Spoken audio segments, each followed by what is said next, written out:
response. I've got just one move with my arms stretched wide. I worship you. So I throw my hands, praise you again and again. All that I have is a holiday.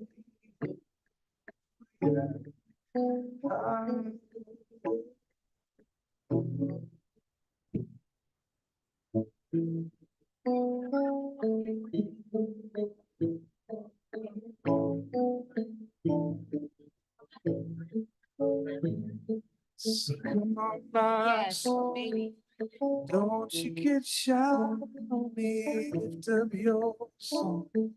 'Cause you got a lot inside of those lungs. Get up and praise.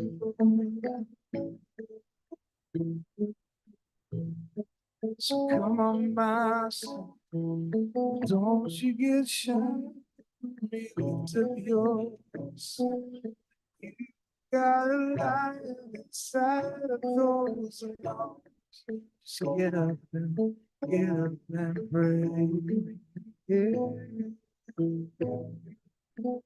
So I throw my hands and praise you again. Yeah. All that I have is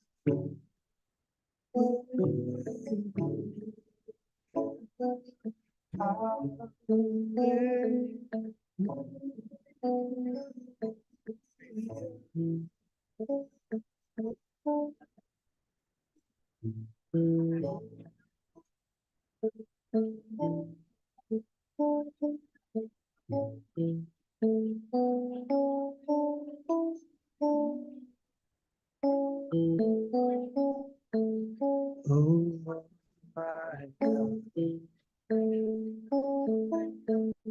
God.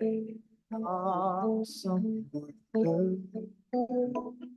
Consider all the worlds thy hands have made. I see the stars, I hear the roar, thy power throughout the universe display. It sings my soul, my Savior God, to thee. How great thou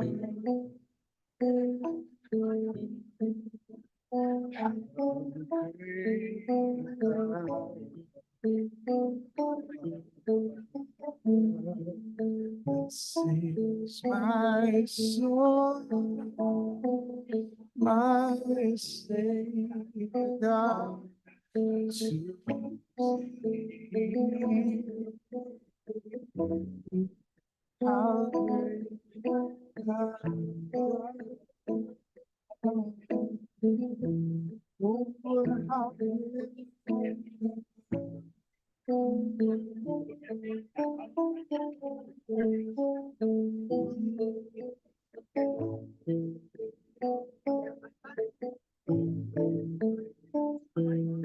and when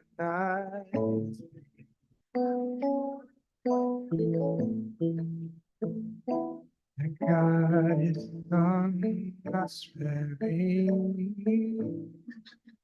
sent him to die. Oh, I scarce can take it.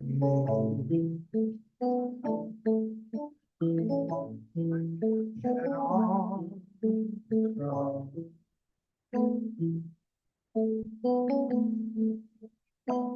I buried gladly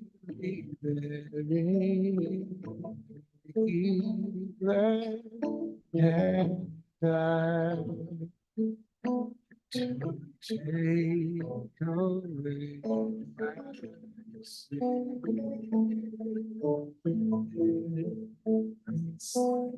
it's my soul, my Savior God to thee. How great thou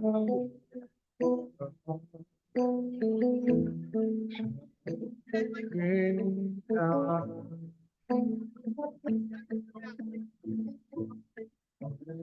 Sings my soul,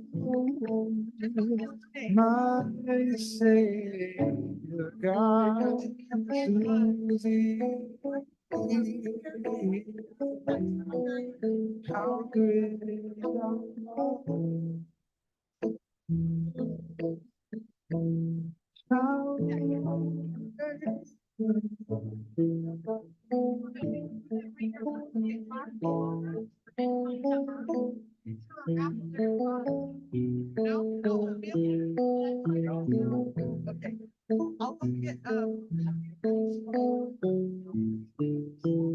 I'll set them up here with the topics, okay? Oh, sorry.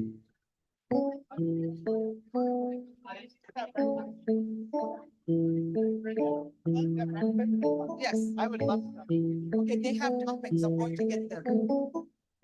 Okay. We take this and I'll set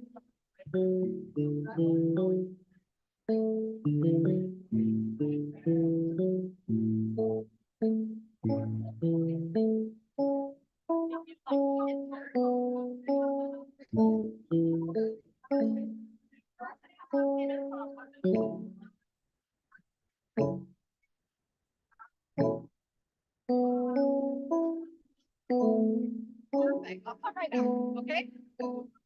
Hi,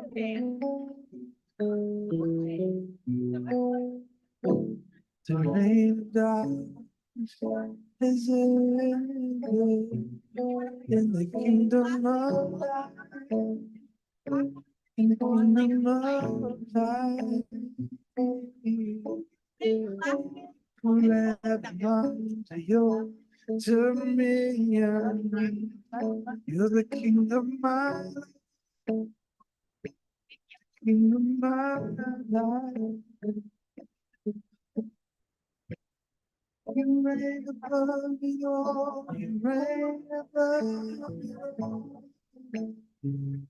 Over the universe, there is no higher name. Jesus, you reign above it all. Thank you, sir.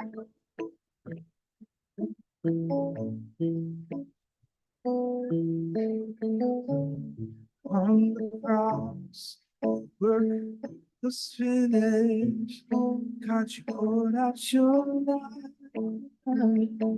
Just give us new life. From the lips, your forgive. Hearing of the mother, oh, you are alive.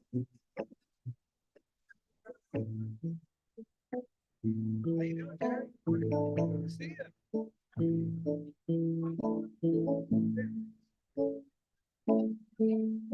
How you doing? Brenda, is that coffee? Yes, is that empty? No, this gentleman right here wants coffee, and yeah. And then coffee.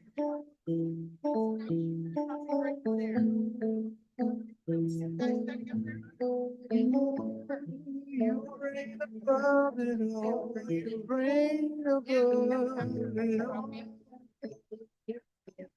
Over the universe and every heart. There is no higher name. Jesus, you reign above it all.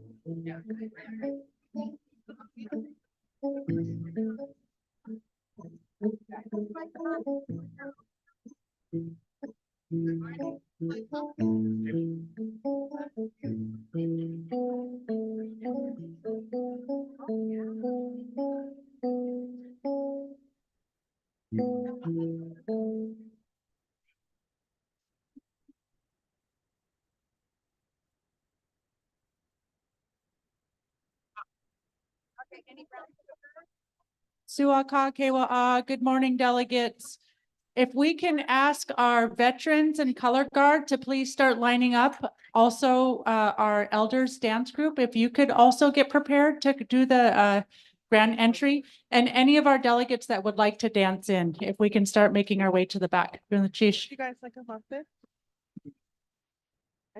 So any delegates that are veterans, can you come back to the back? Chief. You guys like a muffin?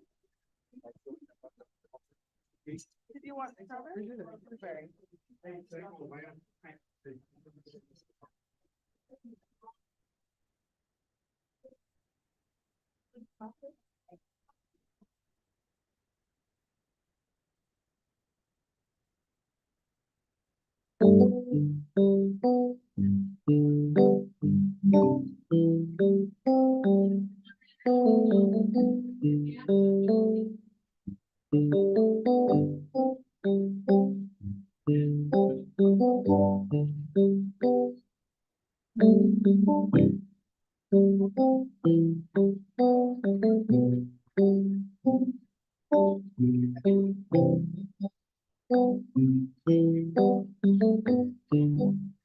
Worthy of every song we could ever sing.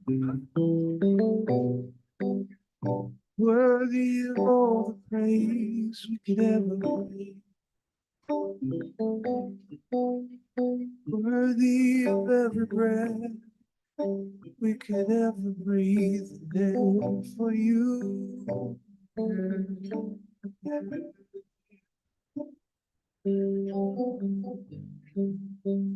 Jesus, the name above every other name. Jesus, the only one who could ever say,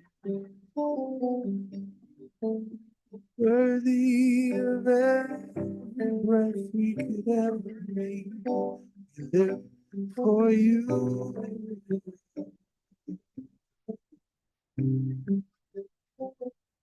Holy, there's no one like you.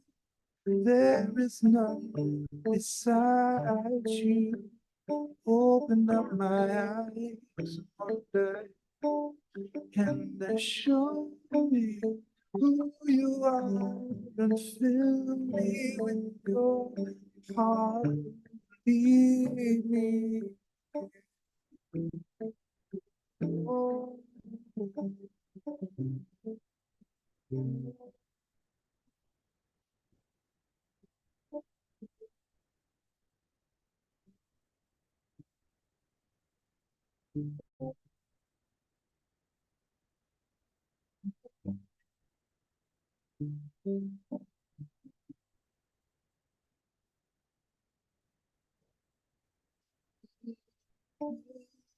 my life upon your it is a firm foundation, and I will trust in alone, and I will not be shaken, and I will build my life upon your love. It is a firm foundation, and I will put my trust in you alone, and I will not be shaken.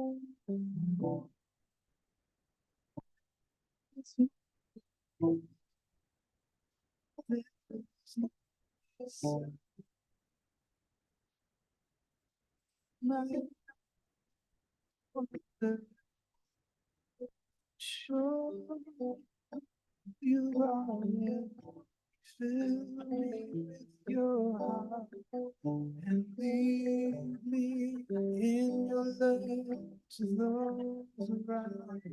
Morning. Let's go. Come on, guys. Stand, line up. Dance in.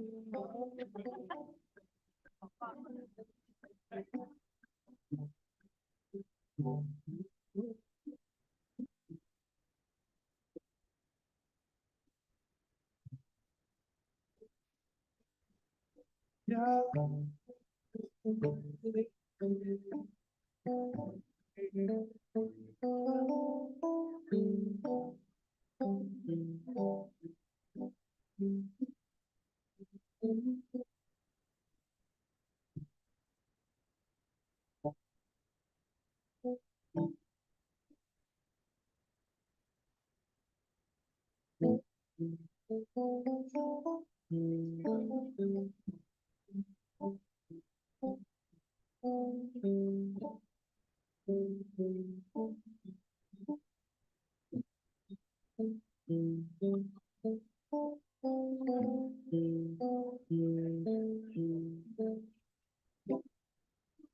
There is none there is none beside you.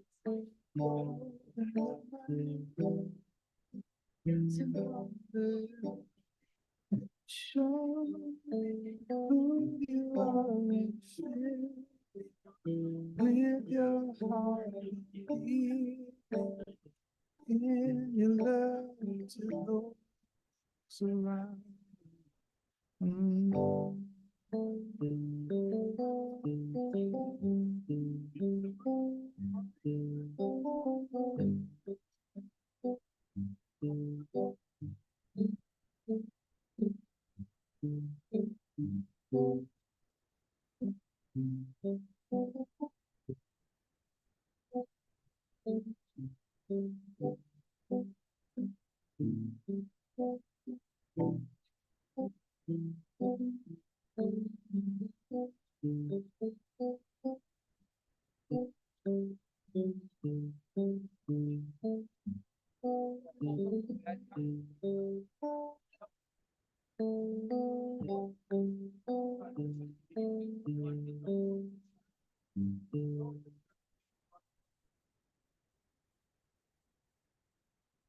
Nathan, Nathan.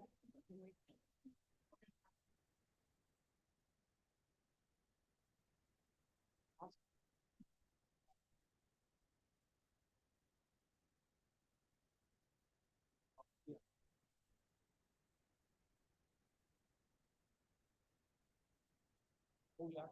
Hey, Helene runs a lot, you know, for the council, I'm just a delegate. They don't see me as, let's me, you and Helene and Keenan get together. Okay, Gary?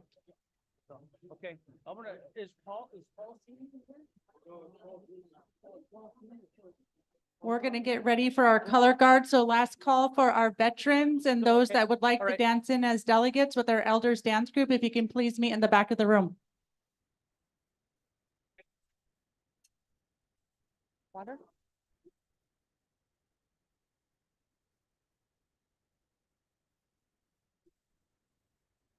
Water? Would you like water?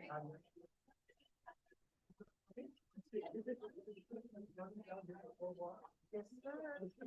Yes, sir. Make sure you're all hydrated. You too. I'm sorry.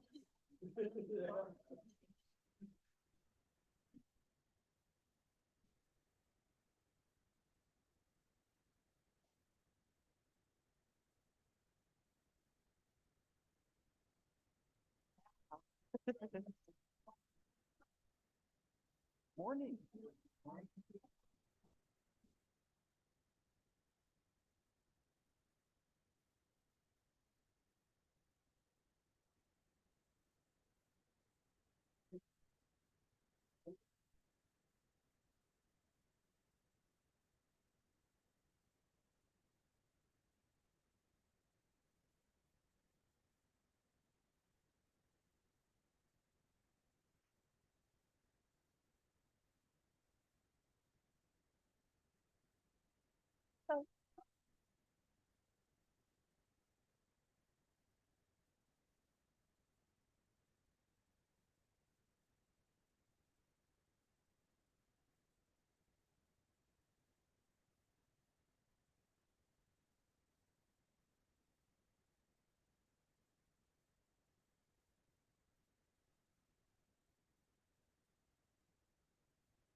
If we could prepare for our color guard, and if we can ask if you're able to please rise.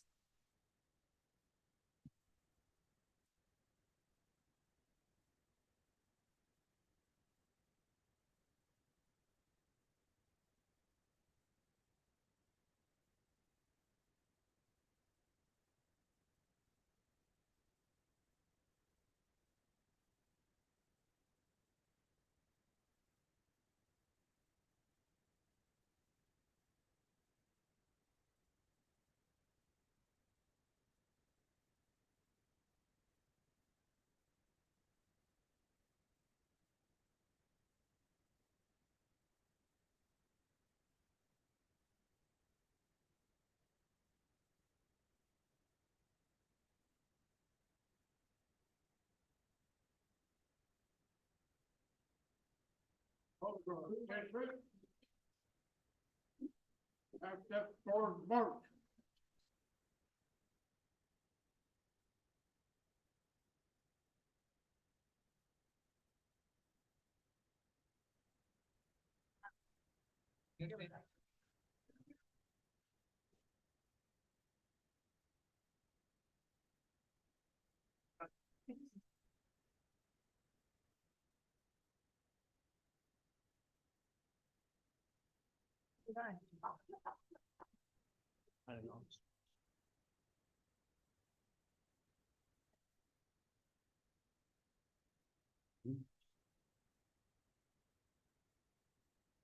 Hold, hold.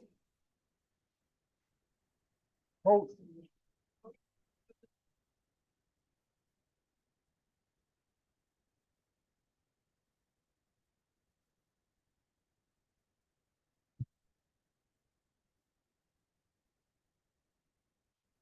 That's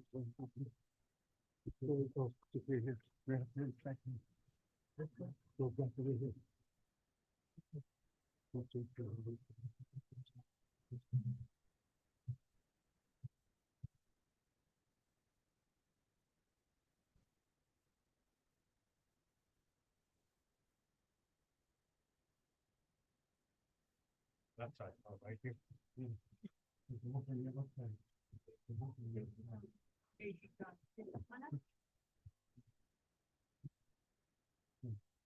Yeah,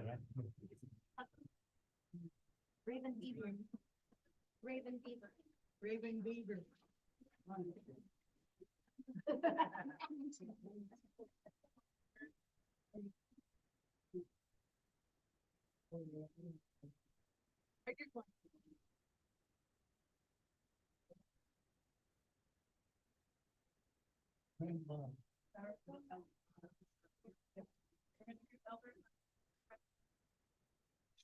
Oliver, is that Art?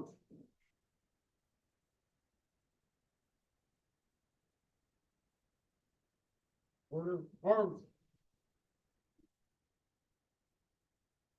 Off space.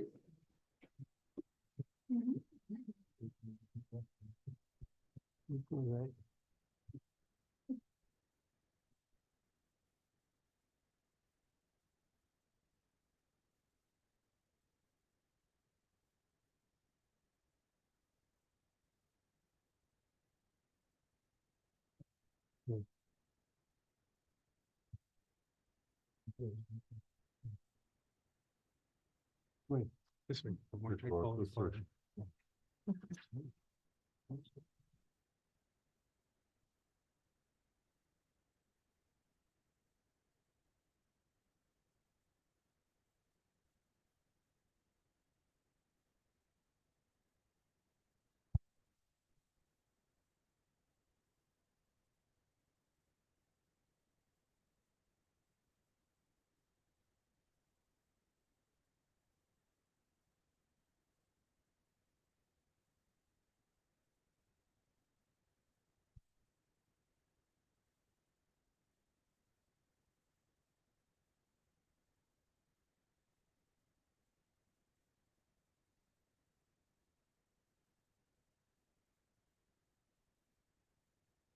We'll have the dance group.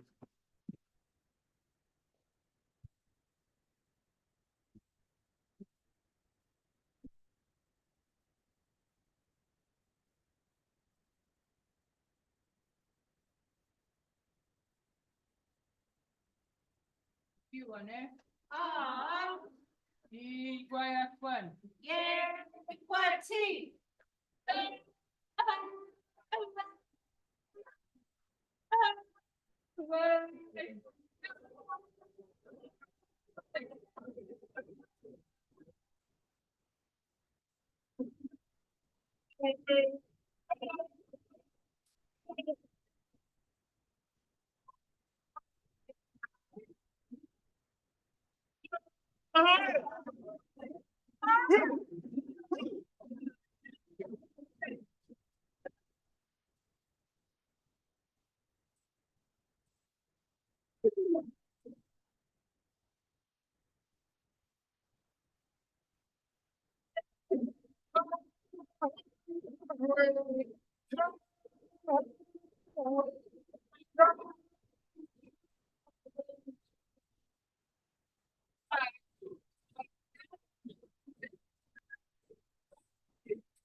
morning.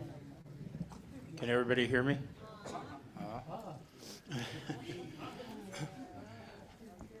This is our Clinton Haida Elders Dance Group. Let's give them a big round of applause.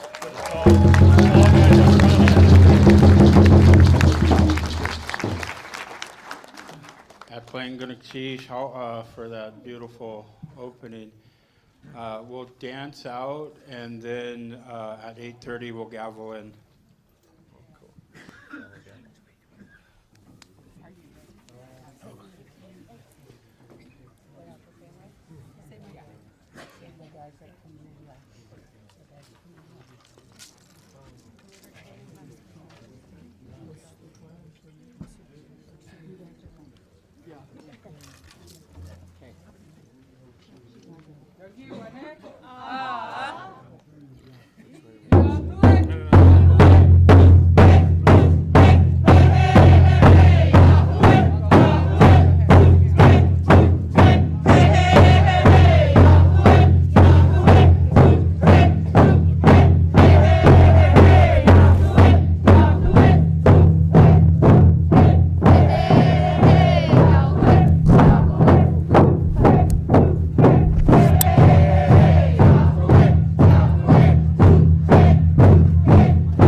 Gunachish, Hawa to our Click at Haida Elders dance group.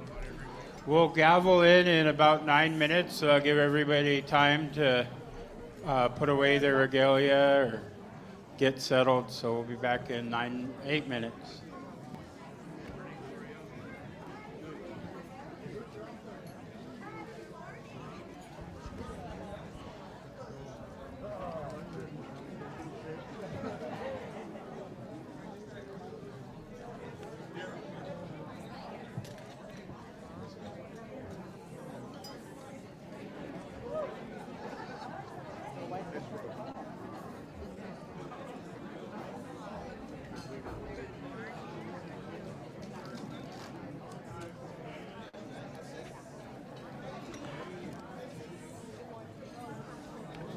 Good morning.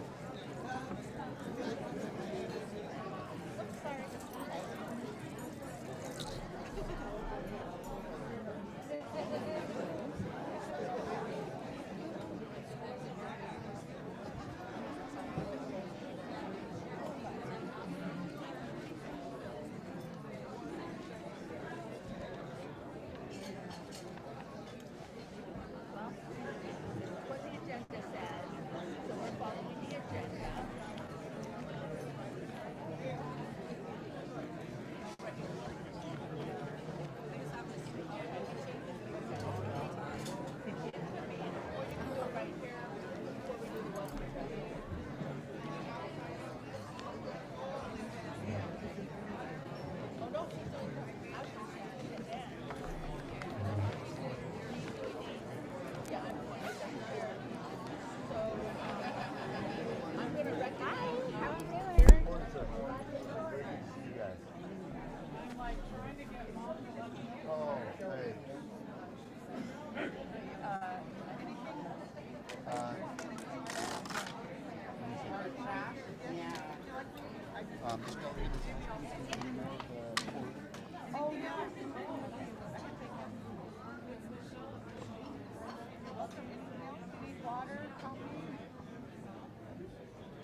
You're good? Okay.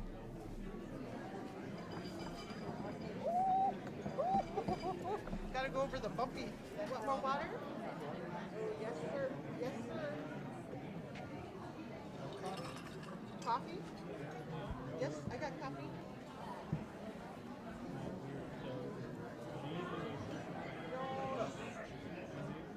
Shucks, no. Huh? Yeah. Coffee, more coffee, water, anything to clean up? Are you done?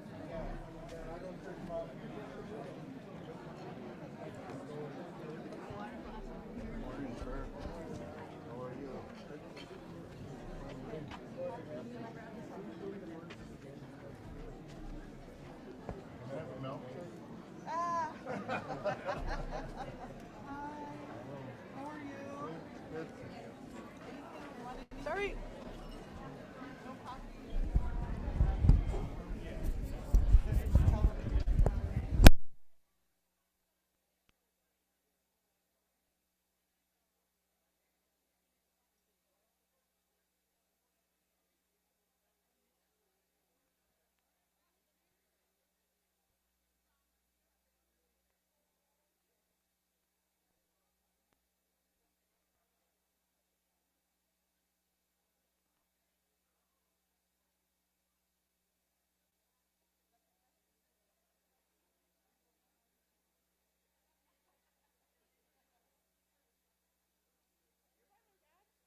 out already.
Good morning, everybody. Can we all take our seats? Sergeant at Arms.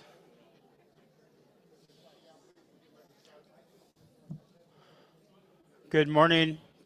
Can we take our seats?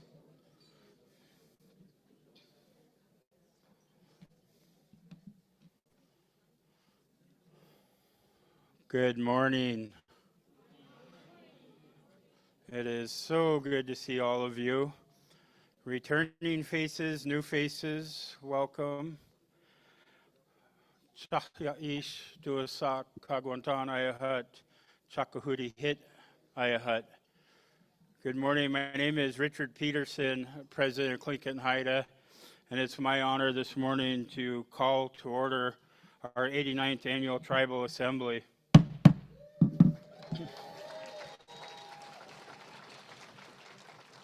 I'd like to ask Nathan Lopez to come up and provide the prayer.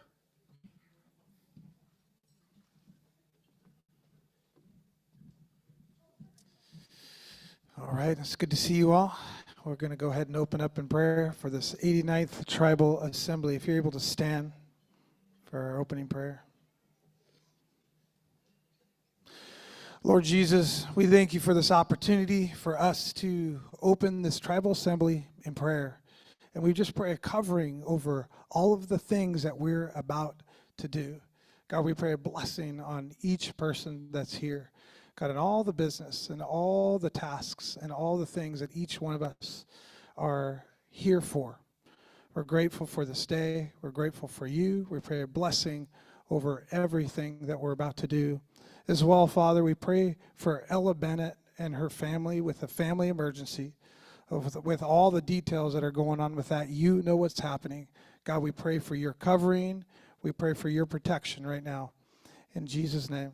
And we just pray for everything that's about to happen. We just pray your blessing over all of that right now in Jesus' name. Amen.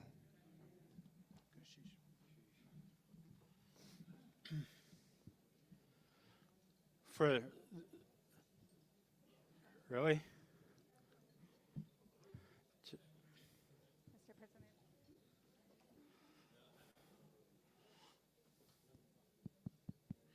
Mr. President, nope. Try it. Don't take it off. You talk. It's not working. Nope. All right. Can we get a microphone up here?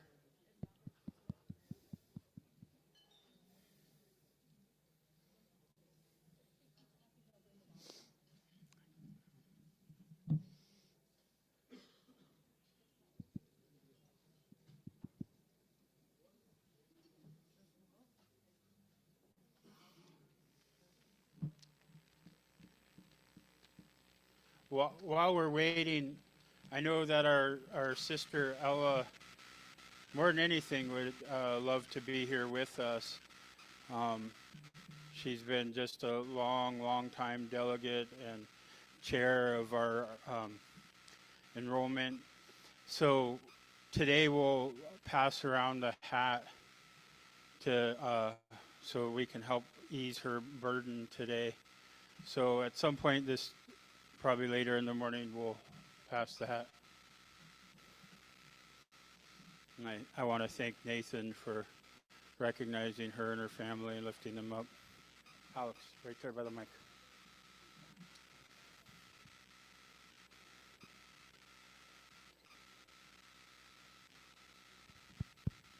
Mr. President, Yes. Jessica Lopre, Seattle delegate. I ask for suspension of the rules to allow our youth ambassador,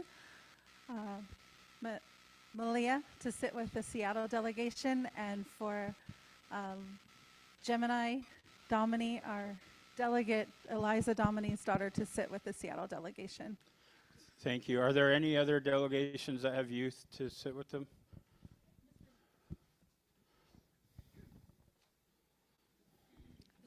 Mr. President, I ask for suspension of the rules to allow the youth representative for the Executive Council and the youth representative for Juneau Community Council, Lauren Frankie, to sit with the Juneau delegation. Carrie?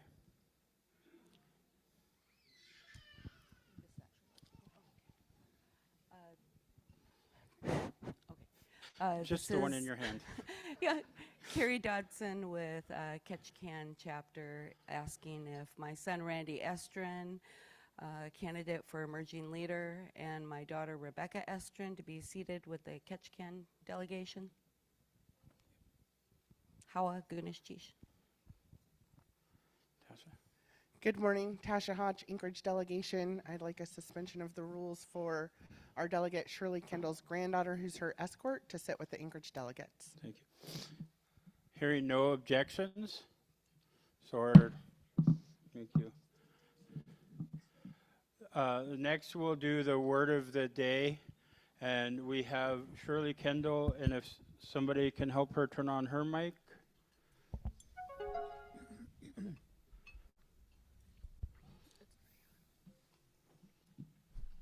Oh, I want to stand up.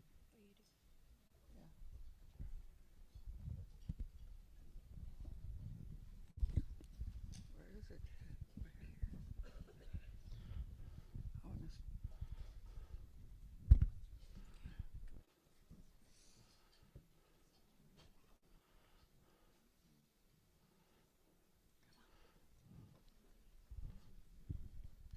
If we, Can you hear me? good morning, Shirley. Hi. I think I can still get up the stairs to the stage, but I'd have to stay there until Friday.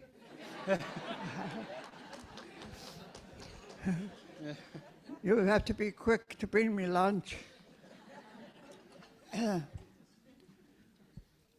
So if you got your pen and your pencils, your computers to start writing, we're going to learn a phrase. So this is what I want you to write down. An X underlined, an A, one A. X underline is in your throat. So it's like when you have something in your throat and you want to spit it out. So it's first word, ha, ha. Let me hear you say it again. Oh, that sounds real good. What you're saying is I. You're talking about yourself. Ha. Okay, ready for the next word? X, underline, 1A.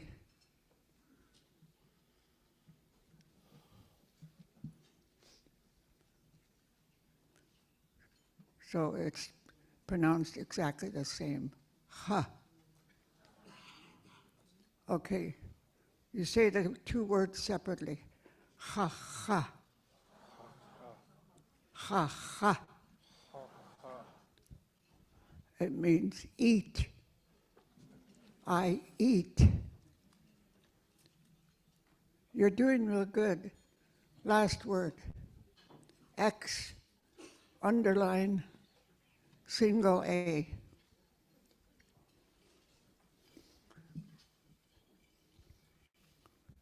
That means, of course, I eat it. Ha, ha, ha. Ha, ha, ha.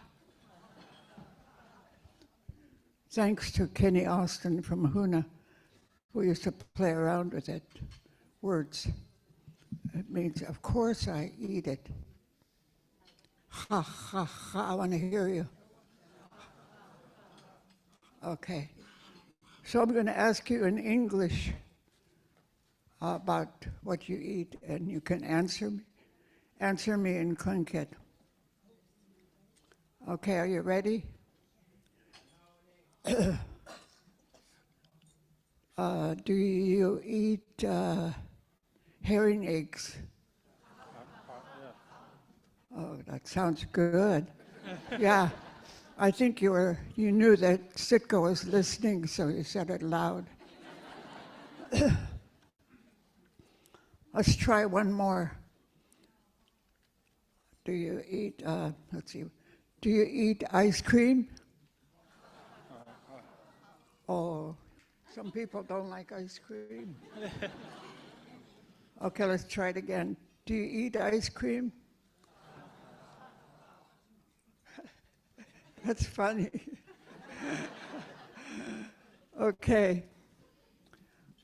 I'll try it again. Do you eat ice cream? Oh, very good. There you have it, Mr. President. Your delegates like ice cream on their hearing eggs. I was starting to think they were lactose intolerant. Gonna cheese.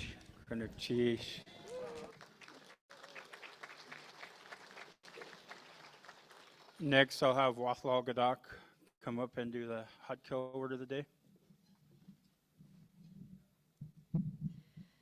Dalang Hadala is Atlant is Ashti Lagang. Good people, it's an honor to be with you today. The word I chose was ginga. Ginga. Ginga. And that is our cold water dipping that we do as Haida people.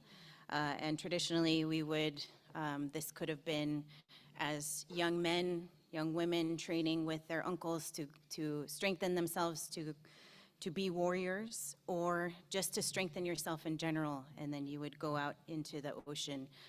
usually as an individual, and you would be bringing yourself strength or for luck. If you were building a canoe, if you were carving a totem pole, if you just needed that general luck, that's what Ginga means. So say it with me one more time. Ginga. Ginga. Ha'a.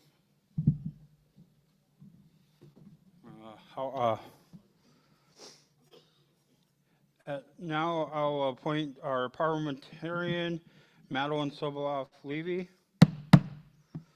I appoint our Sergeant at Arms, Jason Wilson, and Sean Ashapanek. Thank you. And I will appoint Session Chair, First Vice President, Jacqueline Peda.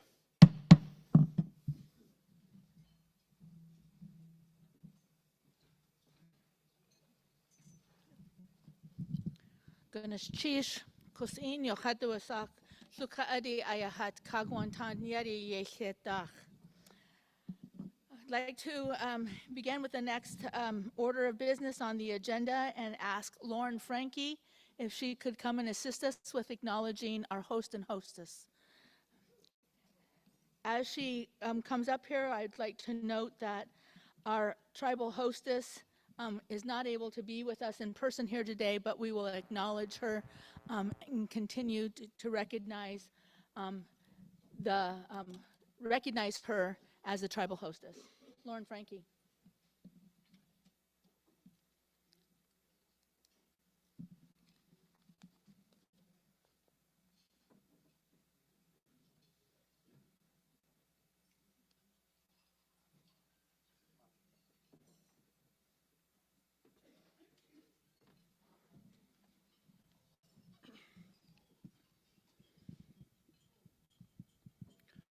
Hatala'is Delung Aish Andi Hungulgan. It is my honor to introduce the tribal host and hostess. Sadut's Robert Peel is the second son to Sylvester Peel of the Kaigani Haida Nation and his wife Frida. He spent the first 3 years of his life in Juneau, Alaska, and the balance of his youth in Heidelberg, Alaska.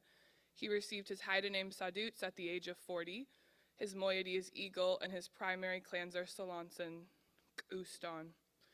Robert languished in an Indian boarding school and eventually joined the U.S. Navy before completing high school. A significant event in Sadut's 2 years of military service was as a crew member on the ship that plucked the returning crew of Apollo 11 from the sea after their historic journey to the moon. An event he'll always remember and a duty he was proud to perform. In 1971, before moving to Seattle, Robert married Janet Watson, a young Tlingit woman from the neighboring village of Klawock. He has 3 adopted children and 1 daughter with Jan. Fishing was his primary career until the age of 45, when an injury would eventually bring an end to his commercial fishing time on the sea. With limited career opportunities available in the small town of Heidelberg, Robert moved to Seattle in 1975 and began the next phase of what was to become an extraordinary, life-changing journey. Robert then expanded his opportunities to include both community service and cultural renewal. He became a Tlingit and Haida delegate and one of the founders of the Haida Heritage Foundation. He joined the Haida Lost Dance Group and fully participated in the busy dance schedule of that group and the Tlingit dance group, Hundeijin. He went on to carve at least 6 canoes and gifted them all away at potlatches so more tribes could join the ever-growing return of canoe culture. Through this, he was able to return to the ocean he loved so much.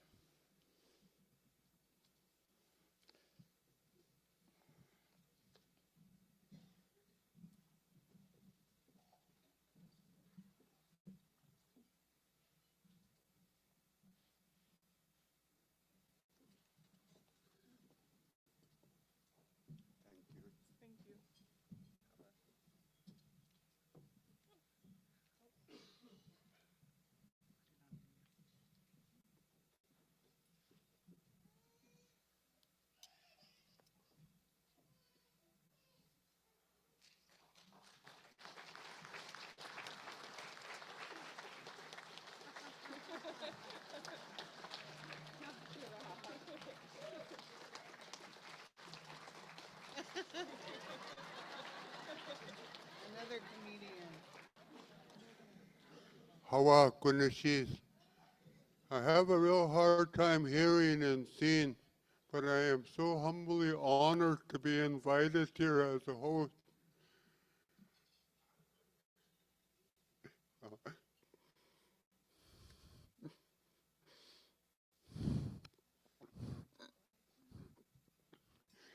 I'm so happy to see all our people, the good leaders that are upcoming, and what I see and witnessing since I've been here. I was a delegate many years ago. It was too rough for me, so I didn't want to be in there no more because there was so much work and stuff. But I really honor what I see in the captain of the canoe doing a good job, you know. It's so important that we have everybody paddling together. It's important where we're going to and where we're coming from. The people, I don't call them kids when I teach, I call them people. The really young ones are tentative to listen when you treat them like people. You don't call them kids. It makes a difference. I taught for 27 years and I teach. This is the way I teach. I humbly teach I don't allow swearing, spitting, listening to music and stuff. Everything comes out from teaching. And all I ask is total respect from each one that we teach. Carry and touch each other, no judging against each other. It's very important that we take care of our canoes because that's our villages. We're a canoe family. We come from we live from the ocean. When the tide goes out, the table is set. We have to be ready for those things. It's important how we share our food and be humble. Humble. I'm so happy to see that they share all these things, the salmon and the fish eggs. I just had some the other day. I fried some up. I'm so humbly happy. I helped put some up and I was honored to help put some in the bags. Like I said, I'm so humbled, and I have to tell you, when I did this, I did that when I graduated from the 8th grade. My mom was sitting up front and she said, "Why did you do that?" when we went home. And I said, "I wanted to see if I have any power," and she hit me on the side of the head a little bit. But like I said, this is my daughter, so Anjit, and she's very humbly, they have their own canoe family. And I'm humbled because they take care of themselves. They learn the way, and it keeps our family together. It keeps them strong. You have to trust each other when you're in the ocean or any place moving. It's a lot of work and a lot of dedication, but you have to trust who's in front of you. You have to trust the captain. You have to work together. And everything works out better when you work together and you trust each other. Every day is a new day. You have to use your heart and work hard and make everybody's the eyes and ears. And I do appreciate I'm done and I keep it done, and I'm so thankful for my family from Heidelberg, from all over. You guys all found me. I appreciate being invited, and I'm humbly honored. I thank each and every one of you guys. Have a good meeting and be safe. Thank you so much.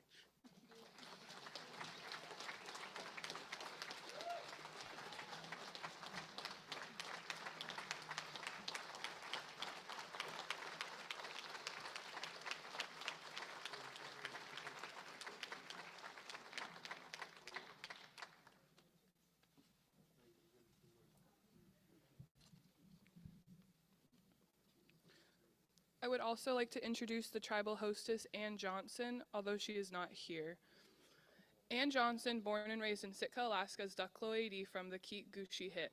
She has been teaching the Tlingit language for the past 50 years. She has been named Keet Tlaw, mother of the killer whales, and is also known as Gooch Tlaw. Having lost her father from a young age, she was raised by her mother, Emma, a fluent Tlingit language speaker.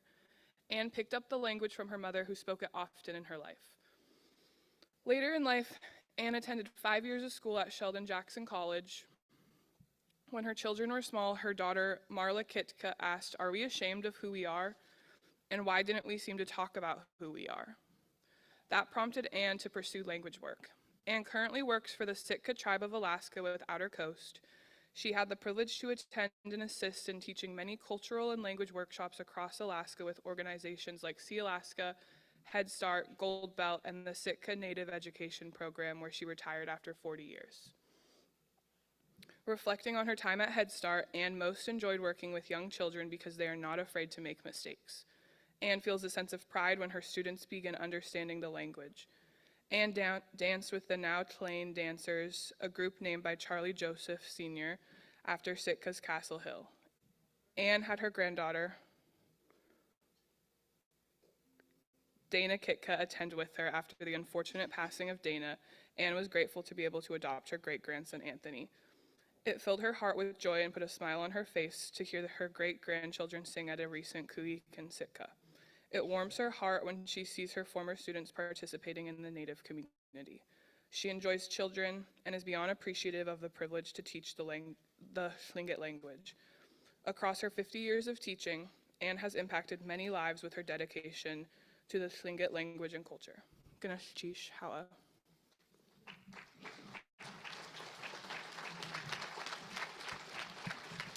Thank you, Lauren. Among her many duties as serving as our youth representative on the Executive Council.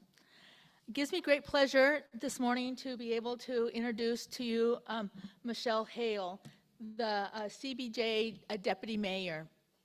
And we have a great relationship with the mayor. We see her frequently, but it's really nice to be able to have you here today. She was born in Juneau. She moved with her family when she was 11 to Craig, and then to Tokine, a remote island off of the Prince of Wales Island, where she worked in the family business, doing what many of us do, fishing, buying fish, and working in the store and the gas stock. She still holds a hand troll permit. She attended and graduated high school via homeschooling, and when she was 19, she returned to Juneau. Her 30-year career has been in water quality, and she currently is serving her second term on the City Assembly. Welcome, Michelle.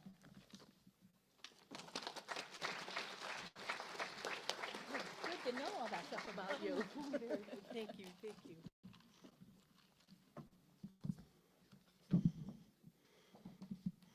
Thank you, Jackie. I really appreciate that greeting, and I also just appreciate incredibly being here. My name is Michelle Hale. I am the Deputy Mayor of the City and Borough of Juneau, and the Mayor is very sorry she couldn't be here today.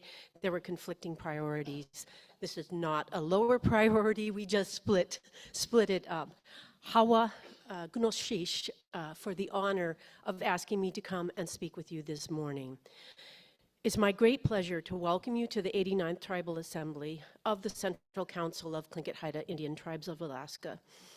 89 years is in some ways a long time, but in other ways it is very short, as all of you know. We begin our CBJ Assembly meetings acknowledging the 10,000 plus years of stewardship of the tribes over the land that we are on.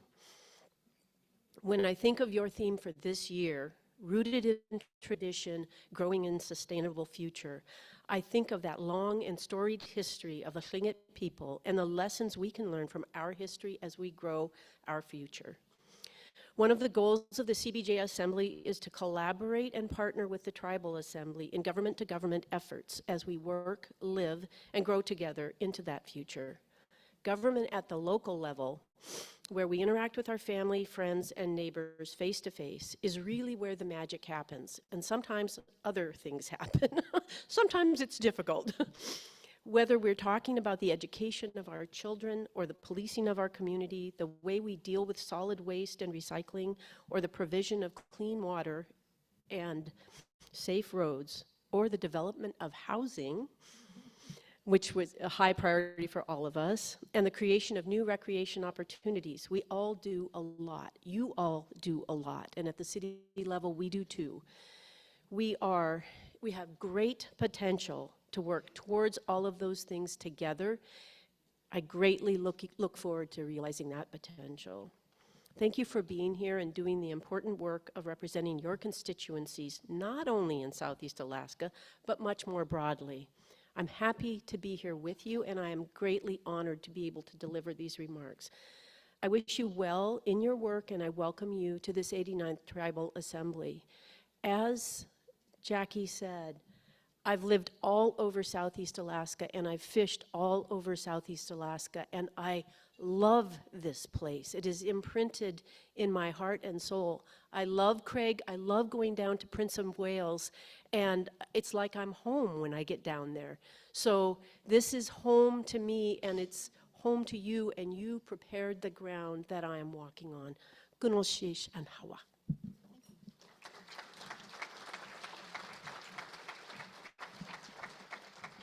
Thank you, Michelle.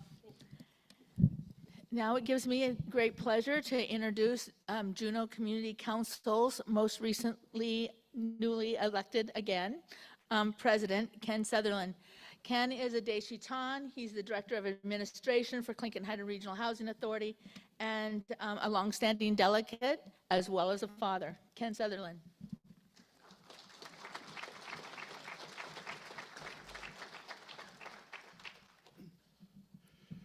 Morning, delegates, President Peterson, President Emeritus Thomas, Clinton-Haida staff. Welcome everybody here today for our 89th Tribal Assembly. I want to recognize the Aquan, the land that we're on. I also want to recognize my father's people, Wishkitan. It's wonderful to see everybody in person. I know the last few terms has been, challenging with coming out of COVID, so it's good to see so many people here in person this time. I'm thinking about what I wanted to say today. I was wanted to introduce myself in Tlingit. My Tlingit name is Deshak. I'm Deshitan from Angoon, but realized I don't know how to do that. So luckily, I've got my daughter. She's been part of the TCLL program for, she's in 5th grade now. So I'm going to rely on her over the next year to teach me how to do that. So next year when I'm up here, I'll do that introduction in Tlingit with her help. So, and that's a wonderful program. Michelle, former teacher for TCLL, so glad to see you on our delegation now. So it's an election year as well. I want to wish all of our candidates for election, good luck and have a good assembly. Thank you all. Thank you, Ken. Now we're going to have a series of representatives via our remote abilities. And so we have a video from U.S. Representative Mary Patola, and as you know, she was born in Alaska and raised in the Kuskokwim River. She was just 6 years old when she began fishing commercially with her father. And at 24 years old, she won her very first state election and represented the Bethel region in the Alaska State Legislature. Many of us remember her from that. So she was sworn in for the 107th Congress, 17th Congress in September 13th, 2022, and as the first Alaska Native woman elected to Congress. She filled the remaining term from Don Young and was reelected to a full term in the 118th Congress. So welcome, Mary Patello. Hello, Clinton-Haida. It's an honor to be speaking with you all here today in the Elizabeth Perodovich Hall to celebrate the 89th Tlingit-Haida Tribal Assembly. Tlinkits, Haidas, and Tsimshians have always been advocates and civil rights leaders. When I think of where we're gathered, I'm reminded of that legacy of service, leadership, and advocacy. As you know, Elizabeth Perodovich's work was undertaken not just for herself, but for Native people all across our state. And we owe the peoples of the Southeast gratitude for your strong advocacy. The issue of our time is fish, and your folks are taking the lead in demanding subsistence representation on the North Pacific Fisheries Management Council, not just for your region, but for all Alaskans who are made of fish, like you and me. These meetings are long, and your continued advocacy takes work, but you have made it clear that we're not going anywhere. I also want to thank you all for your advocacy in educating people in the lower 48 about our unique form of sovereignty and self-determination. Clinton and Haida has been a frequent vocal participant at the National Congress of American Indians, going back to the incredible leadership of Jackie Johnson Peda. And even before that, your presence and advocacy has greased the wheels for me. In their most recent Winter Leadership Summit, I spoke to NCAI 4 times, and each time I explained our unique kind of sovereignty and why we shouldn't be punished just because we do things differently. The message is getting through, but we still face challenges to our unique way of life. A great example is the Marine Mammal Protection Act. A growing number of Native children and grandchildren are being barred from hunting because they are under 1/4 blood quantum. That's why I support regional, species-specific changes to the blood quantum requirement. The same goes for my support for the Tribal Border Crossing Parity Act, which would enable unencumbered travel between ancestral territories, regardless of nationality or blood quantum level. As many of you know, my kids go to school in Juneau, and every time I come back, I see more exceptional work being done to revitalize and preserve Tlingit, Haida, and Tsimshian cultures. Just walking through downtown, the buildings, art, totem poles raised in just a few short years show the ways that Southeast is sharing its culture. It's one of the many reasons I'm looking forward to celebration this year. I know you're all already thinking about regalia. The hard work that Tlingit and Haida has put into events like these, along with the Sea-Alaska Heritage Institute, is a true inspiration.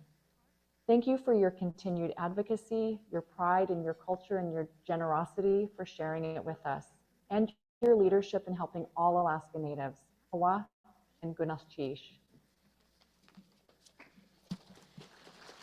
Thank you, and thank her for that video and the acknowledgement of those special priorities that we've been advocating for from Central Council. I do have 2 announcements before we have the next video. There is a blue Subaru, license plate JFH547, parked in the back corner of the hall. It is blocking and it does need to be removed. So if you own or drive a blue Subaru, please move that vehicle. The second announcement I want to make is thank you all for your generosity. $1,190.45 was raised for Ella Bennett and her family. Our next video will be from U.S. Senator Lisa Murkowski, or to many of us, we know her as Anshawaki. Lisa Murkowski is the Alaska Senator, serving the Senate since 2002, and is the 3rd generation Alaska proudly serving as the first Alaskan-born senator. Murkowski was born in Ketchikan and raised in towns across the state, including Wrangell, Juneau, Fairbanks, and Anchorage. Since joining the Senate in 2002, she has worked tirelessly for the Alaskans and has earned a reputation in the Senate for her ability to work collaboratively and across the aisle to reach common consensus. Lisa Murkowski. Well, greetings to all of the delegates attending the 89th Tribal Assembly. Gunaschish, President Peterson, for inviting me to welcome everyone as you all start the important work at your Tribal Assembly. I am honored to introduce myself by my Tlingit name, Anshawatki, which means Lady of the Land. I am of the Raven moiety and adopted into the Deshitan clan. Your theme, Rooted in Tradition, Growing a Sustainable Future, offers really a very inspiring vision for Alaska and Southeast. The lands and waters of Southeast Alaska have sustained your people since time immemorial. And when I see the happiness and the excitement on faces during herring egg season, I know that this has to be one of the best times of year for you. Tlingit and Haida's traditional food security team is one of the many examples of how traditions are keeping communities strong and connected. Whether salmon, seal, seaweed, or deer, this is more than food. It is your culture and who you are. Your connection to the land and waters, your stewardship of these places is so very important. And that's why I continue to work to push the Forest Service to be a better partner with Tlingit and Haida across the Tongass. Congratulations to you on the recent agreement for the tribe to collaborate on management of the Mendenhall Glacier Visitor Center. I think it only makes sense for tribes to be involved and to have a voice in the management of their homelands. This was long overdue.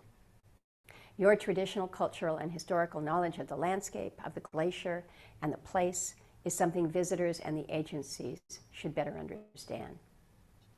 In some recent hearings, I asked the USDA leadership, as well as the Chief of the Forest Service, Randy Moore, to reach an agreement with Tlingit and Haida on co-managing Mendenhall. I think it's great to see the recently hired cultural ambassadors that are there welcoming visitors. There are additional opportunities where federal agencies should better partner with tribes, including under the Tribal Forest Protection Act. Co-stewardship and cooperative agreements are just the first step to true self-governance at USDA and the Forest Service. And self-governance is essential to your traditions leading to a sustainable future. Now, one key challenge that I've heard repeatedly across the state is the need for more housing. A significant barrier was the simple fact that there's just not enough funding. The Indian Housing Block Grant had been level funded for decades, so I'm pleased to share that Congress recently passed the Consolidated Appropriations Act of 2024, which provided historic investments for HUD's Native American housing programs. This was a result of years of advocacy, including by Jackie Pata, who brought attention to the funding disparity facing tribal housing. As a senior appropriator this year, I was able to help secure $1.1 billion for the Indian Housing Block Grant. This is a 41% increase from last year's levels. And Alaska receives nearly 15% of the entire block grant, which is an estimated $165 million more for tribes and tribal housing authorities, such as Tlingit Haida's Regional Housing Authority, to build affordable housing in communities across our state. Now, the sustainability of your communities could also be affected by your neighbor in Canada. Last September, I wrote President Biden expressing concern after he suggested that his administration was planning to fund some Canadian mining. It's bad enough that the Tulsa Q chief has been allowed to leak pollutants into our waters for decades. It would be even worse to use US dollars to advance Canadian projects just upstream of our region's largest salmon and hooligan producing rivers. So I urge the President not to provide financial support to projects in the transboundary watershed until we reach a binding multinational agreement with enforceable protections for the Taku, the Stikine, the Unuk, and other rivers and waters in the region. Sustainable futures must also include the ability to have access to your lands. So I'm continuing to fight for Alaska Native Vietnam veterans to receive their rightful land allotments. And I recognize that far too many of our Native veterans have been unable to select allotments in the region. So I've introduced legislation with Senator Sullivan that will extend the selection program by 5 years. I'm also working to open lands in Southeast, in the Tongass, so that an estimated 500 Native veterans will be able to apply. There is no question that these veterans deserve to be able to hunt, fish, and live on their ancestral lands. I also want you to know that I'm working with my colleagues, including Chairman Schatz of Hawaii, to ensure that institutions and museums expeditiously return cultural items and ancestral remains as mandated by NAGPRA. I think it's unconscionable that so many institutions have failed their mandate to return these items. And while Tlingit and Haida has achieved some successful reparations recently, I know that you've had some pretty frustrating experiences here. So I'm working with my colleagues to ensure that institutions such as the Denver Art Museum are meeting their statutory mandates under NAGPRA. So with that, thank you for allowing me to welcome you as you start your tribal assembly. I wish you all the best. I look forward to seeing you soon. Gunashchish Hawa'a.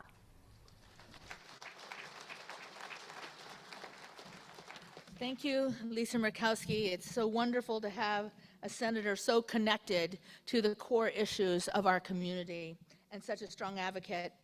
I would like to next introduce U.S. Senator Dan Sullivan. Dan Sullivan was sworn in as Alaska's 8th United States Senator in 2015. He serves on 4 Senate committees vital to Alaska: the Commerce, Science and Transportation Committee, the Armed Services Committee, and the Environment and Public Works Committee, and the Veterans Affairs Committee.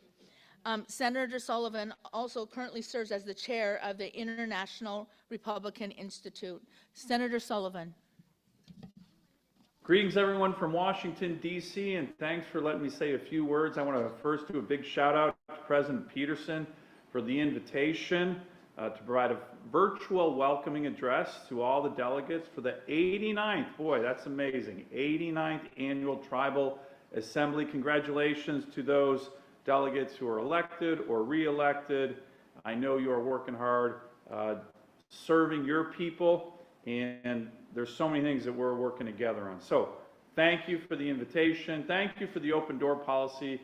My team and I feel very welcome working with all of you. I think our view is we have a really strong partnership. Let me begin in one area that's impacting not just Tlingit-Haida, not just Southeast, but the whole state of Alaska, and that's our big challenges with regard to fisheries, particularly salmon and the runs that we've seen in some of our great rivers, Yukon, Kuskokwim, certainly the runs down in Southeast have been really, really weak. We've had other places, Bristol Bay, for example, that keep having historic great runs, but a lot of our salmon returns are challenged.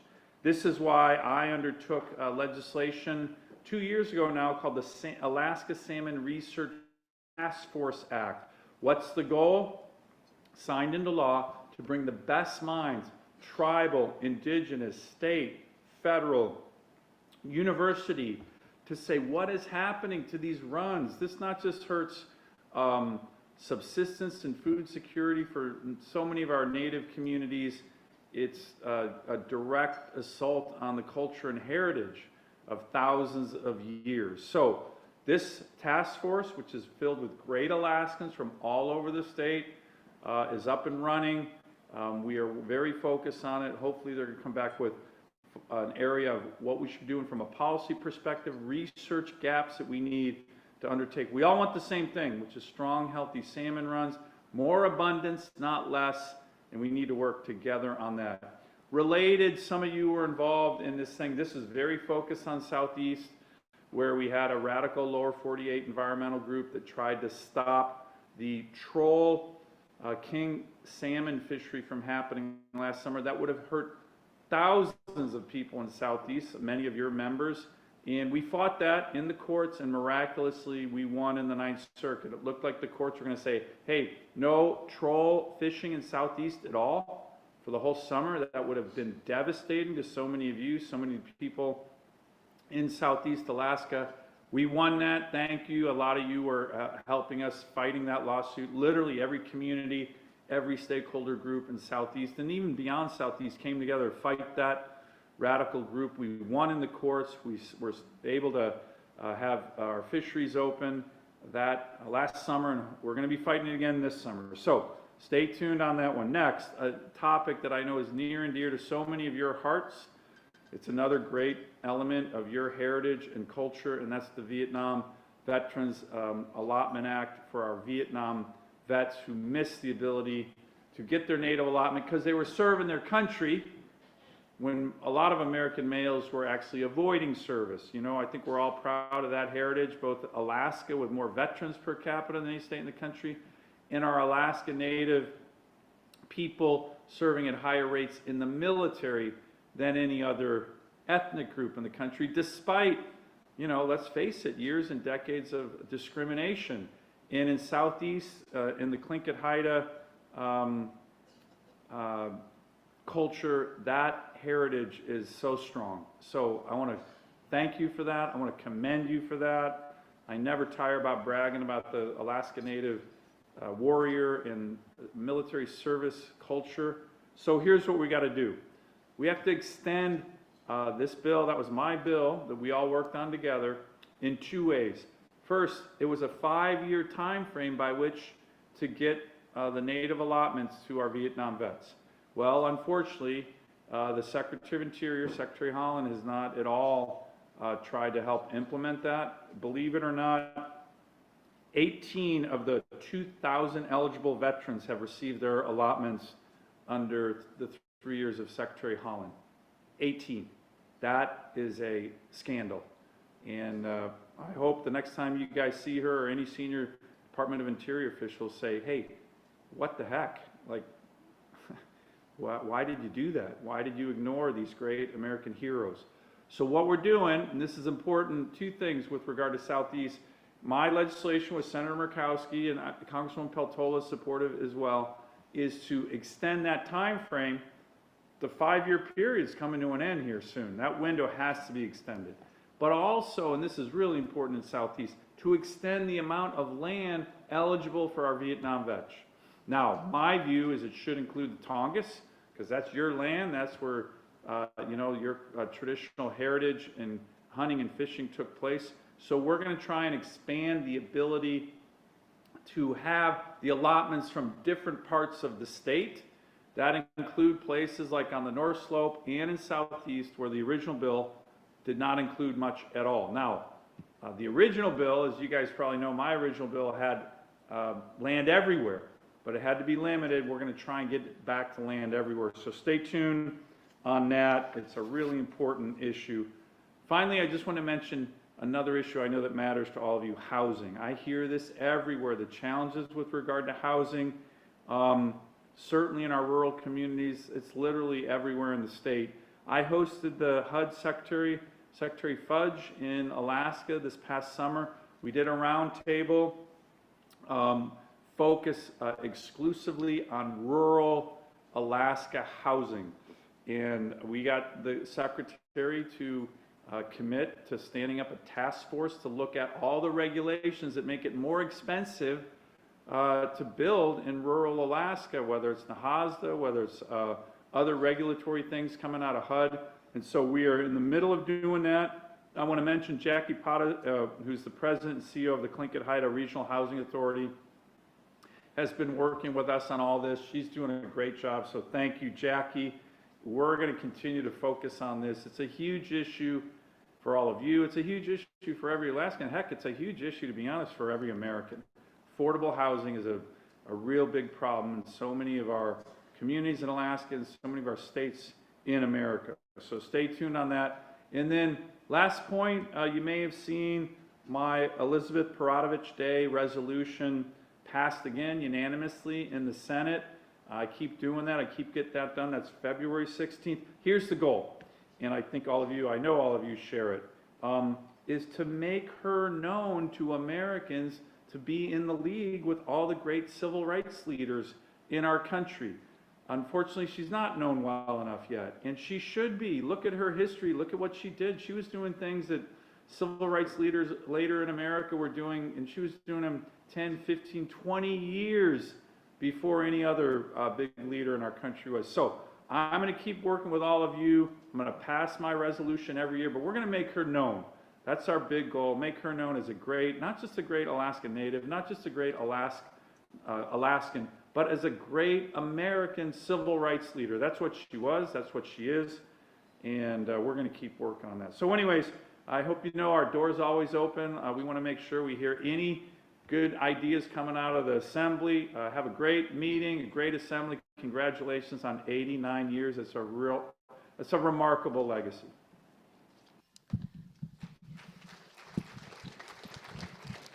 Thank you, Senator Dan Sullivan. And I just want to make one comment regarding how important it is for the Veterans Extension. We keep having conversations with him, and he's a great advocate for veterans. But we also have conversations with the Department of Interior, and we recognize that the reason some of our veterans haven't signed up yet is because there's not land available in Southeast, and we have to keep reiterating that. So hopefully that bill will pass and we'll be able to have land in Southeast. But it's nice to see that our congressional delegation complements each other and works together. You don't see that in every state across the country. So I want you to know how special it is that despite some of our political differences in Alaska, we realize that we need all of our representatives to be working hard with us. And a great representative from our own communities who led for our political engagement was, of course, the Alaska Native Brotherhood and Sisterhood. And so I would like to recognize Daphne Albee, the ANS Grand President, and acknowledge that Heather Gurko-Spillman, the ANB Grand President, wished she could be here today, but she is unable to. As Daphne comes up, I want to also introduce her properly as the president of the Seattle Community Council. Daphne has strong cultural ties to her roots in Saxman and never lets me forget that. So, well, help us welcome ANS Grand President Daphne Albee. Goodness cheese. Goodness cheese. I saw everybody up here. I thought, you know, they're all tall. I have to move this mic. President Peterson, President Emeritus Ed Thomas, delegates, Alaska Native Brotherhood and Alaska Native Sisterhood members, our Executive Council, our Executive Committee members. Thank you all so much for having me up here just to welcome you as the ANS Alaska Native Sisterhood Grand President. So as Jackie had stated that the ANB Grand President Heather Gurko is unable to join us. She sends her sincere apologies as she needs to be home with her family during this time. And she sends her most welcome and just hopes that we all have a productive and just, you know, do the work as for our Native people. And we're just excited to be here. So the Alaska Native Brotherhood and the Alaska Native Sisterhood Grand Camp Convention is October 10th through 12th, and we thank President Peterson for allowing us to have this actually will be right here in this building, if I'm correct. So we welcome all the local camps, all the delegates, as we continue to work on behalf of our Native people and continue the advocacy through the Alaska Native Brotherhood and the Alaska Native Sisterhood.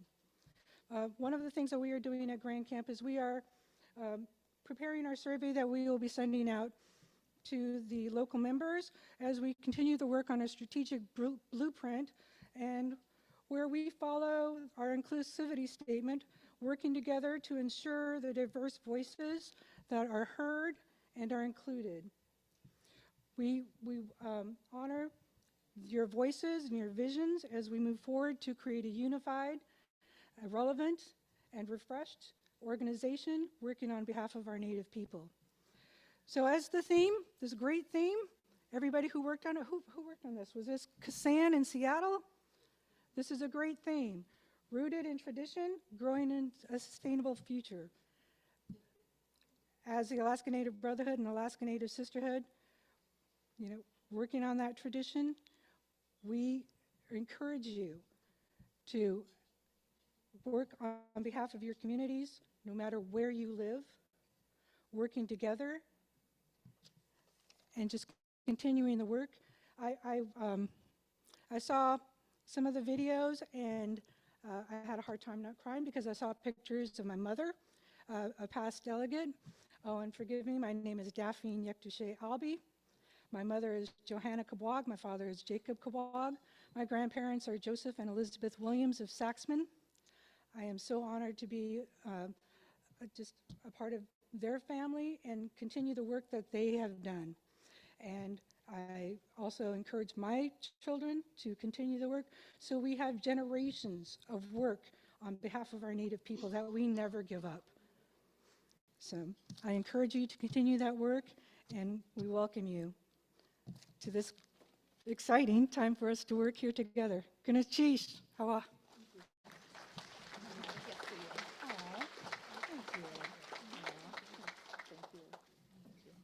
Thank you, Daphne, for your remarks and the acknowledgement of our theme. Every year, one of the exciting things we get to do at the Executive Council is look at all of the themes and then try to pick which one. And many times it becomes like there's a couple that just work together well, and we're able to merge them together or slightly adapt them. But this is a wonderful, rooted in tradition, growing a sustainable future. And I know we'll be doing the language versions of it in this conference. The next item on the agenda is the credentials report. And we are going to ask Louise Cadinger if she could come and give the credentials report in behalf of Ella Bennett, who cannot be with us here today. Many of you know Louise is a longtime Juneau delegate, and she works, in her day job, she works very hard on educating all of us on financial education and literacy and taxes. Good morning. Louise Cadinger, Juneau delegate, thank you. The credential report for April 17th, 10 a.m. The number of credentialed delegates authorized, 122. Total on-site attending delegates, 109. Total virtual attending delegates, 9. Total registered delegate count, 118. Number for quorum, 60. In accordance with Article 6, Section 3 of Clinton-Haida's Constitution, a quorum shall consist of a majority of the delegates, and no business shall be transacted unless a quorum is present.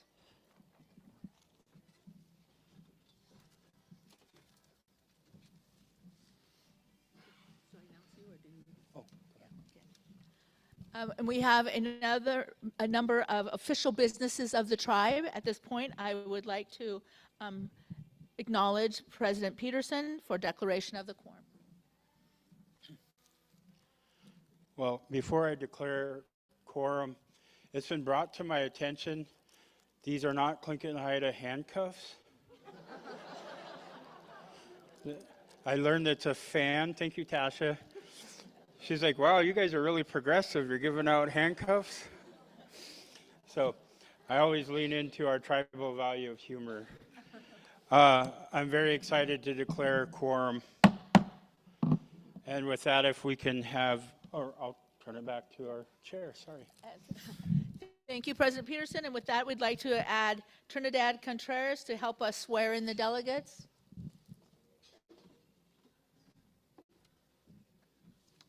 Good morning, everyone. Let them know who you are. My name is Trinidad Contreras, and I'm your magistrate at Clinton-Haida Tribal Court. I'm here to swear all of you in. You have important business, so let's get this going. Excuse me. Oh, please stand, everyone. All delegates, please stand and raise your right hand. Repeat after me. I state your name. Do solemnly swear that I will bear true faith and allegiance to the Central Council of Clinton-Haida Tribes of Alaska and its tribal citizens, and I will support the Constitution of Clinton-Haida, and that I will faithfully discharge the duties of the office upon which I'm about to enter. So help me God. Goodness, Chief, thank you for your time. Thank you. Thank you. Yeah, so now, oh, no, you've got a whole bunch of things, like standing rules of order, adoption of the agenda, adoption minutes. Okay. I turn it over to you for those things. So thank you, Trinidad, and now I will turn it over to President Peterson for some of the orders of the day, the business of the day. Okay. Well, congratulations to our new delegates and our returning delegates. I learned a long time ago not to say old delegates. And I think we undersold Louise coming up here. She's my mom's personal hero because she did her taxes. So I think a lot of folks are really appreciative. So big hand for Louise and her team. That's a pretty incredible service that they're providing over at Housing Authority. All right, well, let's get to business. We've sworn in our delegates. So we have our standing rules of order. So without objection, we'll adopt our standing rules of order. Hearing no objection. Adoption of the agenda. Or any objections? Hearing none, agenda is adopted. And we have the minutes of the April 21st, 2023. Any objections? Adopted. I think everybody has seen the committees. This year, we have 15 resolutions before us. And I want to make note, I know that there were some late resolutions, and the process is that those are deferred to the next executive council meeting. So if anybody would want to amend that, it would be out of order and would take a supermajority to get those added. So I think it's probably best if those are just forwarded to the executive committee, but it is your conference, your assembly, so just to point that out. And with that, we have the consent calendar. And correct me if I'm wrong, if we adopt the consent calendar, is that our resolutions? No, it is, okay. So is there a motion to adopt our consent calendar? It's been moved? It's been moved. Will Micklin, seconded by Jack Strong. Discussion, Tasha? Oh, we have someone at the mic. Thank you, Tasha, Anchorage delegate. I'd like to pull 3 resolutions, 5, 8, and 12. Without objection. 5, 8, and 12. Thank you, Tasha. Rob, do you have? Yeah, thank you, Mr. Chair. Ketchikan would like to pull tribal resolution 2412, the fentanyl crisis. I think the 12 just got pulled. Oh, it just did? Okay, sorry, I didn't hear about us. Okay. So there's a motion on the floor to adopt the consent calendar with what number? 5, 8, and 12 pulled. Questions have been called. All those in favor signify by aye. Opposed, nay. Motion carries. Wow, we are really far ahead of schedule. That's awesome. If we're okay, do we want to take a quick 5-10 minute break and then 10 minutes, Madam Chair? She likes to boss me around. I do, I love it. So we'll reconvene at 9:45 for the State of the Tribe.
No, it's on.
Testing, testing.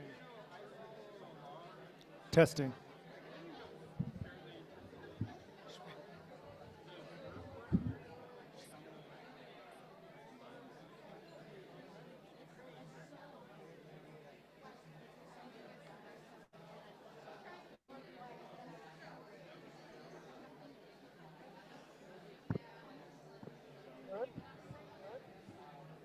Anything?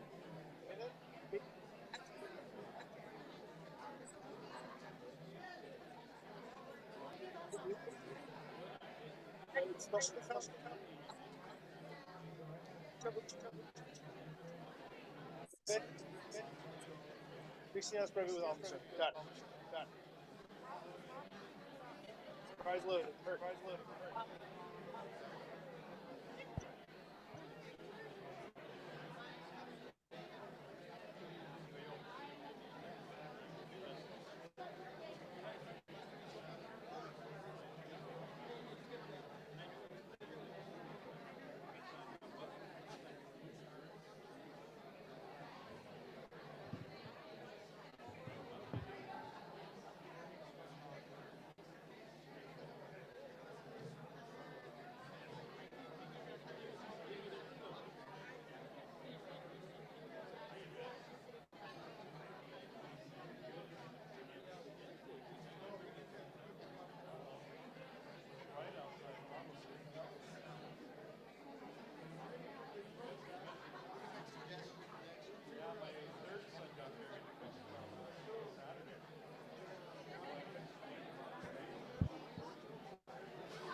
delegates. Delegates, break has been extended to 9:55. Break has been extended to 9:55. I also would like to remind you, we are still in session, so only delegates on the floor, please. We are still technically in session, only delegates on the floor. Thank you.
That first one about blasting my ear.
No.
Okay.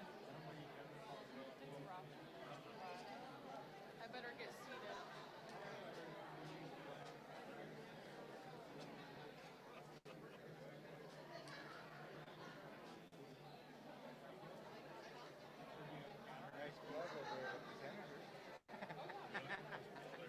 Hey, I can't help it if I'm in their office all the time, bugging them, you know?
Okay. Whose is that? Oh, for the second one? Is that working? I mean, it's. Okay, so now they're gonna switch it.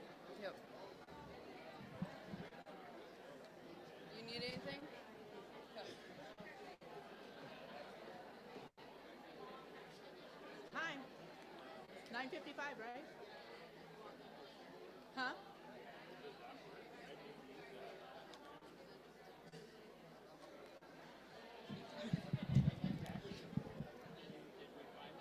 What? No, they're not here. I'm looking.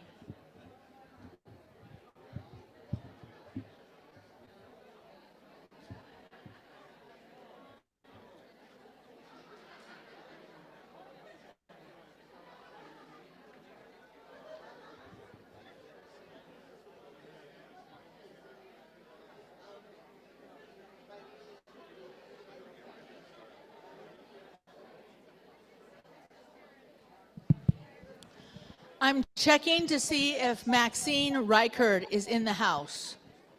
There she is. I see her. Thank you.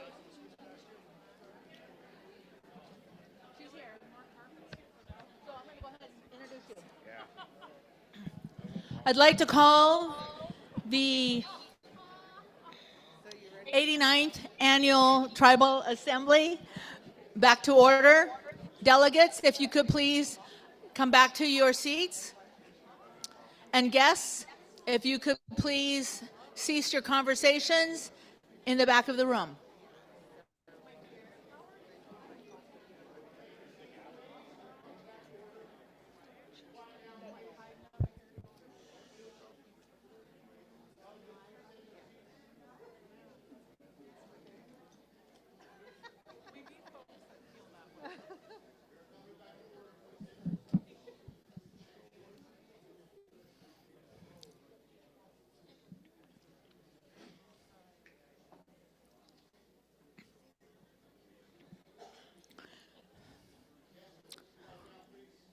Thank you, delegates, for proceeding to your seats. And thank Jason for extending the deadline without the consent of the chair. I'm sure you all appreciated it. That was my little call out to him. All right. So one of the amazing things that I get to do today, this morning, while I'm the session chair, is I get to introduce someone who is no stranger to any one of us, but I want to give him the formal introduction that he deserves. President Peterson is not just a friend and mentor to many of us. He's also the social media, what do I want to call it, radar out there. You know what's going on because President Peterson keeps us informed. But he is a lifelong Alaskan. He's a Tlingit from the Kagwantan clan. He grew up in Kasan, and he began his leadership taking on roles at a very young age. Prior to being elected as president of Central Council in 2014, he served as the chief executive officer at Prince of Wales Tribal Enterprise Consortium. He's the president of the organized village of Kasan. He was the mayor and the city council member for the city of Kasan, and he was also on the Southeast Island School District Board of Education. A man who wore many hats in his youth and continues to wear many hats today. He has skills that are amazing. If any of you, we watch him convene meetings and talk to people, talk to our political advisors, negotiate agreements with those that are at the state and the federal level. He has a vision for our tribe that is unsurpassed. He doesn't just have the vision, he actually has the energy and enthusiasm and the wherewithal to make it become a reality. I am honored and privileged to be able to introduce today President Peterson to give the state of the tribe address.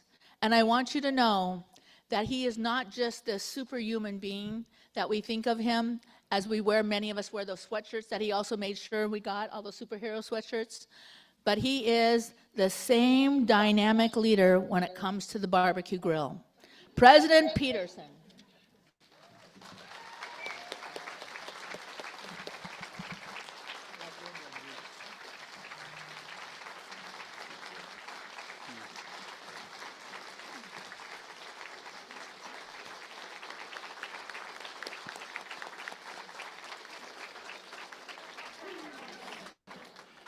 Now I understand why Sadoots was doing that.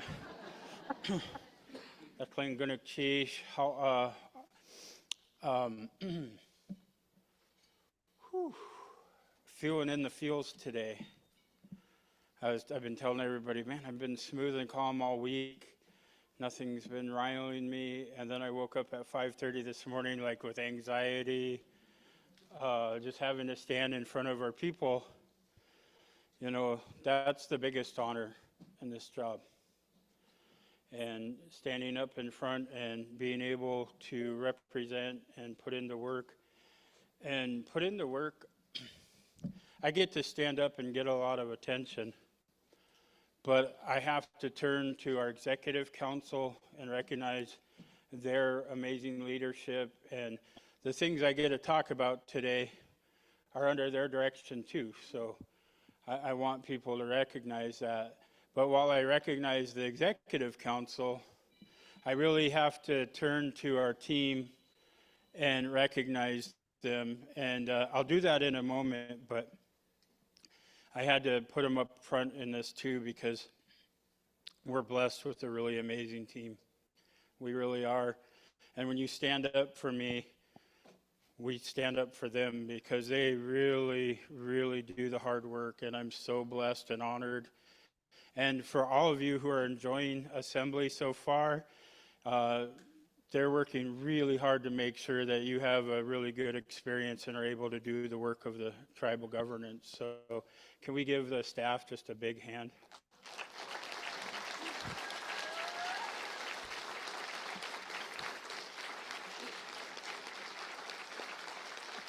Thank you.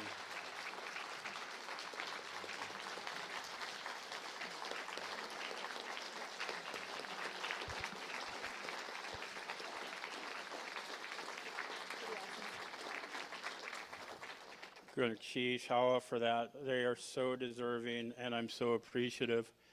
I'm excited to stand before you and talk about not only where we've been, but where we're going. And so I want to think, I got to quit this. I got to tell my mom, quit putting in stuff because you get picked. And then it looks like you're getting favoritism. But our theme this year was a combination of my mom and Monaco. So shout out to those two for this. And it's probably, you know, I know we've had some really great themes and we make them into t-shirts, but this one I think sums up my hopes and dreams the most. That we're always grounded and rooted in our traditions, our customs, our values, who we are as Tlingit and Haida people. That should be what really is our fundamental guidepost. And so that rooted in tradition and growing a sustainable future really, to me, is what we're doing here. So, yeah, I'm just really proud of it. I got to work on being able to say it in Tlingit and Hadkil, but we have some really great videos out there. I want to thank our communications team for sharing Nani Dolores Churchill saying it in Hadkil, our own Jill Costine Mazurvi doing it in Tlingit. Jackie told you who I am, and I'm proud to stand in front of you. I mean, no disrespect in this, but people ask me my pronouns, and I say Kagwantan, because that's who I am. I know who I am. And I'm really proud of that, and to grow up knowing who you are is a real gift. One that we're not all so blessed in, but we're working really hard to make those connections for those that might feel disconnected. So, and of course, just always want to thank my parents. I'm blessed with incredible parents who guide me, and my dad's in town right now and fixing up my house and doing all the chores there, so really thankful to my parents. As I said, there's somebody is there still an echo? Yep, I can hear it. Hopefully it's not too bad. They're figuring it out? Okay. I wanted to recognize the leadership of the tribe and our executive team, and really just so proud of these folks who have shaped and done a lot of hard work to get us to where we're at. Very excited in December that Guna Shah, Charlene Robertson, joined us as our Chief Financial Officer. And I can't even say how blessed we are with her and the work that she's doing. Also, not on here, but I want to recognize is a delegate who heeded the call and stepped in to help us in our time of need, and that was Karen Togg. Sheesh, Karen.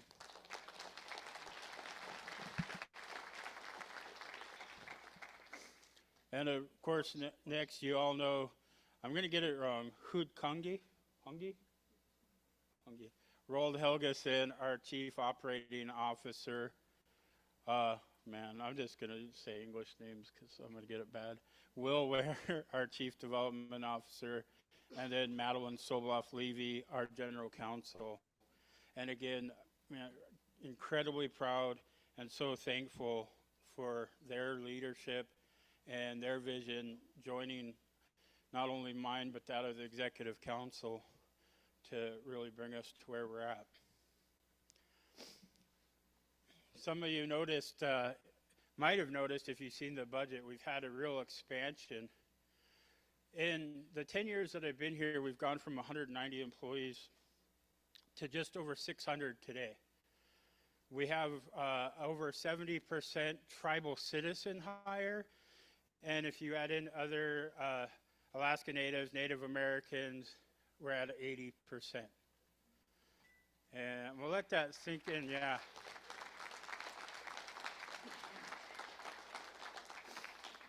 I just think that's really an incredible thing. And, you know, I don't want to disrespect or be negative, but we have so many other Native and tribal organizations, and I want to put a friendly challenge out to them. Our people aren't just good enough. They're going to help us raise the bar. That means putting our people in leadership positions for all these organizations. So to all of those who say, oh, we can't find anybody qualified, I'd say, look again. Our people are more than qualified. We're not settling when we hire our own people. Again, we're raising the bar.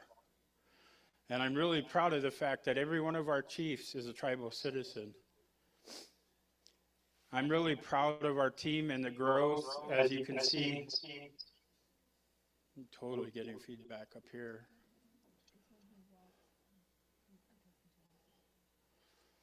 Sorry. But we're really proud of this team and what we've been able to do in building the capacity for advocacy. And every one of these people had an incredibly key role. Senator Sullivan mentioned the Wild Fish Conservancy and that they were suing the Alaska trollers.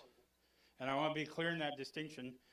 Alaska trollers, not trawlers, are local fishermen and women. Their whole livelihood was at stake for one of the most sustainable and healthy fisheries that we have. And so there was this lawsuit, and I was thankful Vice President Cook brought that to our attention and raised it up the flag. And we were able, because of the expansion in our capacity, from our in-house legal department, our governance team, and our communications, and then our Native Lands and Resources Department, we were successful in filing an amicus brief and got almost every tribe and corporation in Southeast to sign on to it. And that allowed our fisher people to continue to have their season last year. And so I think it's incredible to have this depth and breadth of capacity now that we're able to take these things on and to quickly work and establish something like that we did for the Wild Fish Conservancy lawsuit. I'm just incredibly impressed and blown away. I think one of the most successful initiatives over the last few years is our Community Navigators program. And I don't know if Gail DeBallis is here. Is Gail here? Oh, we're just walking in the room. I want to recognize Gail. Roland and I had charged her with starting and standing up the Community Navigators, and she's often says, well, I couldn't fail because you told me we had to do it. And I think she established a program that's incredible. We have a community navigator in almost every community right now. We have just a very few vacancies. But these folks really are like the ambassadors to our tribal citizens. They're connecting our citizens to services and resources, whether it be in their local community or with Tlingit Haida or some other partner. And they're doing incredible, incredible work. And I just want to take a minute and hold them up and thank them. And many of them are walking around the room right now serving you folks. If you're a community navigator, will you stand up and raise your hand? So, yeah, if you look around.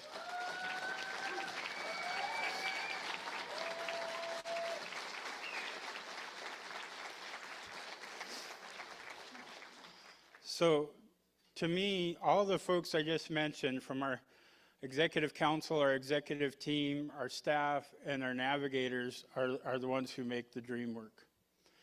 I want to talk about a new initiative of the tribe some of you might have heard about, but to me, this is probably one of the biggest things we've ever undertaken. And so I saw this quote, and it really hit home. And I don't know if anybody's looking at this building and saying, I've never seen that before. When we let us put our minds together and see what life we can make for our children. That's not a Tlingit or Haida person, that's the famous Chief Sitting Bull. But that resonated with me. You know, around the state of Alaska right now, and probably beyond, we continue to see budget crisis in our education system. And I'm often asked, well, what are we going to do for the education system? How are we going to help? And of course we're going to. But I kept coming back to, how much do we want to put into a system that was really set up historically to dismantle us? And that continues today. And I've seen it loud and clear. Oh, I'm getting ahead of myself.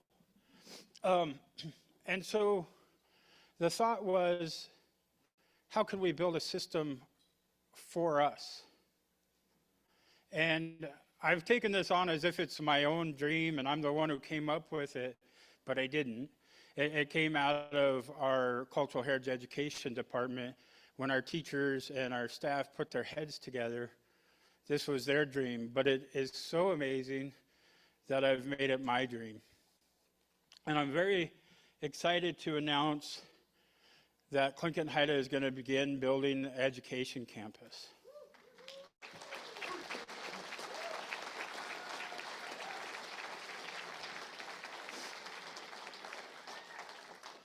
So what you see before you right now here in Juneau, we have Hayukatungi Kuti, which is our language immersion nest.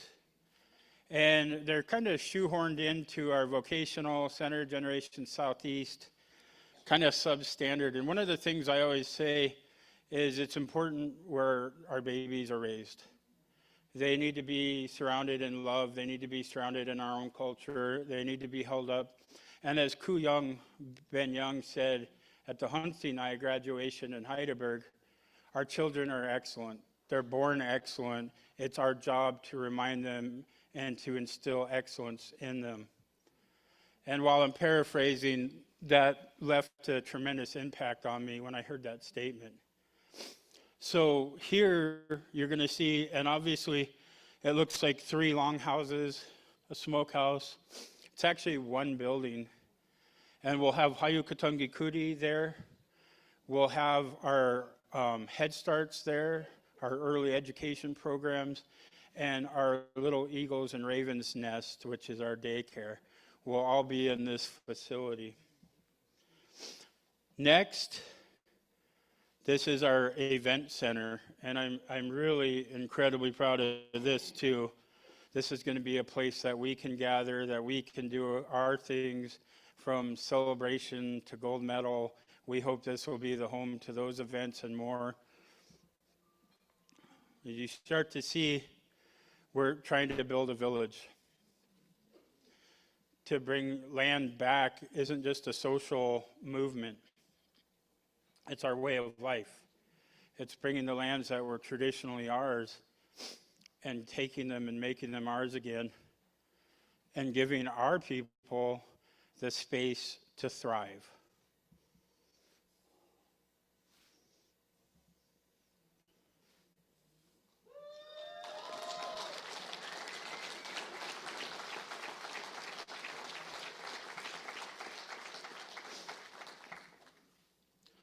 And I'm quickly going through these just to give you a flavor.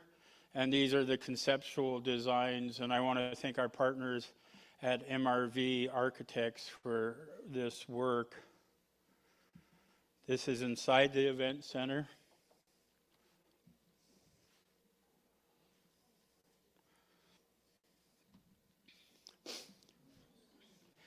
I'm going to go ahead and put my neck on the line and say something and do something that I don't usually do, and I don't try to take much privilege as the president.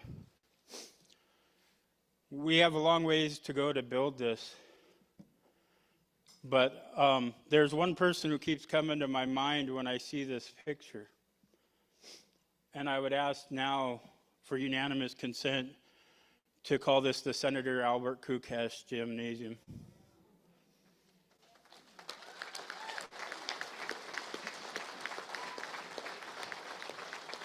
So, hearing no objection, we have our first name.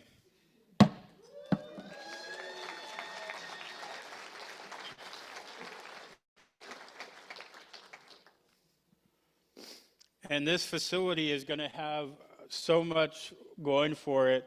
Not only, obviously, a basketball court, it's going to be able to hold over 2,000 people, but it's designed so that there's different rooms that, you see dance and exercise. We want classrooms. We want to see celebration. We want to see gold medal, and we want to see other tournaments. We want to see other events. We want to see NYO. All of the gatherings we want to see hosted here. It's a two-story, and so there's a walking track around the top story. There's more seating. But the building's designed also so it'll be a venue. We can have concerts. It'll add more seating. It's designed. So we're really, really excited about that. And if you keep going past the event center, then the next trio of buildings are K-12. And then beyond that, the last one is our tribal college.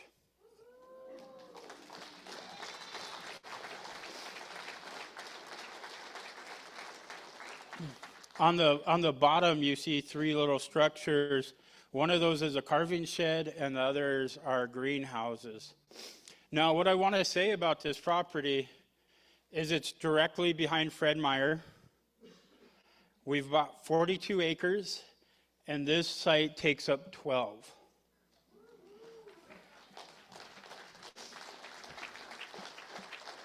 So our goal is to grow it out. We've already gotten some feedback. We'll be changing. Classrooms need to be a little bigger. We'll need more parking, but we have the space for that. And did I bring my?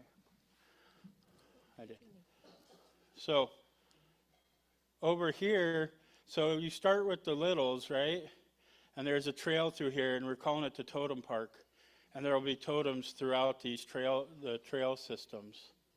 So what we're trying to do is give us a sense of ourselves, that our children can be grown up and raised, surrounded by our own art, our own languages, that our languages float through the air every day. That they're not, in the school system here treats our languages like they're a foreign language. This should be the only languages are Tlingit and Hodkill in our spaces.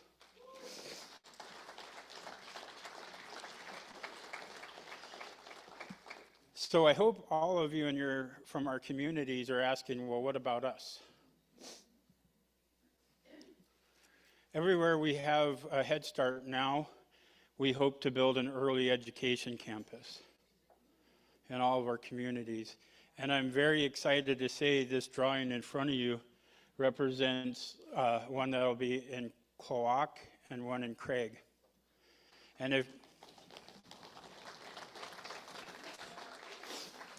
if you're asking, well, why Cloac and why Craig, it's because they actually approached us and they offered land. And thankfully, we pretty much have the money for these right now.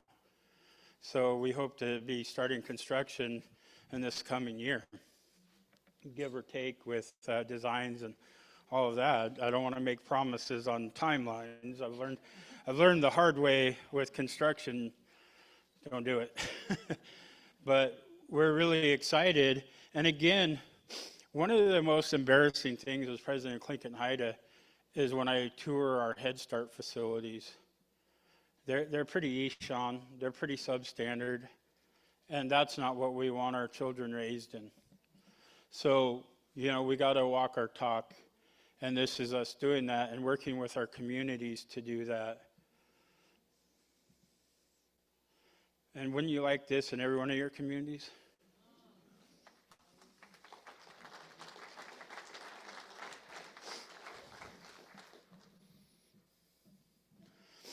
It's pretty fantastic.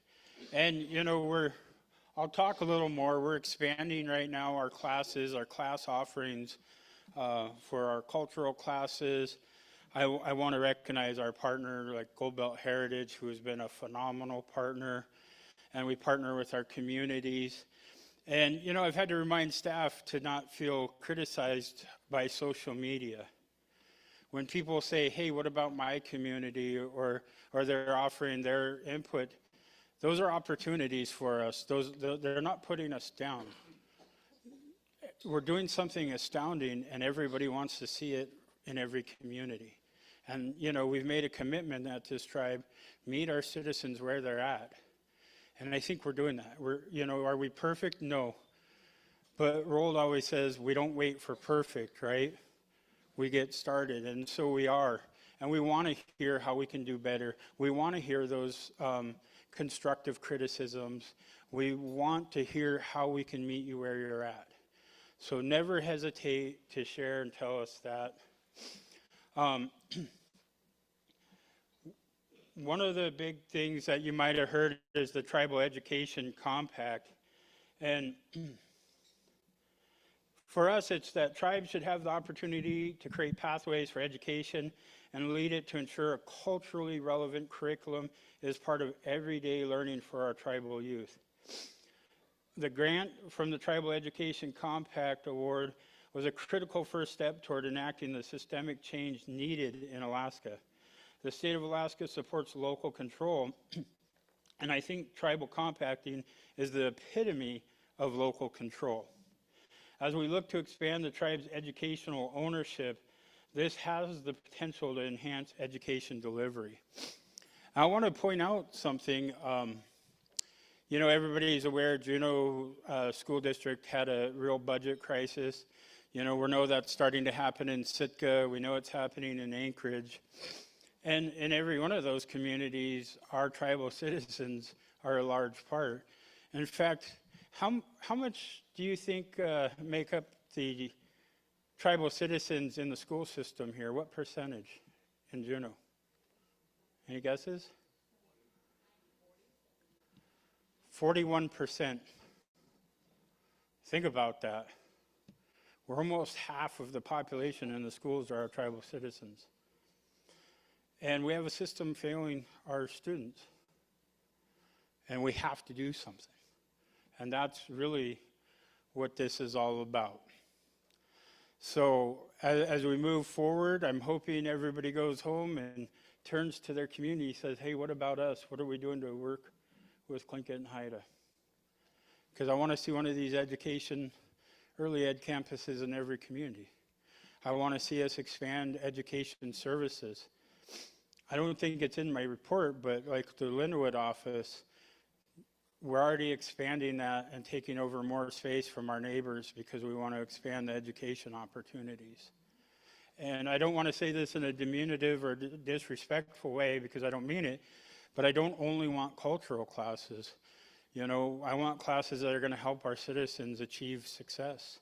I want classes that, you know, prepare them for employment, that prepare them for whatever they want. It's not my job to tell them what success looks like. It's theirs to tell us. And we should do everything we can to help them achieve that.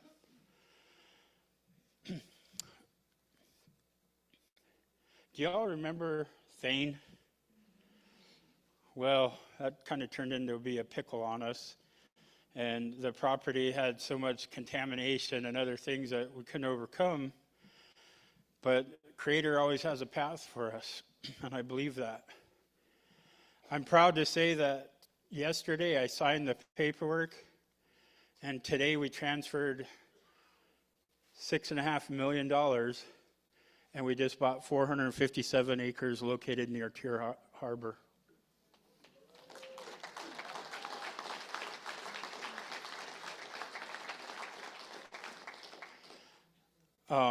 He couldn't be here today, but I want to recognize Jamie Cagle, a tribal citizen and the primary owner of Allen Marine, who has sold us the land, and we're going to lease back a small amount to him, probably about 20 or so acres, to put in a dock and bunkhouses, and we're going to operate operations out there. Now, what's exciting is these were the old concept plans for Thane. Well, scratch that. It's going to be way bigger, way grander, and we're going to build a village site for our communities again. We want a place where language is thriving, where our arts are thriving, and we want to see a place where people can have kuiks, where we can bring our people together and even offer housing. And my goal is, let's make the tourists pay for it. And when we have those kuiks, we don't turn to our own people and say, okay, we need $2,000 for you to do our business as clan people. So we have grand plans. This is pretty incredible. Just to give you for some people might not have any perspective on this, but if you're driving out north, this is the area. So most of it is untouched. We're outside of CVJ, so you're welcome. You come light your fireworks. Sorry, I had to throw that one out there. My staff cringe every time I say fireworks. But to me, when you think about the theme, this is where we build our sustainable future. This is where we lay the groundwork for true transformative change, where our languages, our arts, our very culture shouldn't have to ask, shouldn't have to beg to be a priority. And we can make them a priority here. And I think that's a pretty marvelous thing. So I'm just almost giddy with this one. It's a big deal. And speaking of big deals, you know, we've been working very closely with our partners. We've been building relationships that are going to carry us forward, that will bring that sustainability into what I'm talking about. And just some of those partnerships, we have an intergovernmental agreement with the City and Borough of Juneau. We've signed just this last year a historic co-stewardship agreement with the Forest Service.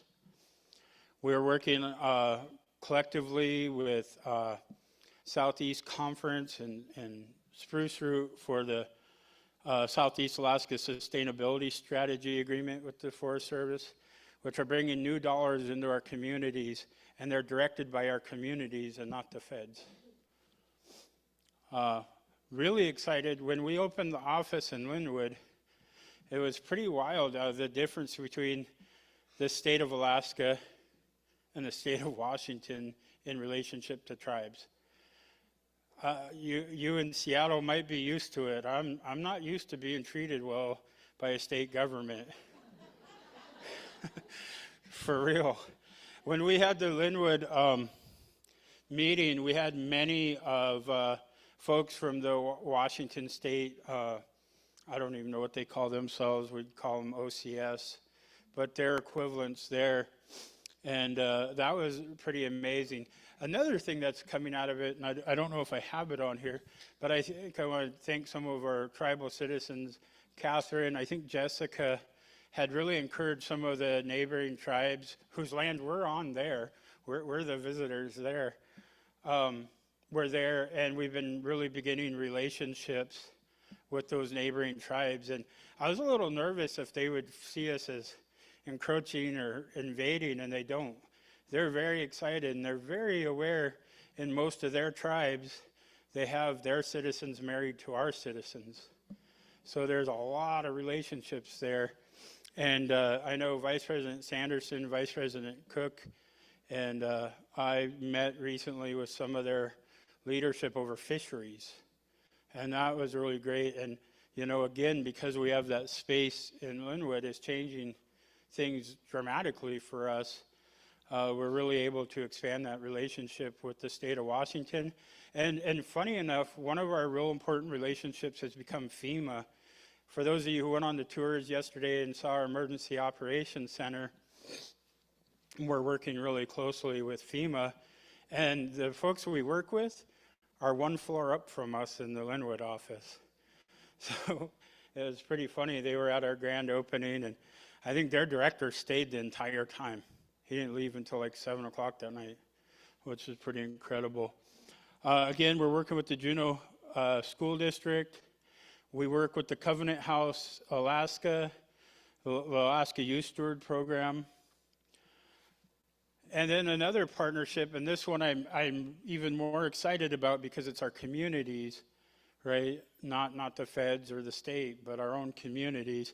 And that's with Tidal Network, where we got $49 million grant for expanding our infrastructure for broadband. And that's been pretty incredible. I don't know, there's delegates from Pelican where we brought in Starlink, and I think that's pretty much a game changer, right? Yeah. So we're really excited. These are the communities that have signed on to work with us. And so we're trying to meet that last mile of connection, as they term in the industry.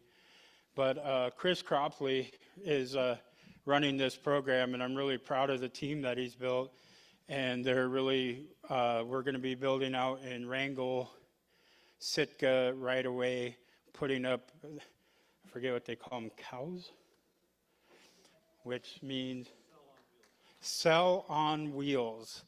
And they're mobile towers that until we can build permanent towers, we can set up these temporary towers and bring immediate improvements and then build the permanent towers. And so we're buying property in some of those communities to put up the permanent towers. Last week, we had our first day out at the Mendenhall Glacier, and these are your cultural ambassadors. And this is a huge deal. This is that co-stewardship with the Department of Agriculture. So we have a co-stewardship of the Mendenhall Glacier recreation area. And to me, this started a number of years ago when a delegation came through and they did a tour out there, and they asked, what's Tlingit out here? What can we see? What tells us about the Tlingits that were here? And the ranger at the time told them, well, Tlingits didn't have anything to do with the glaciers. Yeah. Well, you guys are chuckling. I was not. I was pretty angry. And knowing that, you know, some of our history is really grounded in going over, under, and through these glaciers, right? And I brought up, you know, a number of years ago, one of our relatives was found in that ice. That relative was over 9,000 years old. They have living relatives here now. So we have a little bit of something to do with that glacier. So it's pretty exciting. This is our team out there. and minus a couple, but yeah, we're really, really excited about this. And the other day I had a really surreal moment. I don't even remember who. Somebody brought me in some keys. I was like, well, what are these for? For the Mendenhall Glacier Recreation Center. That's co-stewardship when you get keys to the building. Yeah. So, again, we talked a little bit about the State Tribal Education Compact, and that's moving forward. I'm really excited about our Generation Southeast. Has used to be the vocational center, and we've rebranded that. And we're offering really more classes, and all the classes that you see in your communities or soon to be your communities, those are coming out of these buildings, this staff. Also, Vicki Soboloff in Linwood, Marita Young in Heidelberg, and I'm going to forget Corey's last name. Grant in Haynes. They're bringing you those classes. And I just want to recognize the Cultural Heritage Education Department. Our goal is to ensure culturally relevant and place-based curriculum for our tribal children. And not just our children, but really our citizens, our adults. We rebranded and it became Generation Southeast. And we called it Generations because we didn't believe education fits just one generation. I think it's all generations. No matter what age, we're learning, we're teaching, and that's important to recognize. We were one of only 5 tribes in Alaska out of 229 to secure that grant for the State Tribal Education Compacting Demonstration Partners Grant Program. And I know Ketchikan is another Southeast tribe that did that, so I want to congratulate KIC. So this is what's been happening in the communities. And we've had classes in these communities so far. We want to get in every community. But one of the things that I insist with our staff is we don't go where we're not asked or wanted, and we don't step on the toes of the local tribes.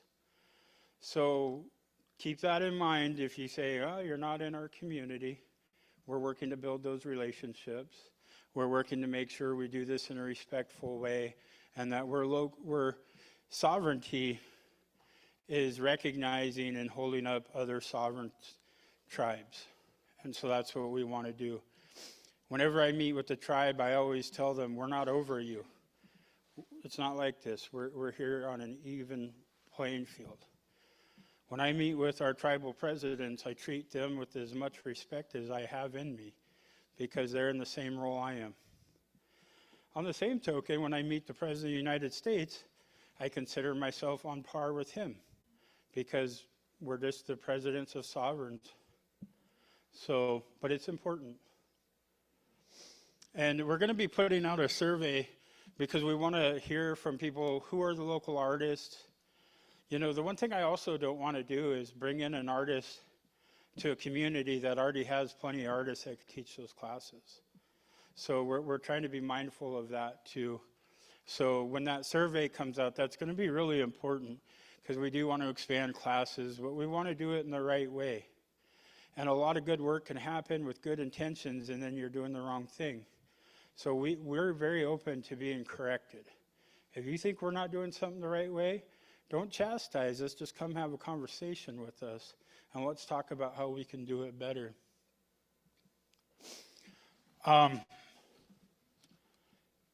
I'm wondering if the local presbytery is here. Yes, can I ask them to join me on stage? Dr. Woods, Rold.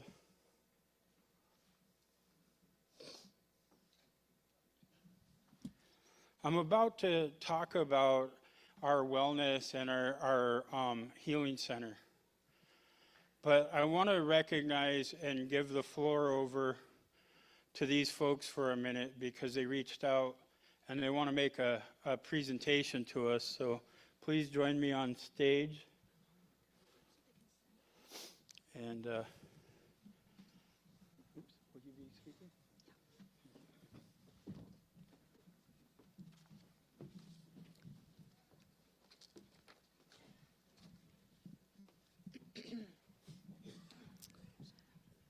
Gunachish Hat Yadi. I'm Barbara Searles. Teshtislan is my Tlingit name, Kagwantan. I'm chair of the Native Ministries Committee of Kunehidi, Northern Light United Church. It was more than 6 years ago, we learned about the closure of the Memorial Presbyterian Church in Juneau, the real story behind it. And it weighed on us. And so about 4 years ago, we drafted an overture to the General Assembly of the Presbyterian Church USA with support from our church and the Northwest Coast Presbytery. And we asked for a formal apology and reparations. And it was passed unanimously. And 6 months ago, we had the formal apology here in Juneau. And we presented a check to the Alaska Heritage Institute for their language program. It was for $100,000. And the total reparations was just under $1 million, but wasn't totally under our control. And one of the things that we learned along the journey was how important healing was. We were on a healing journey. And so in the last 6 months, we've decided that we had access to money to support the mission of our committee, which is celebrating and sharing the ministry, healing, unity, diversity, music, and languages of Alaska's First People. And so today, we present to Central Council, Clinton Haida Indian Tribes of Alaska, $100,000 for the Healing Center.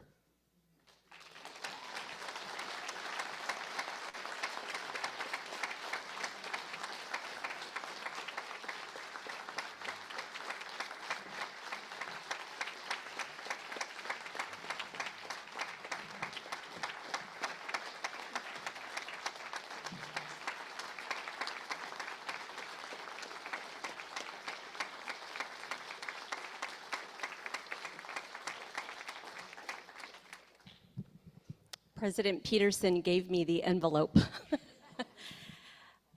The words she just spoke of, we've been on a healing journey these past 6 months, is like music to my ears and such a blessing.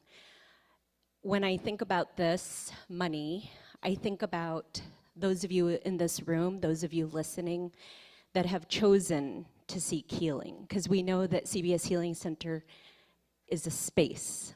We create a space. And while I value all of our staff who are just amazingly beautiful people who have chosen the field of social work and psychology, they've developed tools and skills, but in the end, they are human beings. And what they're doing is they're creating space. And so these funds will continue to go to the healing that each and every one of you are choosing to do. Because as you heal yourself, it's infectious energy around you. It's healing those around you. It's healing our past and our future generations. And I just want to say, Gunachish Hawa, thank you.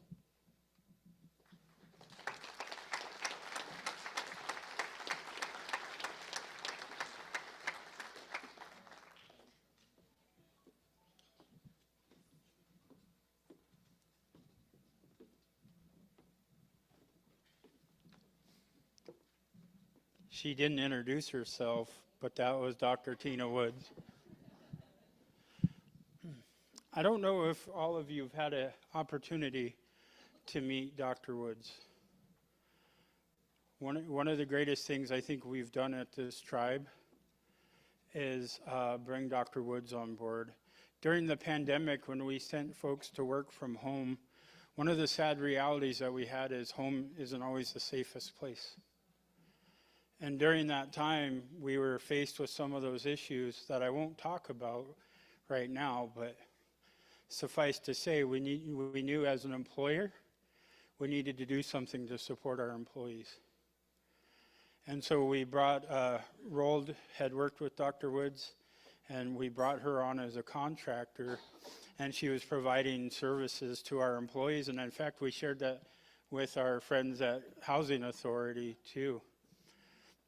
But we quickly realized this is not temporary work. This wasn't pandemic work. This is a journey, and that we needed to bring Dr. Woods on, and we needed to build a program that brought true healing to our communities, to our people. And I think we're on a really good path to do that. I can't go out in public hardly ever without somebody walking up to me. And it's usually Dr. Woods who they compliment, but she does have other clinicians. I don't think she's alone counseling everybody, but everybody comes up to me and I hear things, Dr. Woods has saved my life. Dr. Woods saved my wife. Dr. Woods saved my child. I've had staff come up to me and say, I bring my children to Dr. Woods. What a blessing.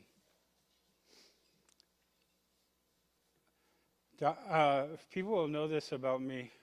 I'm not a big fan of us extending our graces and adopting outsiders. Dr. Woods is an Ungan, Chamorro, and I'm proud to say now Caguantan.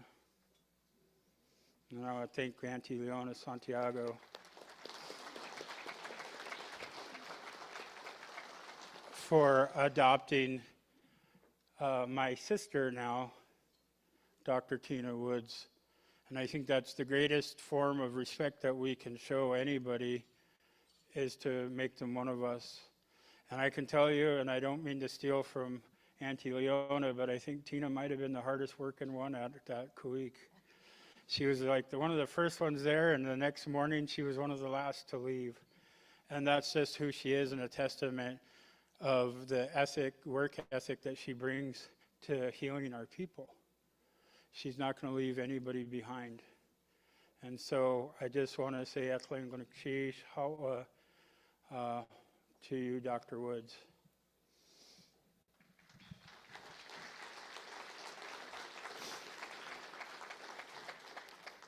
The one thing I've learned about this healing journey, I'm really proud of what we're doing.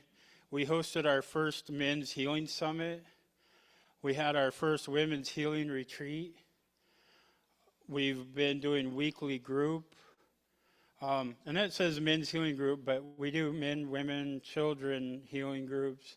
And we have other activities.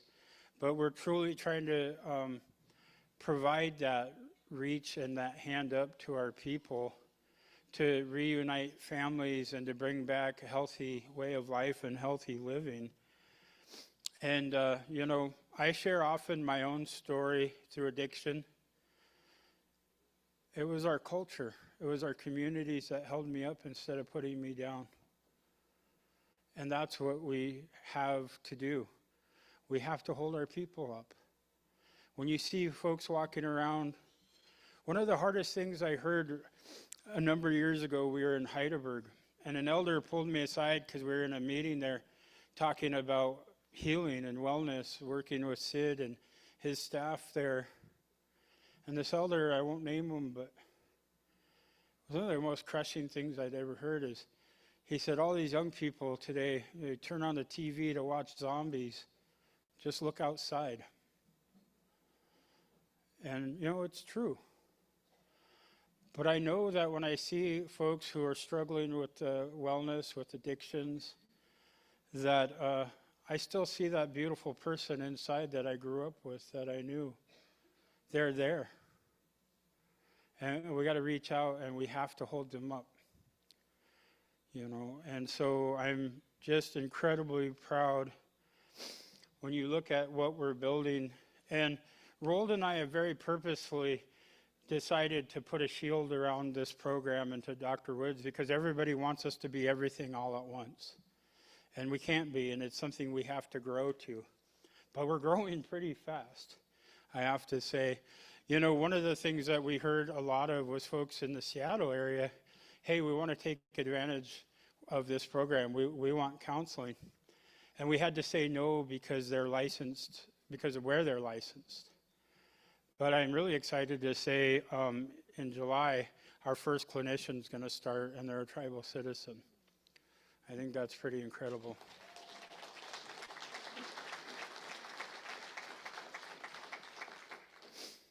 Some of the efforts that we're taking beyond, I just recently, we had our executive council meeting in Ketchikan, and the KIC folks reached out to me and said, hey, would you be on this Ketchikan Tribal Business Corp? And I was like, I think that's probably a conflict of some sort. And then realized what they actually wanted was help building a treatment center, a wellness center. And so we were like, yes, I can do that. And so I've gotten on that board to help them get one down in southern Southeast. But we need search, we need others to partner, because we need more than one. Unfortunately, that's the state of things today. You see resolution after resolution talking about declarations of emergency. We're in an emergency. 1 in 6 people die of fentanyl. I don't know any other statistic that strong. That's crazy. So we've had addiction task force nationally, and I'm declaring today in response to resolution 2415, and I want to thank the makers of that resolution, Ketchikan. In declaring that declaration of emergency for opioid epidemic, we're starting a new, and I didn't want to call it a drug or addiction task force, and upon Dr. Wood's recommendation, she said the outcome needs to be positive, it should be named positive, and so it's our Cultural Heals Task Force.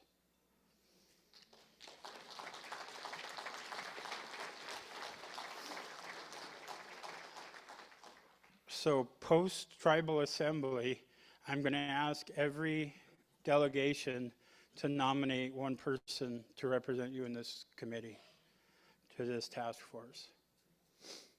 So I'm pretty excited about that and what we can do, because I said it 10 years ago when I ran for president the first time, we're the answer. We don't need anybody else to come in and fix our problems. We can fix them. Land back. Who has a land back shirt? Yeah. Well, as much as I get excited about seeing that, I want to say, land back's not a social movement. It's a real thing. And you look at our communities that are doing it, I was just in Sitka a week and a half ago where some land was given back to the Kiksadi clan. And I thought, wow, that was powerful. I hadn't seen it done to a clan. When you look at the Craig tribe and you see they put land into trust. When you look at Clinton Haida, who finally got land into trust. We're making movements. But I always say when asked, why is this important? And I said, because as a Clinton Haida people, we're tied to our lands. No matter where we're at in the world, our homelands are still what matter. And they were illegally and unlawfully taken from us. So we're going to legally and lawfully buy them back.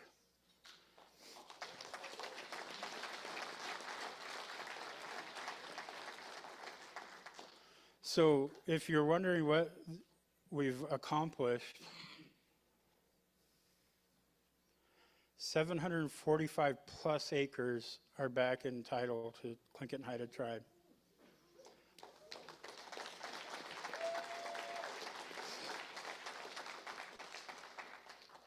Some of the big land bags were the 457 acres that we signed for yesterday, paid for today. 160 acres in Haines, 86 acres across the bridge at Cowie Creek, 42 acres behind Fred Meyer, where we're going to be putting our education campus. And then, of course, as you look, 400, 410 Willoughby, we just, the Driftwood, And then we just bought a parcel right in front of Foodland. That's the one that you see gated off over there. In the meantime, when I first became president, there was a resolution, I think Janice Hodge pushed it, and it was wanting land back in the Juneau Indian Village.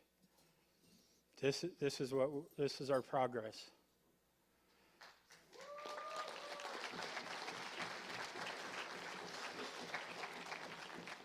And that one blue one is our land of trust. And one day we hope to see that all blue.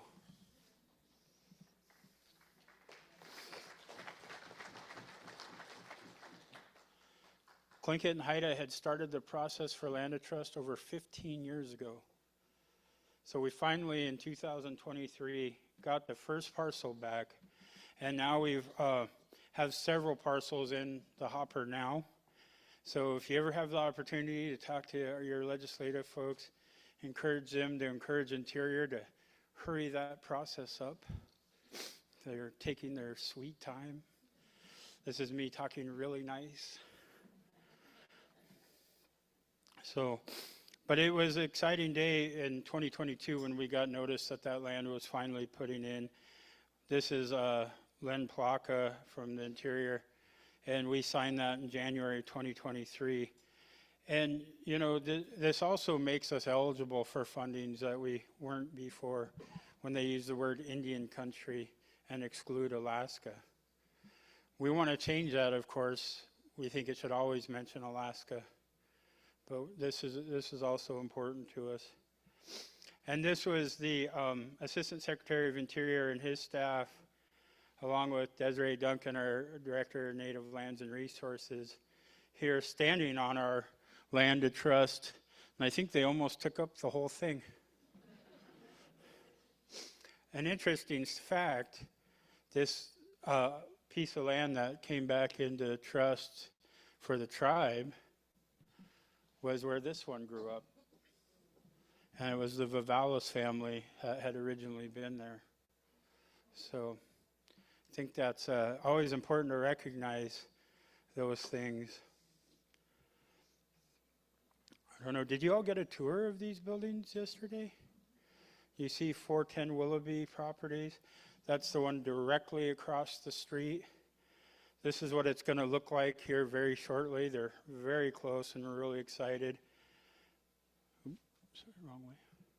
This is 400 Willoughby, which is just across the parking lot from 410.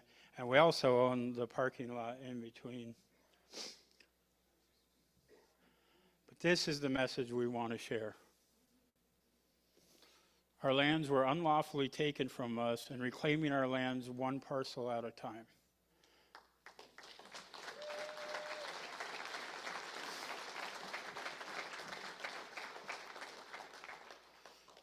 They used the one where I was trying to be Popeye. I'm going to talk about in ways we exercise our sovereignty. And I'm proud to stand in front of you today to answer questions and to explain some of what we do. Because sometimes people don't understand exactly why or what we're doing. Here's one. So this last year, we ended our membership with AFN. And I know some long-standing folks didn't quite understand that and were kind of hurt by that. But for us, the tribe's interest, as it says on here, has always been to promote, advance, and advocate for our peoples and communities on our own. And as I told AFN, I wanted them to think of it as the children leaving the home, not someone getting a divorce. We're still there to work together and work on statewide issues. But we know that we really, quite honestly, have the capacity to do things better, quicker on our own. So we've been expanding our government affairs team to support the tribe's legislation, both at federal and state, tribal issues, budget priorities, and funding opportunities. We've had meetings with every level of the federal government In this last, I met with the President of the United States 4 times. We've met with Secretaries of Interior, Agriculture, Treasury, Housing, the EPA.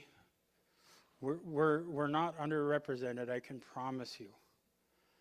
And I can promise you we're moving swifter, more quickly, and I think doing quite a darn good job of it too. Just this last year, we've added Heidelberg Cooperative Association back to our compact. We're working with them to expand their programs. We're working with Angoon Community Association. And this compact, it's kind of like the analogy I used with AFN. You're going to see communities come in, you're going to see communities go out. And we're always going to encourage both. We want our communities, we recognize their sovereignty, and we want to work with them to stand up. And if we're failing, I want to know, and where we're doing better, we're going to. So the good thing about the compact, probably the strongest, and anything I can urge any tribe that considers pulling out of the compact, is leave your ICWA dollars. Every tribe, including Tlingit Haida, only gets $26,000 for ICWA. Yet, because we compact, Tlingit Haida puts every effort behind it, not $26,000. And we may not always get it right, but we're there and we're learning and we're doing better. And I think, when we expanded our offices in Anchorage and Linwood, we saw nearly 50 cases in each community almost immediately. ICWA is something we have to protect. It's one we need to use, and we need to make sure that we're utilizing it correctly. We don't want to lose our children, not only from our families, but from our communities. And sometimes you got to throw yourself on the line there. And I'm really proud of some of the folks in this room who do that all the time and stand up and don't care who they're ruffling, they're going to defend our children. An area of growth for this tribe that I report on every year is our public safety team. And I'm so proud of these folks. I'd say almost all women, but Jason's there too. Also, where is Jason? Did anybody wish him a happy birthday? He just turned 60 the other day. Okay, not 60, but he's getting pretty old. I got to tease Jason because really it's just one of my privileges. But the growth in our public safety department has been phenomenal. When they had the landslide in Haines, how many people know that it was Tlingit and Haida were the first ones on the ground? Haines delegates do, thank you. We went up there, flew up with the Coast Guard in their Black Hawk, and were able to assess what was going on. And the next day we had a landing craft going up with heavy equipment, containers of supplies, and we worked very close with the Haines tribe to help them set up an emergency operations center. And it was our team that cleared the airport, which was flooded in Haines, and with debris and mud, and got that cleared so that planes could be landing. And I say that not just to pat ourselves on the back, because we were just a piece of a larger response, but I'm damn proud that we were that piece, that we're there meeting our folks where they're at. And we don't want emergencies, we don't want these disasters. And I know that we pray because we've lost lives in each of these. And Wrangell just suffered a disaster there. But I'm so happy that we could show up and meet our community where they're at, that we could be there and provide assistance. And, Esther Reese, who's the administrator in Wrangell, keeps thanking me and reminding me, they just got this declaration from FEMA through President Biden. And it was Sabrina Grubitz, and all those folks over under Jason that were able to show up and provide that technical expertise to navigate these systems that, man, they are not set up for us. And so we've been working. And what's really exciting is we've been holding FEMA to the fire, and now they're really expanding their efforts towards tribes, not just here in Southeast, but nationally. And they're crediting Tlingit and Haida. And I think that's a big deal. And I don't know, Jason's in the room, is Sabrina or anybody here? Stand up and recognize them for their work.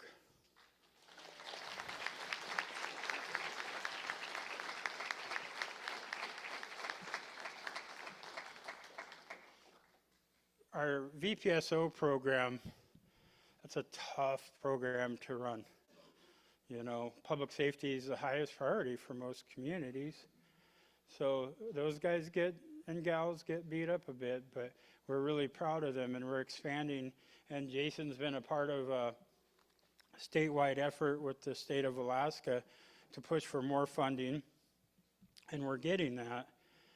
And I will say, and I'm probably going to get myself in trouble for this, but if Governor Dunleavy had accepted our invitation today to provide a welcome, he might have been surprised to find that I was full of gratitude for them expanding funding for the VPSO program.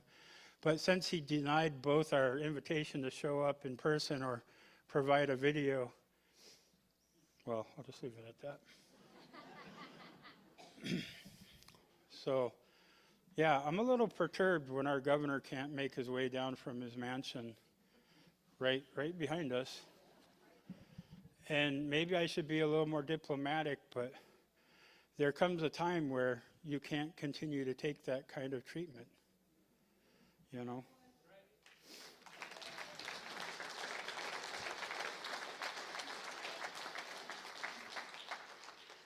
But I was able to attend the VPSO graduation here a couple weeks ago in Sitka, and really proud. We have a new VPSO in Cake, and we're working to put more in each community.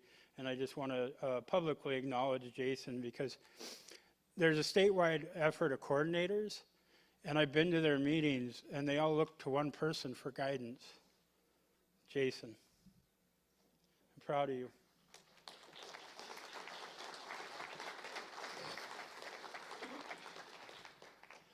One of the things I wanted to talk about was the establishment of the Constitution Committee. And we know last year's assembly was a little rough. There were some hurt feelings, and we acknowledge that. And we want to do things right. And so we formed a Constitution Committee. Let's work the process and make sure that everybody is able to examine that representation, that structure of the tribe's government, evaluate and come up with solutions at next year's is a Constitution Committee, and so we'll be doing that work. And so they've been doing that, and they're reviewing the historical and other relevant information. They've been bringing in tribal leaders. They brought in President Emeritus Thomas to speak to them, and they're looking at other tribal leaders across the nation, talking about how they do things. And so they're going to have monthly meetings through March of 2025, and then a listening session that will be engaged with everybody in the fall of this year. When we talk about some of the work that's going on, a big one is the Department of Interior had a what they call the M opinion by Solicitor Sansonetti, gosh, almost probably 3 decades ago, that really limited the scope and the powers of our tribes in Alaska, that really brought, there was no parity between us and the lower 48 tribes, because they said we didn't have jurisdiction over our own lands. We didn't have jurisdiction over native allotments. And we've been working incredibly hard with this administration, and I was really excited when just a couple months ago, the solicitor, Bob Anderson, he partially withdrew that 1993 Sansonetti opinion and affirmed Alaska tribes have jurisdiction over native allotments. That is a huge deal. And you see it on there, parity for Alaska tribes. No tribe, no sovereign nation should be treated less than any other. And this is a big deal, and this is good for every tribe. So we're really excited in our role on that. They had let us know about a week or two before that went to press. We were sworn to secrecy, but we were told point blank this was Clinton Haida's advocacy. So again, I'm incredibly proud of our general counsel, our governance team. This has been a long time coming. And I talked a little bit earlier about that Wild Fish Conservancy lawsuit. And so we did 2 amicus briefs last year. One was to keep that fishery open because they said they weren't going to be able to fish last year, which meant, you know, probably a couple thousand people would be affected in Southeast and hundreds of our tribal citizens. And you're talking about fisheries that are sustainable, that are healthy fisheries. One line, one hook. That's a big deal. You know, when we face these ocean trawlers now that are decimating our seas, and they're saying that our trawlers are the ones impacting orcas, I think it's kind of ludicrous. I think their lawsuit is based on bad science. I think it's faulty narratives. And we've met with our brother and sister tribes in Washington and Oregon, and they'll tell you this group has filed, what, I want to say 73 lawsuits against Washington tribes. They've done about 20 or 30 against the state of Washington, but that disparaging amount towards our tribes, to me, that's pretty sick. And what we're hearing is these folks, their whole business is filing lawsuits and settling out of court. And then they move on to the next lawsuit. And there's folks like Patagonia and other businesses that fund them. So if you're really proud of your Patagonia coat, you might take it off. We all have them, it's okay, but until they can really support our First People, we don't support them. So we're working with our tribes in Washington and Oregon and beyond to start building a coalition and start working on fish. If any one of you are tied to commercial fishing, we know it's in a decline rapidly right now. So I want to thank VP Sanderson and Cook. They were really strong advocates in that meeting there, and it's all about, you know, those relationships that we've had with the other tribal folks, and we're going to build that stronger and make a bigger commitment. And I was pretty pleased to host them in our Linwood office, so that was pretty awesome. Wanted to talk about our tribal ID machines. I think this is the number one question I get asked from anybody. And so we're really excited about these new machines. Program compliance printed 4,600 tribal ID cards in 2023. And already into 2024, 945. We're going to have new tribal ID printers in Juneau, Anchorage, Linwood, Sitka, Ketchikan, and Klawock. And these machines are incredibly expensive and delicate, so that's why we're not going into every community, but we are going to have a centralized, you know, as much as we can. But we're really excited about the enhanced IDs. I wanted to give a shout out to President Emeritus Thomas. In his off time nowadays, he's compiled and created the President Emeritus Hall of Fame, and our staff is working with him to print a book of these folks and recognizing tribal citizens who provided leadership and helped to improve the lives of our people.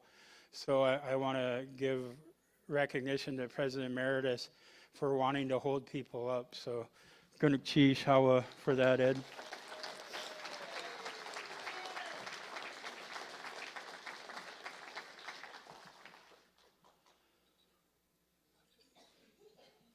This is pretty astounding. The screenshot on the right side of this was from Southeast Conference report last year, where they reported many segments of industry and government in the decline. Tribal government was the one growing. And that's not just Tlingit and Haida, that's all your tribes throughout Southeast Alaska. I think that's pretty incredible. Jackie and I were in attendance, and they presented us with an award for a lot of our work, and so it was a real honor to be there and to be recognized. And I sat on that board before, and they didn't always recognize tribes, and they didn't always want to work with tribes, but the day is changing, and you're seeing entities and agencies recognize the impact of our tribes and want to be lockstep with us. I'm going to ask your indulgence. I had a meeting with the mayor of Juneau about a week ago, and I want you to forgive me for the language because it's hers. She said, I like working with Tlingit and Haida because they get shit done. I said, I'm running for president again. Can I use that? But in all seriousness, one, she did say it, but I think it's just a reflection of where we're at, though. In a day where we struggle to have those relationships, that's changing. And I think in no small part to our tribal citizens who run for public office and sit on these boards. You know, in every community, we're seeing tribal leadership step up and fill out those roles wherever you're at. I found it interesting. Wathlal Gadak, sitting here in the crowd, is on the city borough of Juneau.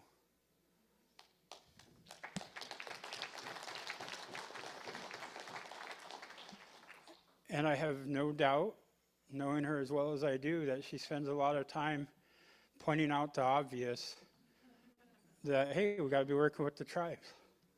But it's obvious to you and me. It's not always obvious to our friends, and sometimes we got to remind them. And that's why it's so important, again, whether it's school board, city planning, you know, whatever those are, if you want to see change, you have to be a part of change. You have to run for office, you have to show up.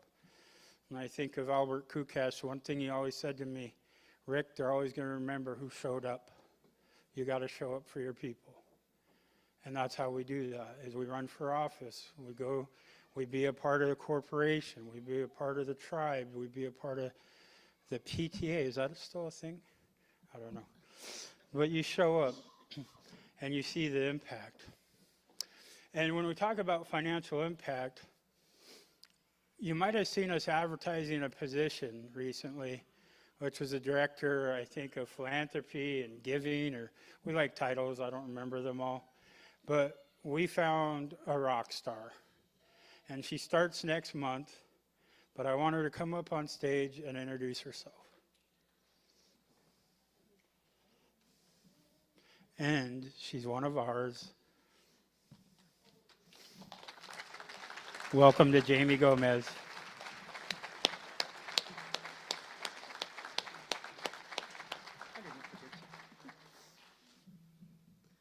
Ganesh Chish Hawa, Squat Yuhaktua Sak, Yek Nahatsati, Lukahari Ayahat, Kagwan Tanyadi.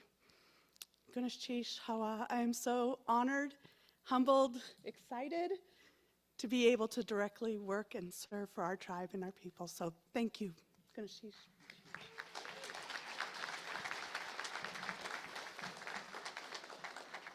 I am so excited to have Jamie and her years of experience at NCAI and beyond. She's been very impactful in raising millions of dollars for other organizations. And I shared an education concept with you for this education campus. And I'm going to put it out there. We got a big lift on that one, but I know we can do it. And by adding Jamie and soon adding a team around her, we're going to be going after everything. So before I close out, I just want to say what a profound honor it is to have my job, to serve our people. And I just want to say, to each of you who hold me up, hold me accountable. I take that really serious. And I know I'm accountable to everybody. And even when I get grumpy and got to be reminded, I know who I work for, and it's the greatest honor and privilege of my life. I found my heart's work, and I'm so thankful for those who came before me, who, I always want to say this, Clinton Haida is successful today because we didn't have to fix anything. We had a foundation that goes back generations now, 89 years. And before that, our EMB and ANS. So I want to recognize President Emeritus Thomas, former President Bill Martin, who isn't here with us today, but I was fortunate to serve under both of those fine leaders, and I appreciate everything that you've taught me.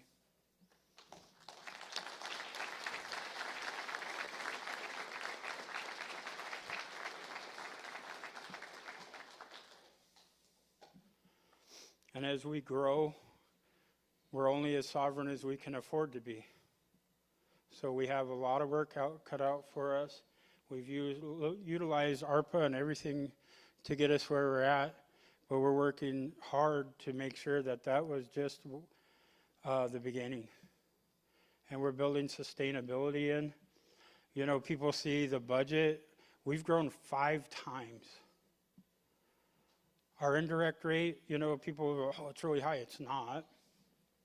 It really isn't. It's 35%. That's pretty decent. We've grown out our services. We've grown out all of our programs. And more is yet to come. And as I close out, I want to dedicate this report to 2 fine people who are former employees.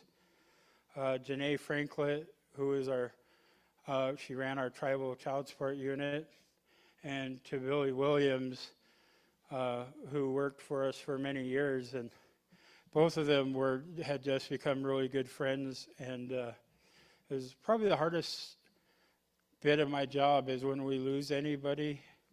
We lost Janae and Billy within a week of each other.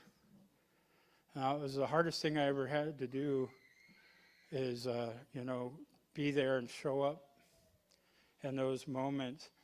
And I always think of Billy because the first time I just got elected president, and he comes up to me and he goes, you know what's wrong with Clinton Haida? And he's an employee. And he gave me a list. But you know what he also gave me was a list of solutions. And damn it if he wasn't just about right on everything. And so I just say lift them up in our prayers and our hearts and their families. And again, Kunukshish Hawa, thank you.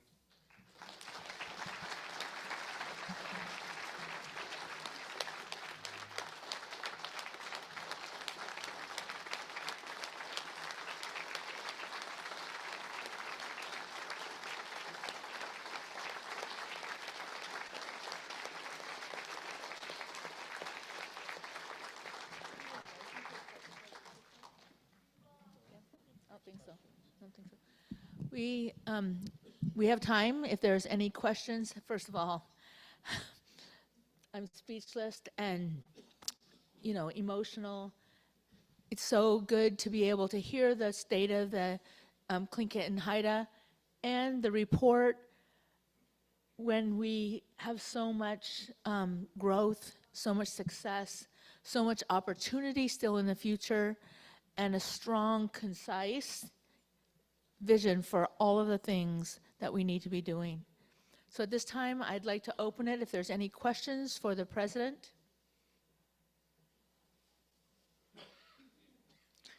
Please state your name and community. It should be, yes. Kunukshish, Khone, Lance Twitchell, Juno delegates, Atlin Kunukshish, Ye Jane, Cheltakatuhan. Yahasta ani kakaya ak hon.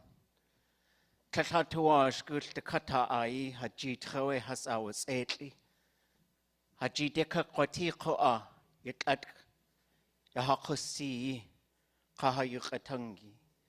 Dasaya o tusatin. Akhya khutwone. Ade awe yeji ne ye chaltakat yuhan. Yak ya itikak chak. Atlein ku. Shatsin dain you has outla atkan. Adata we data tinach sahas yati. Yahatachant isani. Ye awa hastu yaak. Dach ayaha yasatak ya yidat. Ye awe ha yejne. Adeha I has outlet to ya. Adata we clitzin. Tu clitzin. At yawane. Kakasachan. Gulchish. I just wanted to speak, Tlingit, on what we've seen here today, which I think is incredible. And just say, over the years, there's been many incredible and powerful voices that have been in this room. And so there's a way we talk about that, the way that the path is cleared for us. And so I just want to take a moment and acknowledge how amazed I am by the work that we're doing. We never invited anybody to come and steal our land and to take our languages and to banish them and to take everything from us. But it's incredible to watch us take it back. And I want us to hopefully, and I want to encourage us to transfer this energy we feel into learning our languages and using them and just increasing the ways that we do that. I want to acknowledge the work of President Peterson, who I've known for a couple years, and just say this is really incredible, and also Ed Thomas and Bill Martin, and all the delegates and all the executive council members. As we do this work on the land of the Akkoan people, Wushkitan, Klinedi, Yachtetan, Wasashtiqahateti Anikakayejituni. I think it's important to also document the stories. As we talk about land back, I think it's very important that we acknowledge that the village of Douglas was burned down by white people. I think it's really important that we acknowledge the Filipino and Tlingit families who were pushed out right over, I don't know my directions, right over in the flats. I know someone who teaches at the university, and they said, I'm just really worried about, what's the word they use for it? When they, when they make the, I can't remember what it's called, okay. But he says, I'm really worried right now about what's going on in the flats with the way that they're treating things right now. And I said, well, you should learn the history of that place because you're privileged to live there because our people got pushed out of that area. That was the village.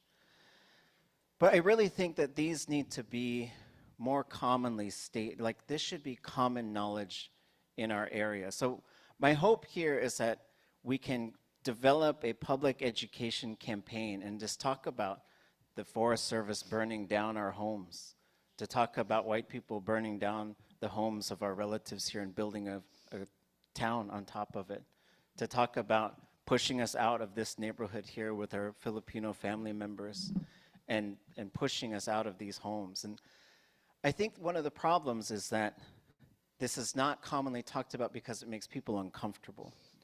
But as we've seen with the Presbyterian Church, with the initiatives that they're undertaking, which I think is a wonderful start to say, okay, you guys did something horrible to our ancestors and to our future generations and to us. So the apology and then the financing is great. But I really want everybody who lives in Juneau to absolutely know that these things happened and to know that that's a big push behind a lot of this stuff. Because as we look at restoring place names and doing that kind of work, some people say, well, how come we don't vote on it? And we say, well, you guys never gave us a chance when you took the names off the land anyway. So gonna cheese for all of your work. Those are just a couple of suggestions to increase the ways we can tell those stories because it honors the people who suffered in those times. Gonna cheese. Geez, I really commend you for those words, and I couldn't agree more. I also want to say I'm really grateful. I thought you were coming up to tell me how to correctly say poutine. No comment.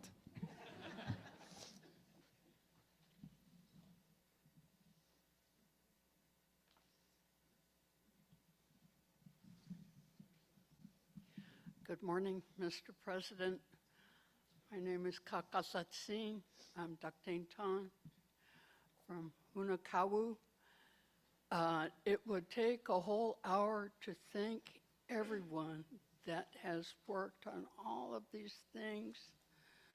I'm very pleased and very proud of what has been done. As always, I have one little axe to grind.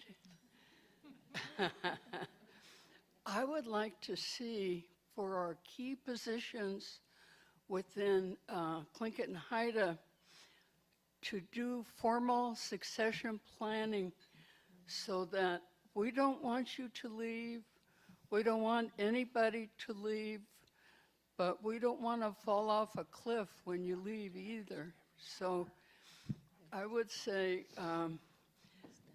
I think it would be a good idea to decide what key positions are going to have definite succession planning because it protects our future. Thank you very much, Mr. President. Hawa Gunachish. Gunachish, Pat. I'm really excited because Pat gets up and says this, I think almost every year.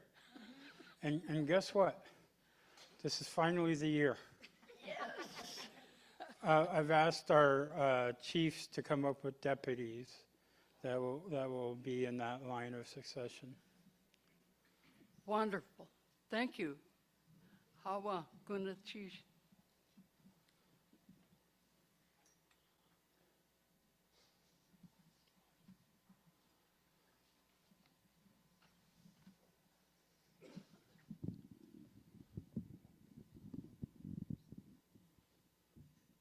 President Peterson, it is a pleasure to address you this afternoon. Paulette Marino, Sitka delegate. Tekunyek Duasach, Kline di, Kagwantan Tiadi, Yogstet from here, from Alquan. Thank you so much for your report and for your words, but especially for your humble heart and your work. There are so many good things and a good direction that you're leading our canoe in. Gunish Chish for all of that, but again, as you always give credit to every person that is around you and every talent that's brought forth. Thank you so much. President Peterson, it was so nice to see you in your homelands of Sitka, and it was nice to see you as you traveled with us during a land back ceremony on an island that is a traditional spawning territory of the Sitka herring. There was still a little bit of spawned out there as they dropped the tuna in the water. My comment or question is in regards to the Sitka herring. The Sitka herring, as you know, along with so many others, was so plentiful along all of our coast here in Southeast Alaska. We hope to see that day again, and with your leadership and the leadership of others, I believe that that can happen. President Peterson, there is many things that we go about as a people, and we have many successes. One of the areas that Tlingit and Haida has been very good in working with the local governments and the grassroots organizations, the elders and the people, is for our way of life. We are in a crisis state in Sitka in regards to the Sitka herring. One of the new tools that's being used is commissions and organizations, as you may know, that have names that appear to be supportive of our causes and our movement. However, looking a little closer at them, some of those committees are funded by multi-million-dollar seafood industries from around the world.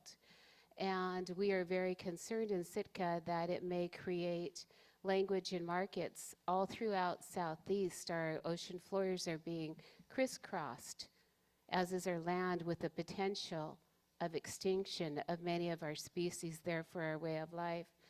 President Peterson, do you have thoughts and ideas in how we can work together and go forward to strategically advocate and not have any blinders on when it comes in with these new moves that big groups are making.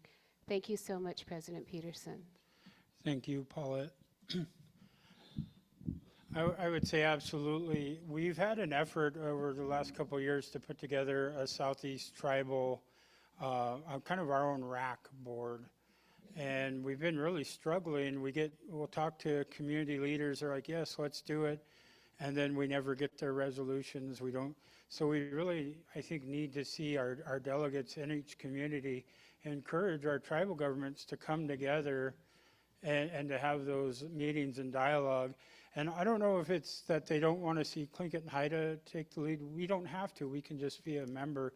But we really need to see our communities come together and put something together. Let's exercise our sovereignty.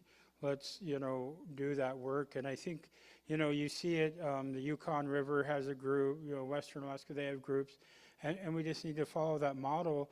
And even meeting with the lower 48 tribes, actually, Rob knows them very well, Ed Johnstone. He was essential from lower 48 tribes, helping them establish those. And, he's given us great advice, but we need the Southeast tribes to come together on that. Thank you, President Peterson. I agree very much. We have a first-time delegate from Angoon, so I'm just going to help him as he comes forward with his questions. But I believe it is a priority for our people, and we shall unite on the issues of our way of life. Thank you for your answer.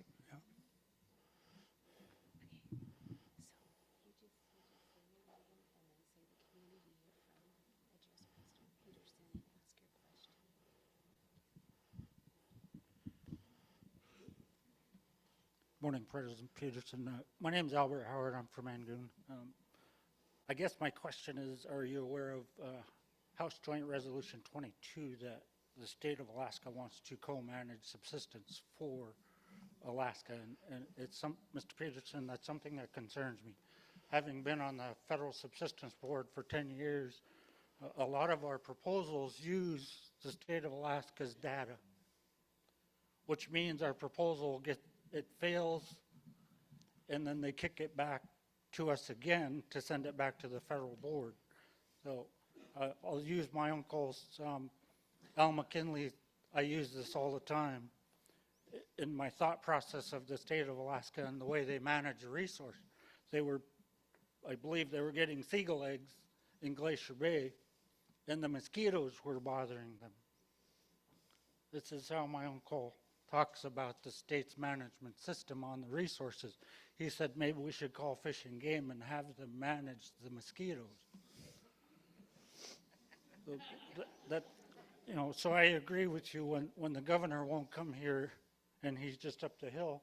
That's how we get treated at the Federal Subsistence Board. I don't agree with them sitting at the table with us unless they sit at the table with us. They don't recognize traditional ecological knowledge that I bring. I have a 12th grade education, but I've spent my whole life out in the environment minus the 4 years serving our country.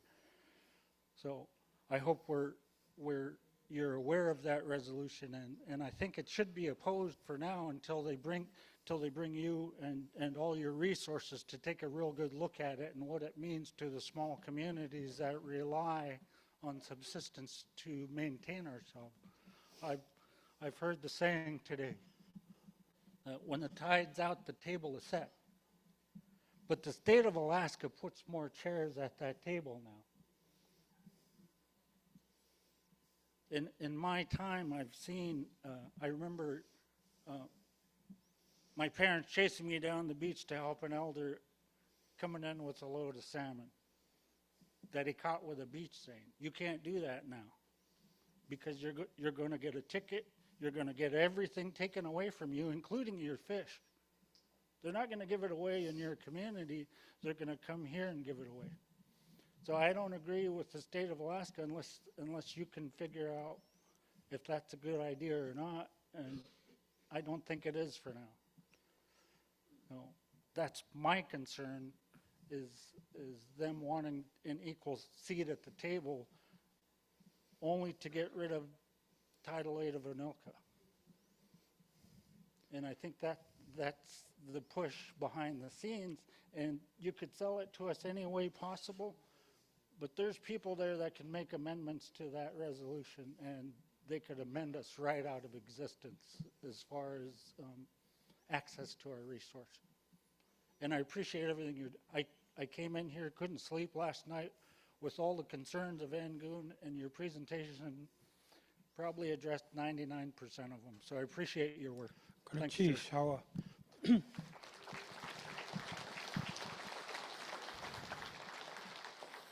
So the answer is yes. We're actually all over this one, and I'm really incredibly proud of Heather Gaddy over here to my right, and Jill White's somewhere in the back.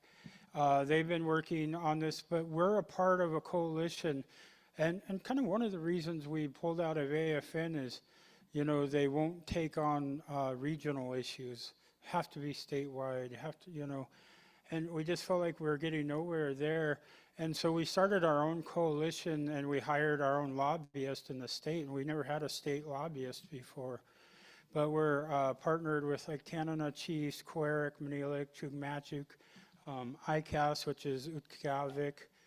Am I missing any? But we collectively represent a little over 100 tribes in Alaska. And we've been going up and lobbying together and testifying, and we've been all over this bill. And Representative Baker is actually Alaska Native. And so we're all a little confused because when you talk to him, his intent and efforts don't match up with what is happening. But we don't think it looks like it's not going to go anywhere. But we're on top of it. We're not taking, we're prepared in case they try, it starts gaining any traction. Also, President Peterson also forgot to mention the fact that Angoon residents aren't allowed to catch king salmon right now, and I think the same thing goes for cake. And a lot of us have done that this time of the year for generations, and now we're not allowed to do it.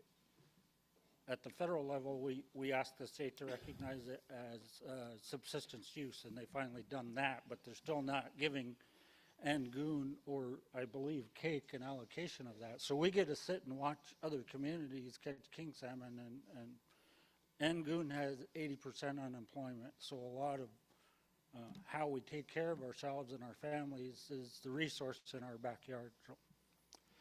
And Albert, this is exactly why we need to get this Southeast Tribal Group together. You know, we've got to band together and start tackling these issues. Our way of life is disappearing right in front of us. Thank you, Mr. Peters. Thank you.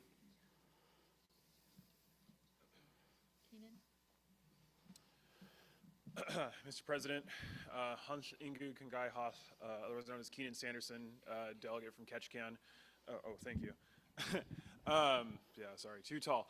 One of the topics I wanted to talk about has already been hammered out pretty well with the Southeast Commission, whatever the name is, I really don't care. I just hope that one day, and hopefully soon, that it comes to fruition, because I've seen firsthand how a group like that works up on the Yukon River. I had the privilege of being able to go to the Yukon Intertribal Fish Commission in Fairbanks a couple of times when I was in college, and man, they do a lot of good work, and you know, banding together as a unit is a lot tougher to deal with for the state than just individual tribes coming at once. So I would also echo that everybody in this room go back to their local tribes and encourage them and press them to submit those resolutions. However it ends up, whether Clinton and Haida is taking the charge or everybody's roughly equal unit, I personally don't care. I just really would like for that to come to fruition. I won't spend too much more time on natural resources, although that's like one of the main things that I focus on all the time. The other thing I wanted to bring up is not a question, but just a comment. I am really, really happy to see what Central Council is doing when it comes to education of our youth. For those of you who don't know me, I also serve as the vice president for the Ketchikan Gateway Borough School District and have been on that for 2.5 years now, kind of determining whether I want to go back for a second term, but I have a couple months to figure that out. But I really want to commend you and your team for having this big vision to be able to educate our young people in a culturally sensitive way that's actually going to work for our students. Because what's going on in the state, it's not just Ketchikan, it's everywhere. It's not working. And our governor, I'm not afraid to say it, our governor is doing a piss poor job when it comes to educating our youth. It almost seems like he hates young people. I'm not afraid to say it. I know other people are more hesitant, but it ultimately stems from a political bargaining piece. Our governor wants, insanely large PFDs. He wants charter schools to be state-ran for whatever reason, which doesn't make sense. The charter schools in the state are working for a reason, and in my opinion, it's because of local control. And that's part of what's going on with Central Council. We have local control, tribal control over what we want to have our youth being educated on. That's all I have to say. But again, thank you for taking the charge in education, natural resources, because those are, for me especially, are two really important things in my life. So thank you very much. How gonna cheese? Richard?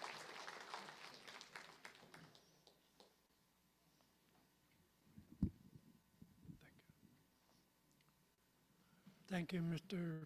Chairman, Mr. President. I want to commend you for the job you've done so far. We have high expectations for what's going to happen tomorrow. I want to acknowledge our President Emeritus, Ed.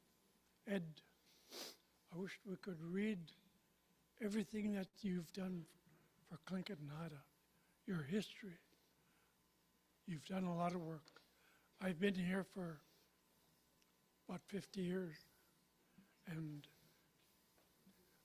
I see a lot of my friends. I don't recognize everybody. I'm looking at some people and I say, I know their names, I can't remember. But it's good to see everyone, and part of our heritage is listening to people that were leaders before.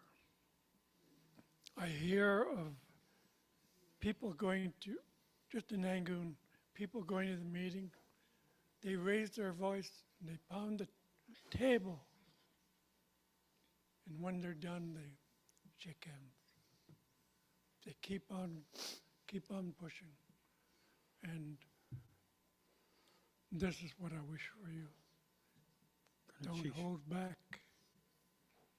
There's a lot of us that would be worse if we said our piece. Thank you very much. And these will be the last three questions. The lunch is ready. We have deer stew and fry bread. And I know people have been sitting for a while, but thank you. Thank you. Mr. President, I want to commend you for the warrior that you are, and you have a fine team working with you, accomplishing things for our tribes. I wanted to put something out there. It may or may not be an issue yet. There are numerous people exiting the smaller communities, and their land is left sitting there. I don't know the status of restricted deed status anymore. I used to. But they're leaving property, and maybe someday they want to come back. So I want to see our native lands and our native communities continue on and not have it be purchased by non-natives. And so I don't know how many are sitting out there, but it would be nice to know if, I don't know who the correct entity would be to keep an eye on this. We actually do. So Desiree Duncan and our Native Lands and Resources, we actually, part of the compacting is that we do the realty, so for BIA. So we do track that. What we try to not do is compete against our local tribes for those lands, but there have been times where they were unable to or didn't want to, and we have. So. All right, good. And I'm sorry, I didn't introduce myself. Cecilia Tavalero, Seattle delegate. Chish, thank you. And next, Andrew, and I would just want to say one thing to Cecilia's comment, a plug, because this was a resolution. Everybody do your wills. It will help us maintain those properties. So do your wills if you have property. Yes, Andrew. Actually, if I, really quick, Andrew, if you or your family has an allotment, our department can do your wills for you.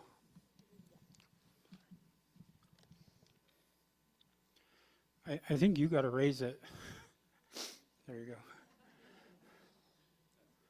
Oh, did that mic get turned off? No, it's on. No. Did it get turned off?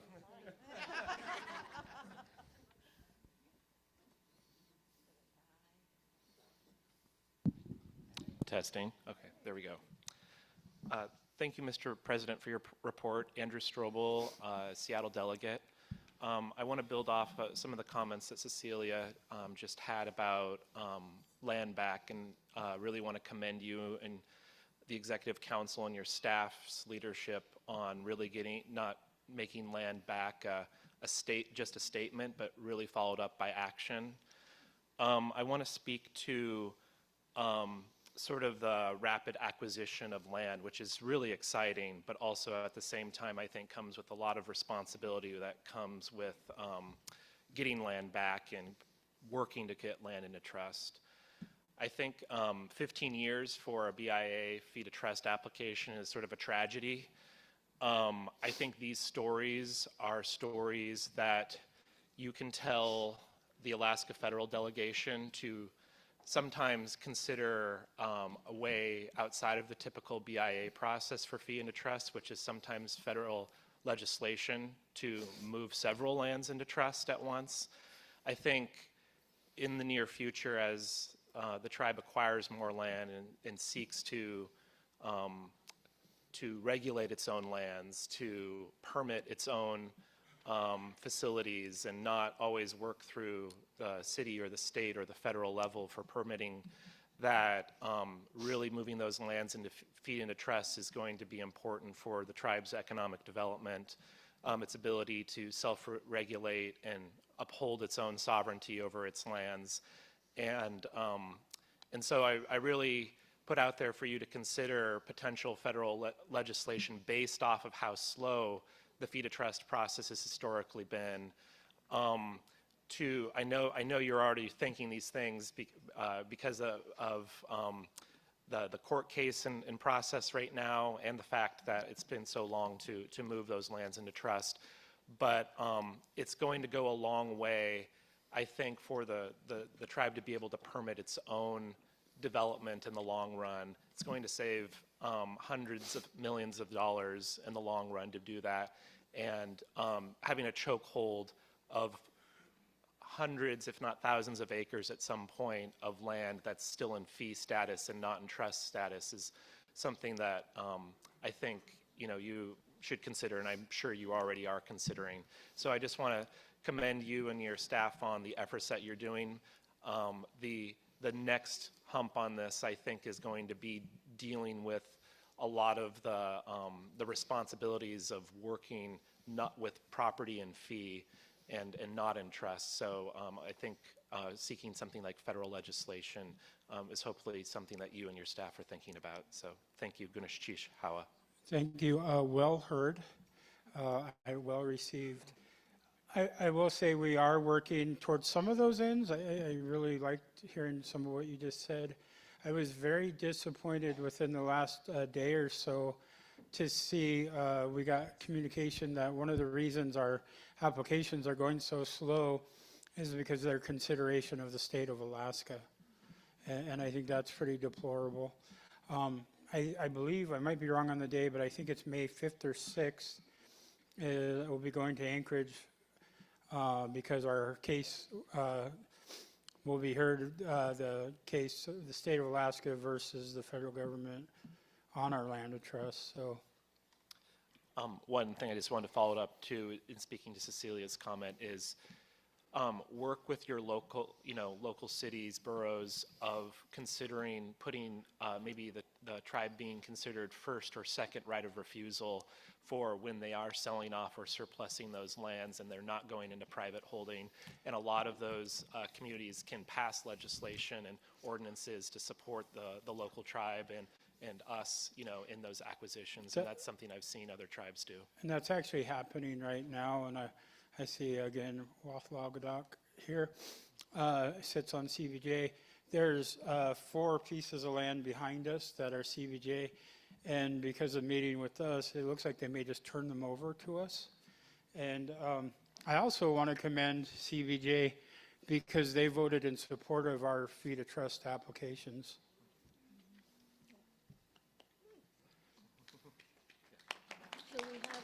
Oh, she was the last one. She was in the third.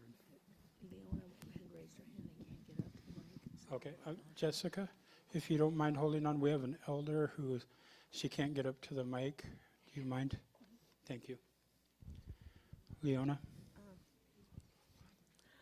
If I could sit, I can't stand Please too be long. comfortable.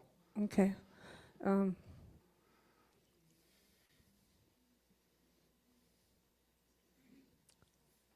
I'd like to say that the report was very, very hopeful for our people. And with my background, social services, that I've always advocated for our people, and I really appreciate what's happening with our tribes. I am very, very honored to be a witness to all the work that you guys have done. Mr. President, Dr. Peterson, and your executive council, and all your staff, and the delegates who I'm very happy to see a lot of you. And when I gave Dr. Wood a name, our family, we don't have much names because it went with our Aunt Agnes Bellinger. So I came up with a name called Strong Medicine, and I had Kune give me the name to give Dr. Woods. So that's how we do things, and I really appreciate being able to be here. I've had some pretty heavy trial health issues, but I'm trying to be positive. As a matrilineal for my family on my dad's side and my family on my mom's side and all my cousins. And it's kind of hard when you get this age, and I never let people know that I don't see very well. So if you're waving at me, I may not know who you are. And I've had to set back on my walking these past few weeks, so it's kind of scary, but I'm trying to do what I can to be here. And I just want to share something because I never get to share it. I come from a family of alcoholics. My mom and dad died of alcoholism. I lost aunts and uncles to alcoholism, cousins. I've lost a relative to fentanyl. And somewhere, there was a time where my siblings, excluding one, but we all sobered up.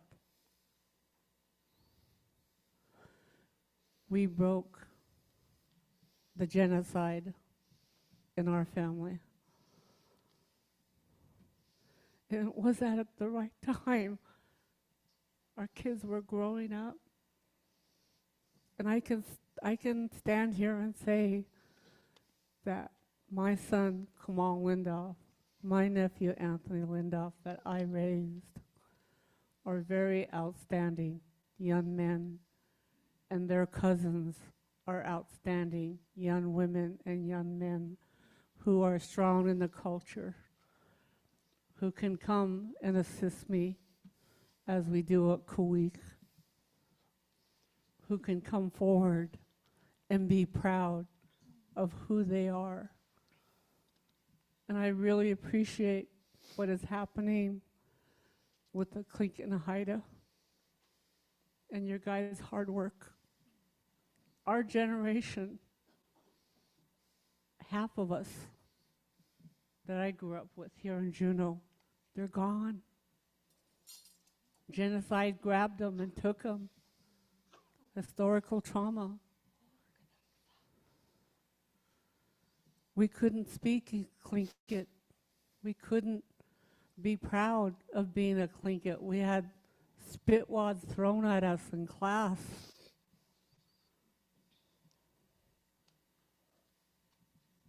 We were really ridiculed for being too brown. And then when we go home to our house in Haines or here in Juneau, we could be Tlingit. But out there we couldn't be. So I appreciate all the people that have advocated for our tribes.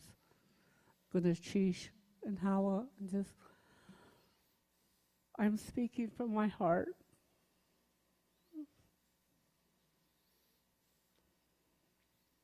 I have a younger brother who has cancer. And I, as an older sister, you know, it's hard when something happens with a sibling. So I'm just sharing that, and you know, and I really believe the leadership that we have with Clinton and Haida, that our people need to pray, because you guys go out there and travel, and it makes me worry when things happen. That's how we should feel about our leaders. You don't want to wish them badness. You want to wish them well and that they're safe, because they're working for our people, for my granddaughter, for my nieces and nephews that aren't even born yet. That's how our ancestors thought.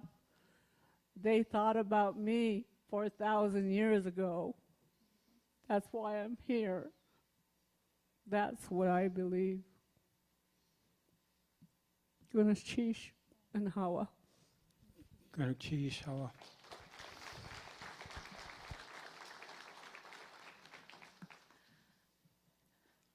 Jessica Elopre, Seattle delegate. Shikakata Uyu Khatuasok, Deshi Tan Chukanedi Yadi. First of all, Mr. President, I appreciate you and your report that you've given to us. It exemplifies the hard work that you and the Executive Council, as well as all of the staff, have been doing for the betterment of all of our people. I truly appreciate the opening of the Linwood office. As a Seattle delegate, it was always hard to be able to help reach all of our tribal citizens in the greater Seattle area. We are now at 24%, I believe, of the tribe down in the greater Seattle area, and having so many tribal citizens that live in that area, it's hard to make sure that we keep tabs on everyone to make sure everybody has what they need. Our local chapter does a lot with the help of our Executive Council. One area that I really want to see the Executive Council take focus on is with its partnerships with some of the local organizations that directly serve our tribal citizens, whether that's housing or healthcare. Some of these organizations are great and they have wonderful leadership, yet they could do so much more. And I really hope that our Executive Council will work on providing more advocacy to these organizations to help our tribal citizens. We have tribal citizens who are in some of these locations that are unsafe. And by unsafe, I mean their health and safety concerns, where they are exposed to toxic levels of meth, fentanyl, and other drugs, as well as travel safety to and from those locations. I want to see us work in partnership with these organizations because they do great work, but having more connection with them, not just providing monetary assistance when they ask for it, but direct connections. And I want to be able to see our community navigators welcomed into those spaces, because our local community navigator, Jennifer, she tried very hard to reach out to a couple of these organizations when it came to our elections. And it was a struggle for them to even call her back. She didn't get into one of these locations that has many of our tribal citizens for direct service. And so finding ways in which we can use our friendships and our already established connections to create those pathways for our community navigators to have easier access, I think would benefit our tribal citizens immensely within the greater Seattle area. I lift my hands to you and the leadership. All of your upper leadership have been incredible with working with us in establishing our Linwood office, and it means a lot to the tribal citizens. Ganesh Chish to all of you for all of your continued hard work.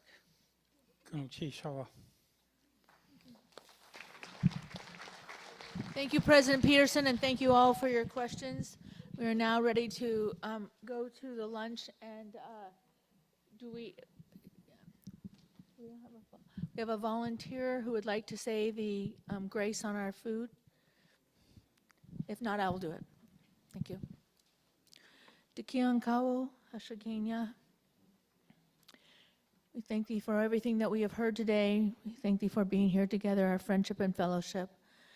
We ask that these blessings be on us and be on our tribal citizens.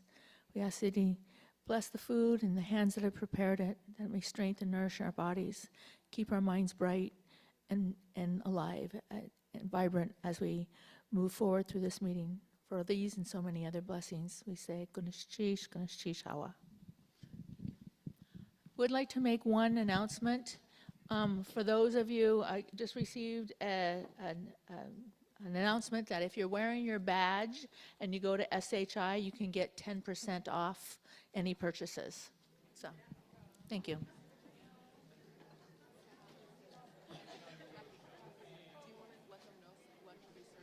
Oh, yes. And you do not need to line up this year. Just want you to know that. You are the gracious guests, and you will be served at your table.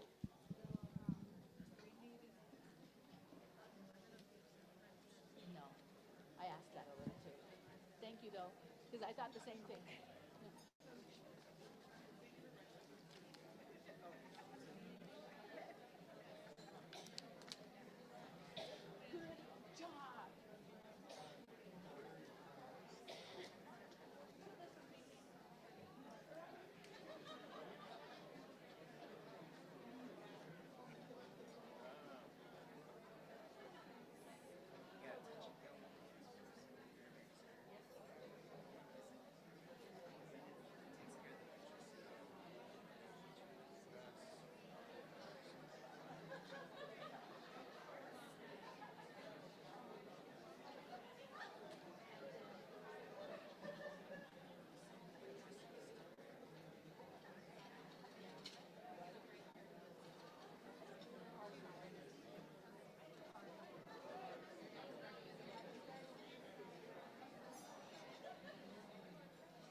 was like, where are my pelican people?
Hello.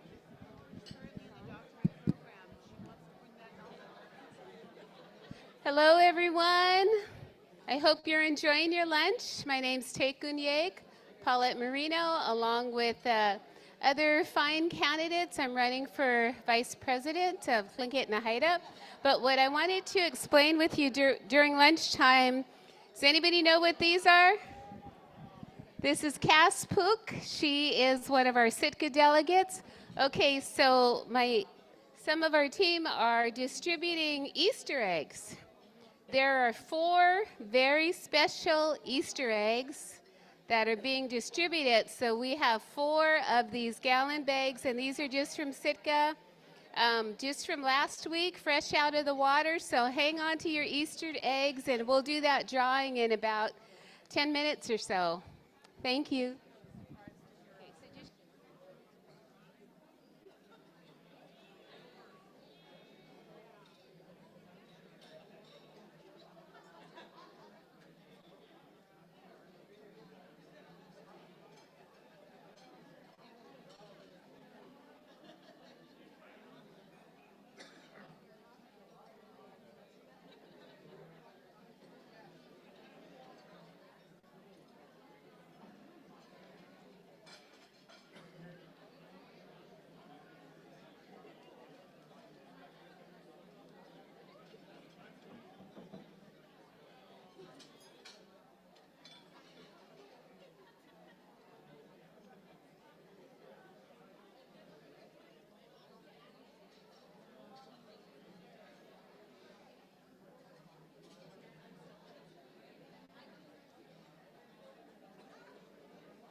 Hi, everyone. Good afternoon. Paulette Marino, and I'm with Seth. He's a new delegate from Sitka, and we are ready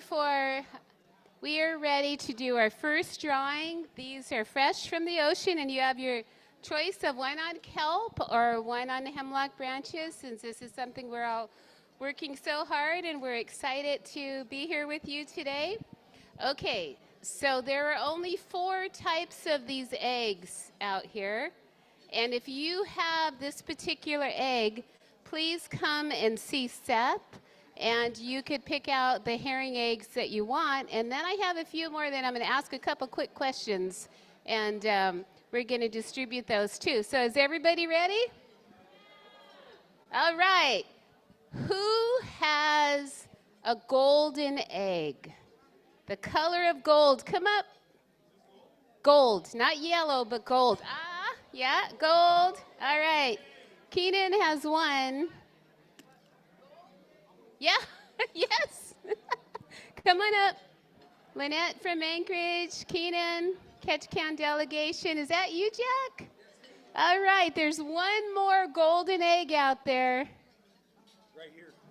Okay, we have 1, 2, 3. One more golden egg. Can you hold it up, Jack? You guys see this color here? Anybody back there have the golden egg? Okay, so we'll wait for them. So he'll right up there if you want to take them to the box. Okay, go ahead, Lynette. Yeah, you can give them 2. Yeah, you can give them 2. We have one missing golden egg. And thank you, Andrew Roberts, for helping harvest these from Sitka. I want to give mine, donate mine. Okay, and then we have another question, and the very first one to raise their hand will win another bag of fresh herring eggs. What year is Search going to open its hospital in Sitka? I saw her back there in the turquoise. Your answer? Okay, come on up. She was the first one. All right. Okay, and who knows? And I know everybody's going to raise their hand, so I'm just going to go like this, and whoever's hand is up. What is the Tlingit word for herring eggs?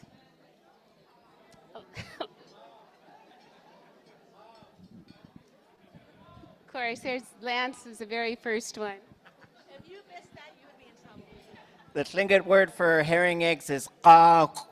Okay, so now you got to help me, Lance. You get a bag of herring eggs, or one's on kelp. Kelp.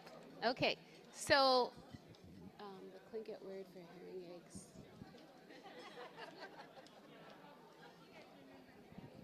Okay, the Tlingit word for herring eggs on the hairy seaweed is neh. No. Okay, he has to give away his herring eggs. Just kidding. Well, I could ask the Tlingit word for this. Yeah, okay, so. Okay. What is the Tlingit word for herring eggs on kelp?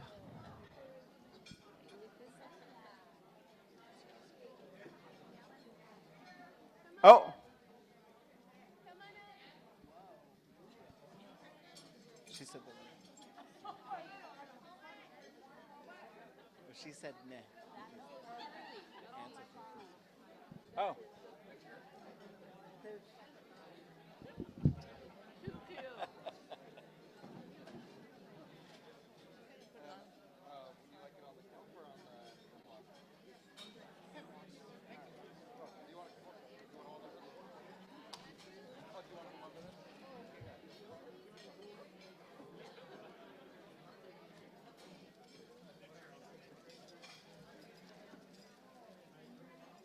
How you doing, Win?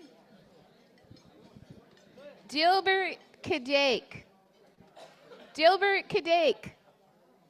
Did you get a golden egg? All right. Okay, so he already got some herring eggs, Andrew. He just gets one, Andrew. Yeah. Okay. So this question is, who is our eldest person in the room? Okay, who's above 70? Okay, I see Paul Marks and I see this gentleman who's above 80. How old is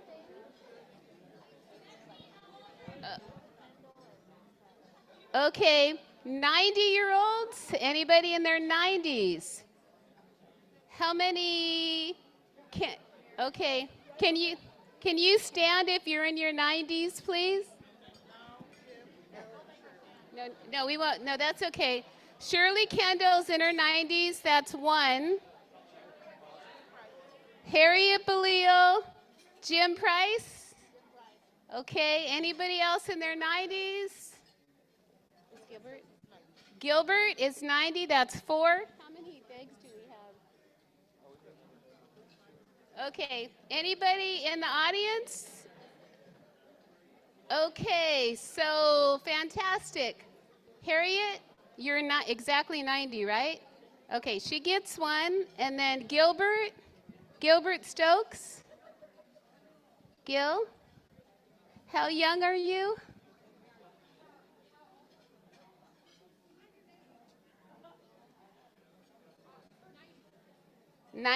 Almost 91. Okay, so Harriet, did she get one from Andy? Okay, and then Jim Price.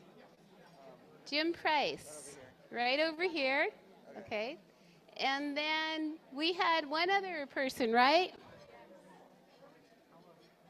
Who was our other person in their 90s? I think we had four. Shirley, Gilbert, Jim, James. Huh?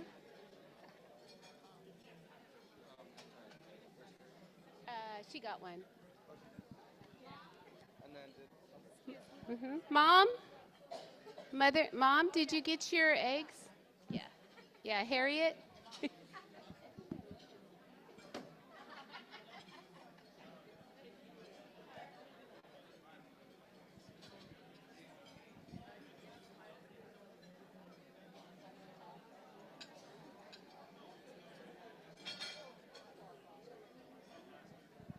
Okay, Seth?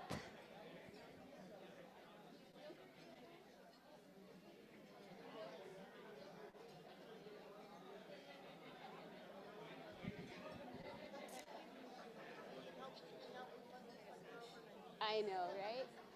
Okay, so the next question, and we still have another bag of herring eggs, and these were just harvested. It takes us in Sitka 10 times more time and energy and resources to get 1/10 of the herring eggs. So thank you so much for being so supportive of all of our communities. Is this one kelp? There's quite a bit of kelp in Okay. but a lot of hemlock in here. Oh, okay. So we have a couple of different ones. Okay, the first one to raise their hand, what is the name of our A&S Grand President? Okay, Daphne Elby. Thank you very much. All right. And what is the name of our A&B Grand President? I don't see any hands. Hands, okay. They're good at getting herring eggs, so they get one more over here. And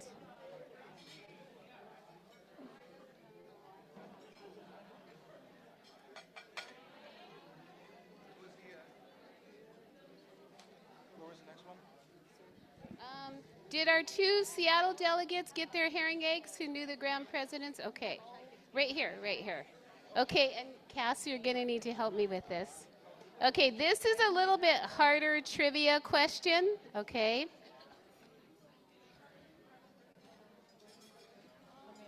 Oh, well, hold on. President Emeritus, Ed Thomas. Cass? President Emeritus, Ed Thomas. We have a trivia question for you, Ed, if you could come forward. Okay, and take one out. Yep. I got it. This can all be yours if you can share with us how long the last delegate for vice president served from Sitka, or his name? Who was the last vice president to serve from Sitka?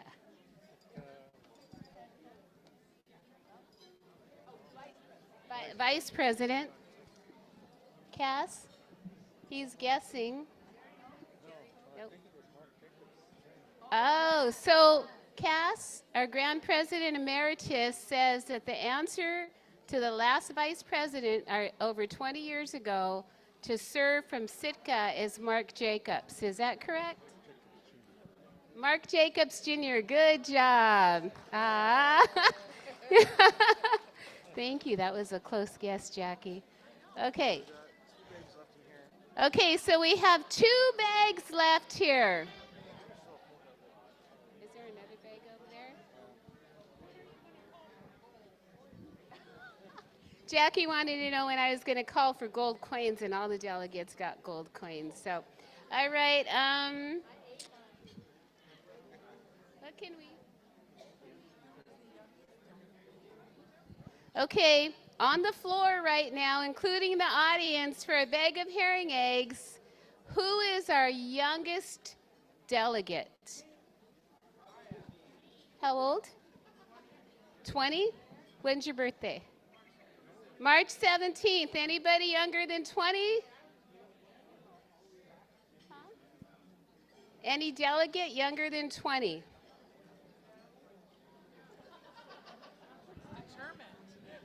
Okay. All right, you win. And then in our audience back here are beautiful guests that are in the back. Our last bag of herring eggs that Seth has here. And thank you again for all your support with our herring egg harvest. We're glad that we're able to help as is other communities too. Who is the youngest person that is a guest, a non-delegate here today? Oh, how old is your baby girl? 5? 1? 1?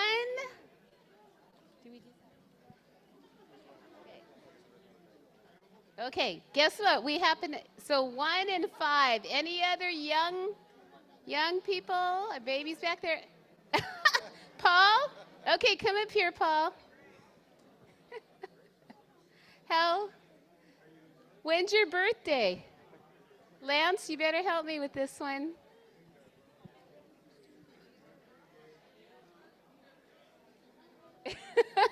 I'm sorry, Paul. We got to follow the rules. But call me and I'll bring you some from Sitka. So we have our youngest delegate back here, the baby, over here. And maybe I can bring you some, huh? Second youngest? Yeah, over there. You have one? Oh, there's that bag over there, too. Okay, so our 5-year-old is going to get our last bag over here in the box, okay? Thank you, everybody. Thank you very much, and good luck to all vice president candidates.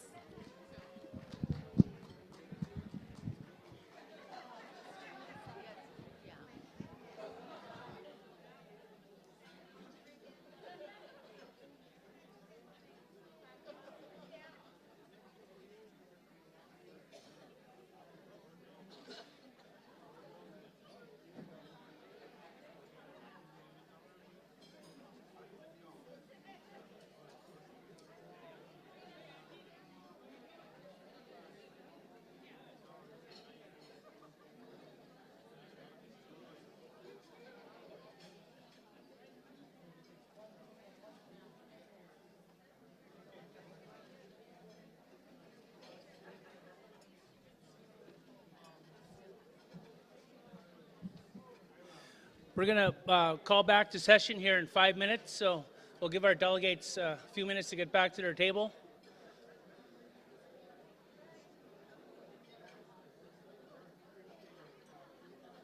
My goodness, we'll make this really quick. So we actually have 5 left. So we're going to have a really quick dance-off. Whoever wants to dance for these herring eggs needs to, the first 5 people right here. Paul, this is your chance.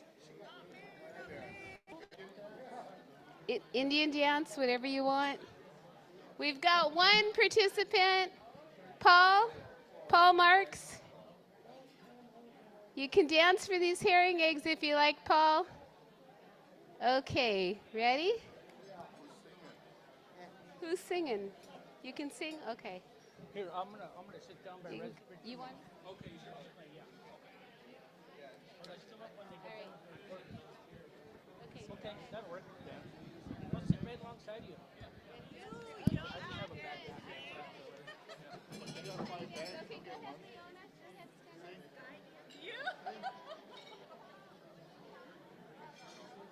I'll give it 2 minutes. I want mine on branches. Good. Because they gave me some kelp, but there wasn't much on it. Before we start, right here, I'll recognize you. You can do that. Hello, everybody. Go ahead, Richard. Hello, everyone. Richard Reinhardt, THTBC. I don't know if you guys are aware, but we've been giving out door prizes rather silently, apparently, but we've had some jackets, we've had a blanket. Yeah, really. You have where's your ticket?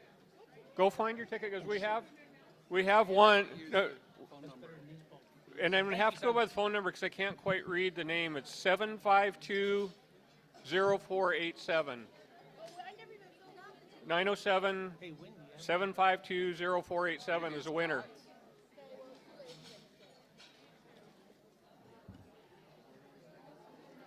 We'll give out more. We can give out more. We have more. We still have more. Is that it? Right there? Are you Pat? No. I think it says Pat, right? Oh, I can read it. It's Pat Alexander. Where is she at? She's right there. She's not listening. Pat, she's right over here. It's right there, that lady on the end is right here. So we have he has your numbers. He's been like just drawing them out and handing them out and I said, no, we're trying to make this like a door prize that people know what we're doing. They have, Aaron, hold it up so they can see the logo. So we redesigned our logo this year and we've kind of got it, where it's pretty sharp looking and we want people to be able to see those. So we'll have more, we will have more. Hang on to it. We're going to be doing them over tomorrow and stuff too. Goodness, sheesh, Howa.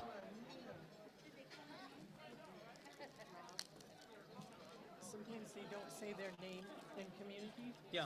Just I remind got them it. if they just blurt it out. Yeah.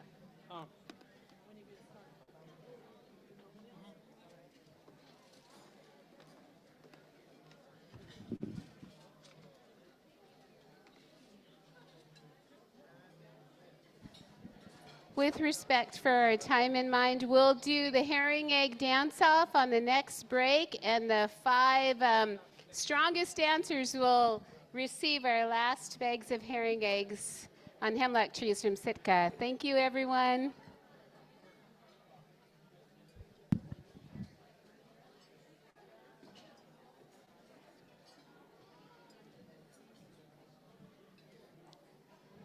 One minute, we'll go ahead and call the session back to order, please. Only delegates on the floor. Let's give a big hand to our navigators for all the hard work that they have done so far, serving lunches and taking care of our needs at the tables. Thank you very much to our community navigators. They've worked very hard.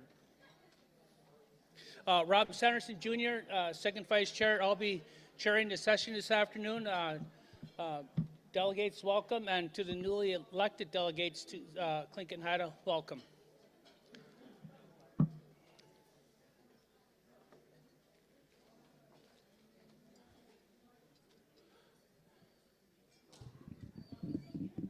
Mary?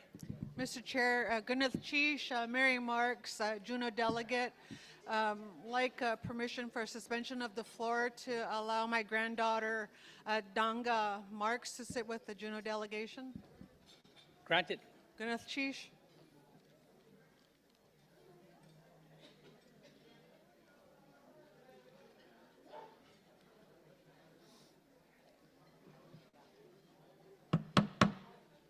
We are now going to go ahead and call our session back to order.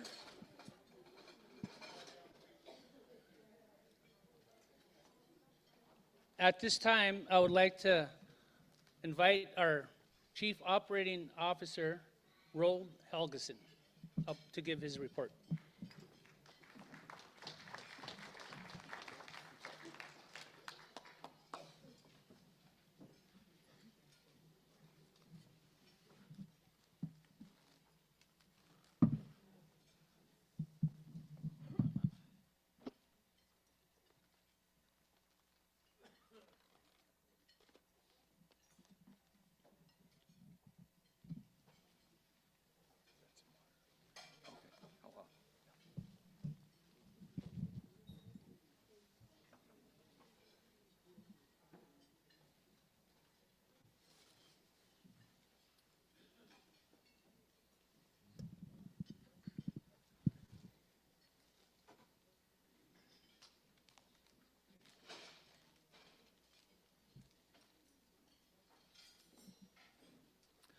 Charala is. Artlin is al tigrin e lagen. Dit its haras gian yat hatagen. Gratsak pescustude qualagen. Skajaga arsh udi quayagan. Hoot hungi hinudi kiong. Rolled Helgeson yat hara kill hinudi kiong. Sheet kakwanst ude egen. Wayat kanai su iskan stal tol tluang hunlai. Etut nagen. Good people, I'm pleased to be here with you today. My Haida name is Hoot Hungi. My English name is Roald Helgeson.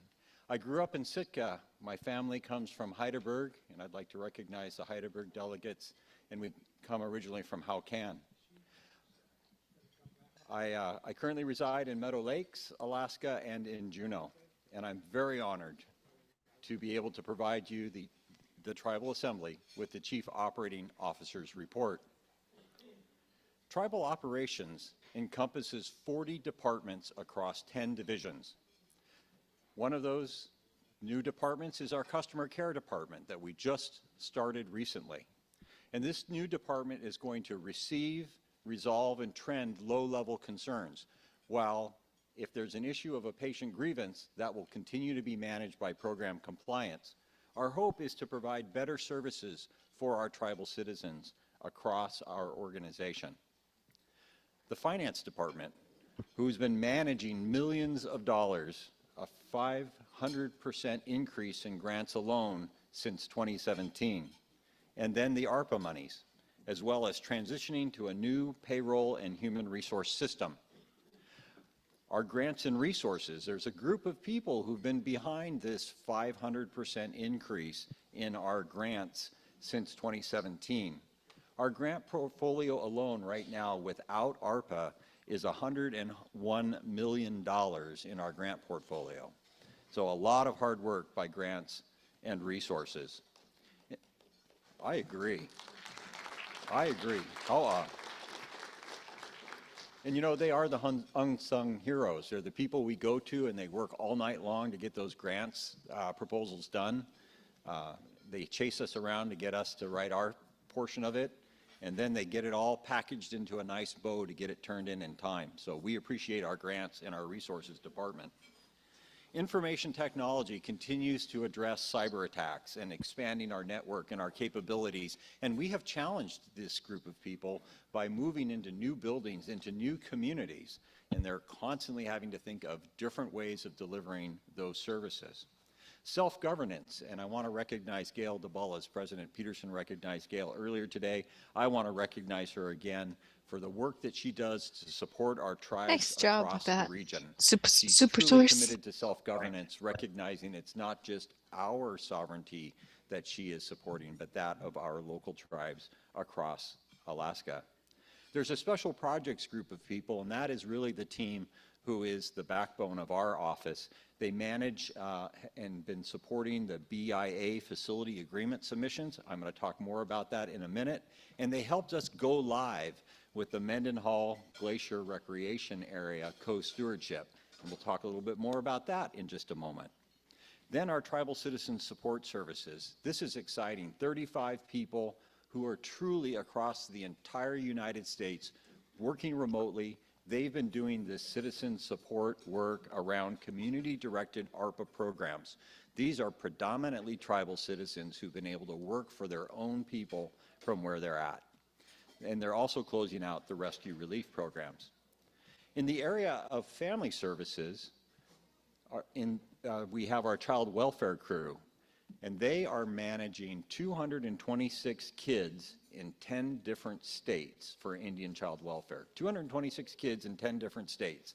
So they're having to, at this time, work with 10 different, the equivalents of the Office of Children's Services.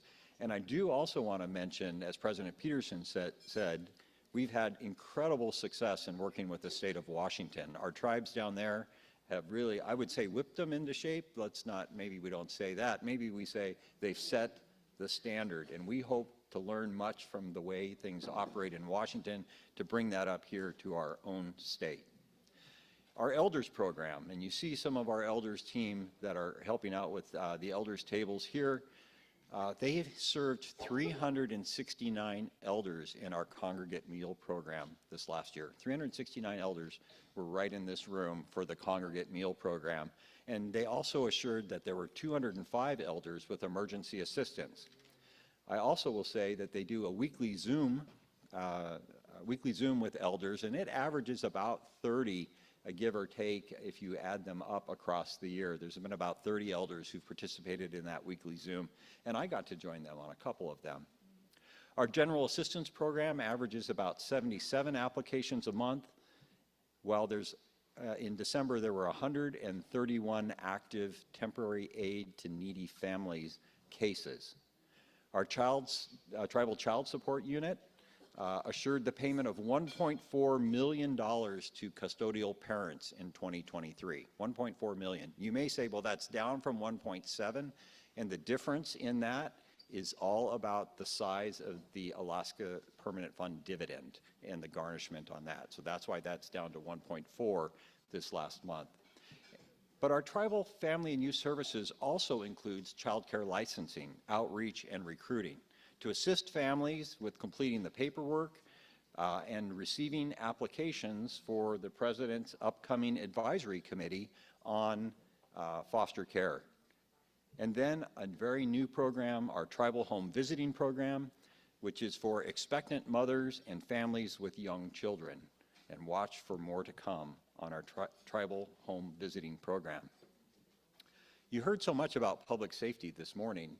And we appreciate Jason and all of his entire team. They are some of the, I'll call them the rock stars. They are some of our folks who are tried and true.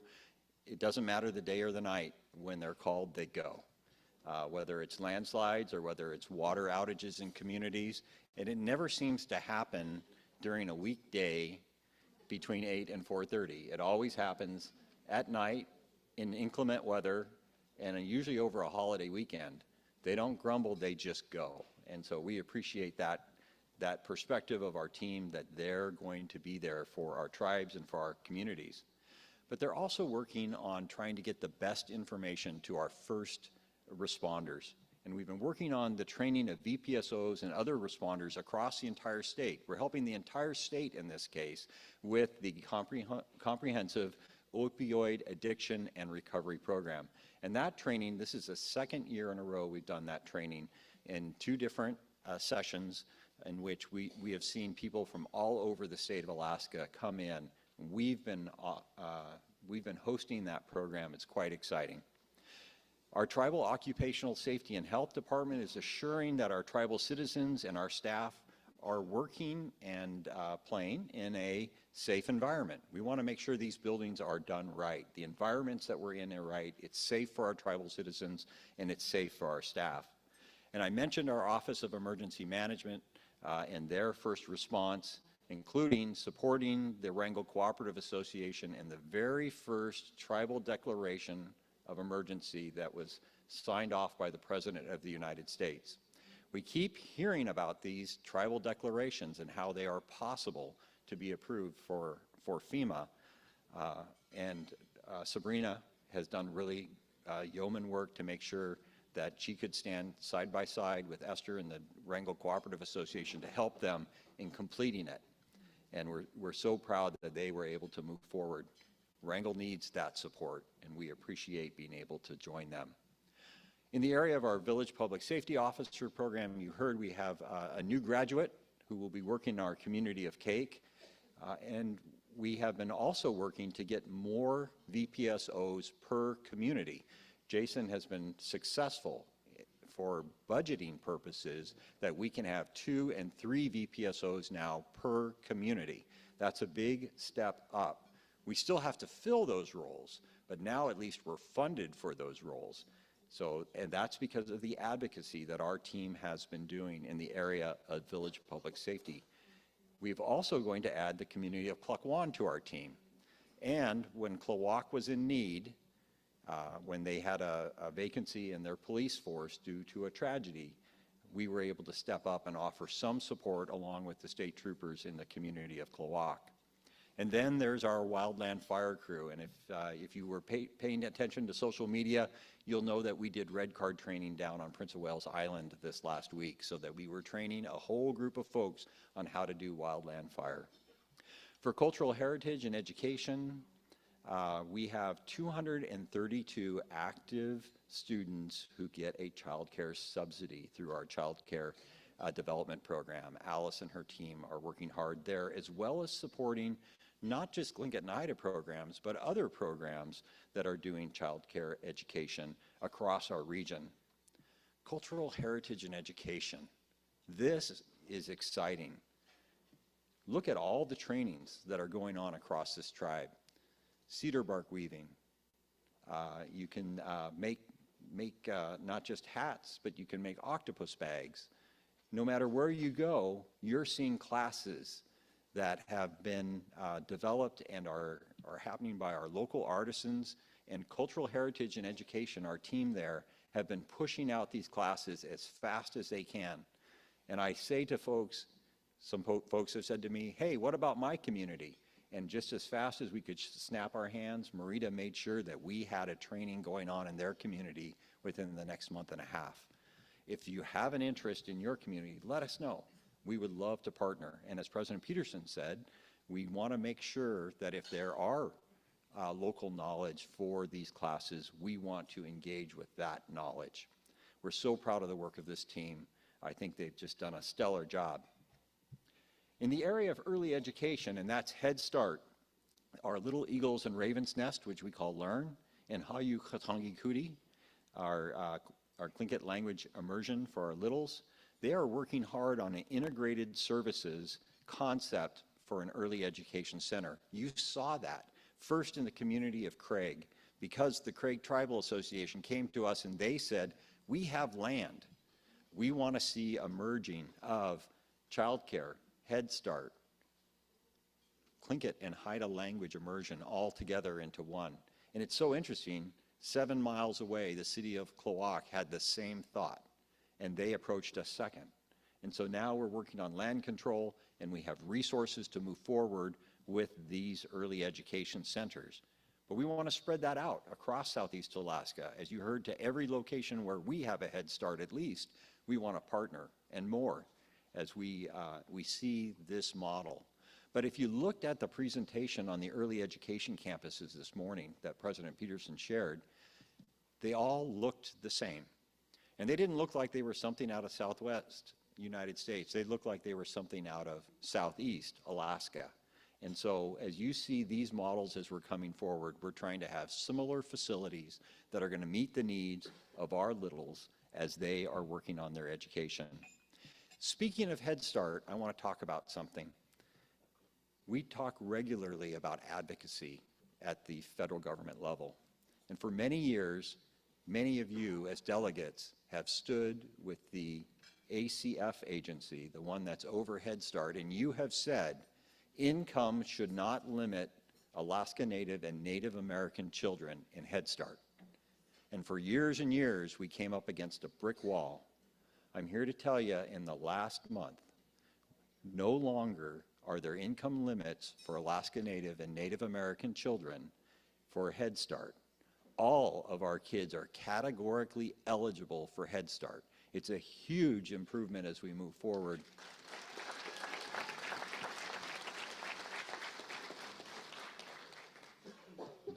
But there's one more piece to that, and that is we know we come from mixed families, and sometimes they're step siblings. And regardless of the background of that step sibling, they too will become categorically eligible to be in the same classroom, so that we are not dividing our mixed families in those situations. A big shout out to our employment and training crew. Just this year, they had an increase of 42 clients who are in active work experience right now, 42 additional above what they normally have in active work experience. That is extremely positive. We saw a decline during the pandemic. I think we all saw a decline in work participation during the pandemic, but to see a jump of 42 is exciting. And on top of that, we're recognizing faster success with our program completion in the area of employment and training. For higher education, you have seen the information that not only in the region, but outside of the region, we've been assuring that there's higher education scholarships for all of our students. All of our students. And while part of higher education is paid through the 477 program, that employment and training money, which the federal government continues to link to geography, because of the retained earnings from our enterprises and the Tlingit and Haida Tribal Business Corporation, we have been able to deliver scholarships to any tribal citizen across the United States. And so I want to thank our business enterprises and THTBC for delivering resources so that we can send our youth and even our middle-aged people and elders to school. So ha'a to THTBC and to our enterprises. Generation Southeast, formerly known as our Vocational Technical Resource Center, now has 2 delivery site locations. I almost sound like I'm a commercial when I say that. 2 delivery site locations, not only here in Juneau, but now in the city of Klawock on Prince of Wales Island. We're now providing 22 courses, and on top of that, another 48 Penn and Foster courses. 11 of these new courses for career and technical work are brand new this last year alone. We are developing more and more courses that we can bring out. So it's not just early childhood development any longer. We're also seeing additional trainings and the work that's happening by Krista in Juneau and Chaz on Prince of Wales Island. We appreciate their commitment.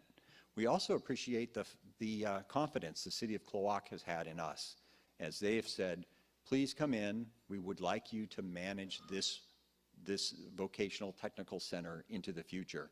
That's a huge issue to step up to us to say, as Tlingit and Haida, we see what you're doing. We see what Generation Southeast is doing. We want you to bring that to the island so that we can float the boat higher for all of us at the same time. So we appreciate that invitation, and we take it seriously, and we're already on the ground on Prince of Wales Island. If you're on Prince of Wales Island, I understand we're going to have our grand opening in May. I think that's right, Mr. President, it's May. We'll be having our grand opening, and we hope to see you there. And then there's our youth network. More than 220 youth were here in Juneau 2 weeks ago, participating in the Native Youth Olympics. The work that our crew is doing in the area of youth engagement, pride, learning, skills, all of that is very exciting. 220 youth all committed and in here in the community of Juneau participating from all over Southeast Alaska. But I don't want to just say it's just the NYO crew. We have many other youth programs that are active across the tribe. In the area of native lands and resources, it includes our environmental team, and you heard some conversation about that this morning, but also our cultural resources and the repatriations that are happening here. what an amazing opportunity it is to watch the repatriation of our atu, of our family that have come back. And I've had the opportunity now twice to be part of ceremonies, one private and one public, in which we saw these dance back to life. And it's very meaningful, extremely touching. In the area of traditional food security, I hope you're ready for the Easter Bunny. That was a Jerry Hope-ism, is the Easter Bunny. So we do have our herring eggs on kelp, which in Haida is gao. So I didn't quite hear how it was in Tlingit, so I'm going to have to learn that. But gao will be coming to you very soon. So we did get it. At first, it was looking like it wasn't going to be a good season. I was a little nervous. I was going to have to stand in front of you and tell you it was a bad season. But it all turned out fine. They ended up getting the spawn on the kelp, and so that will be coming out very soon. Just want to remind everybody, these herring eggs are salted, so the goal is wash them, and when you think you've got enough, wash them again. So some people say they're too salty. I understand. You gotta wash them. And then our Seacoast Indigenous Guardians Network, and we'll talk a little bit more on that. Our Alaska Native Veterans Benefits, and I appreciate the conversation that happened this morning about our veterans, as we have been helping our veterans to receive the benefits that they've earned and that they deserve, as well as our realty and forestry in supporting our Native allotments. Our transboundary work is happening to protect our streams and resources in Canada and the United States, and the Mendenhall Glacier Recreation Area, MGRA in that case, sorry for the acronym, but we couldn't fit it all on a slide without it. That is where the people of the land are sharing the history, the present, and the future. But more on that in just a moment. Our accomplishments over this last year reflect our commitment to develop the tribe to ensure a sustainable future. We have been submitting and renewing Indian Self-Determination and Education Assistance Act, Section 105L leases.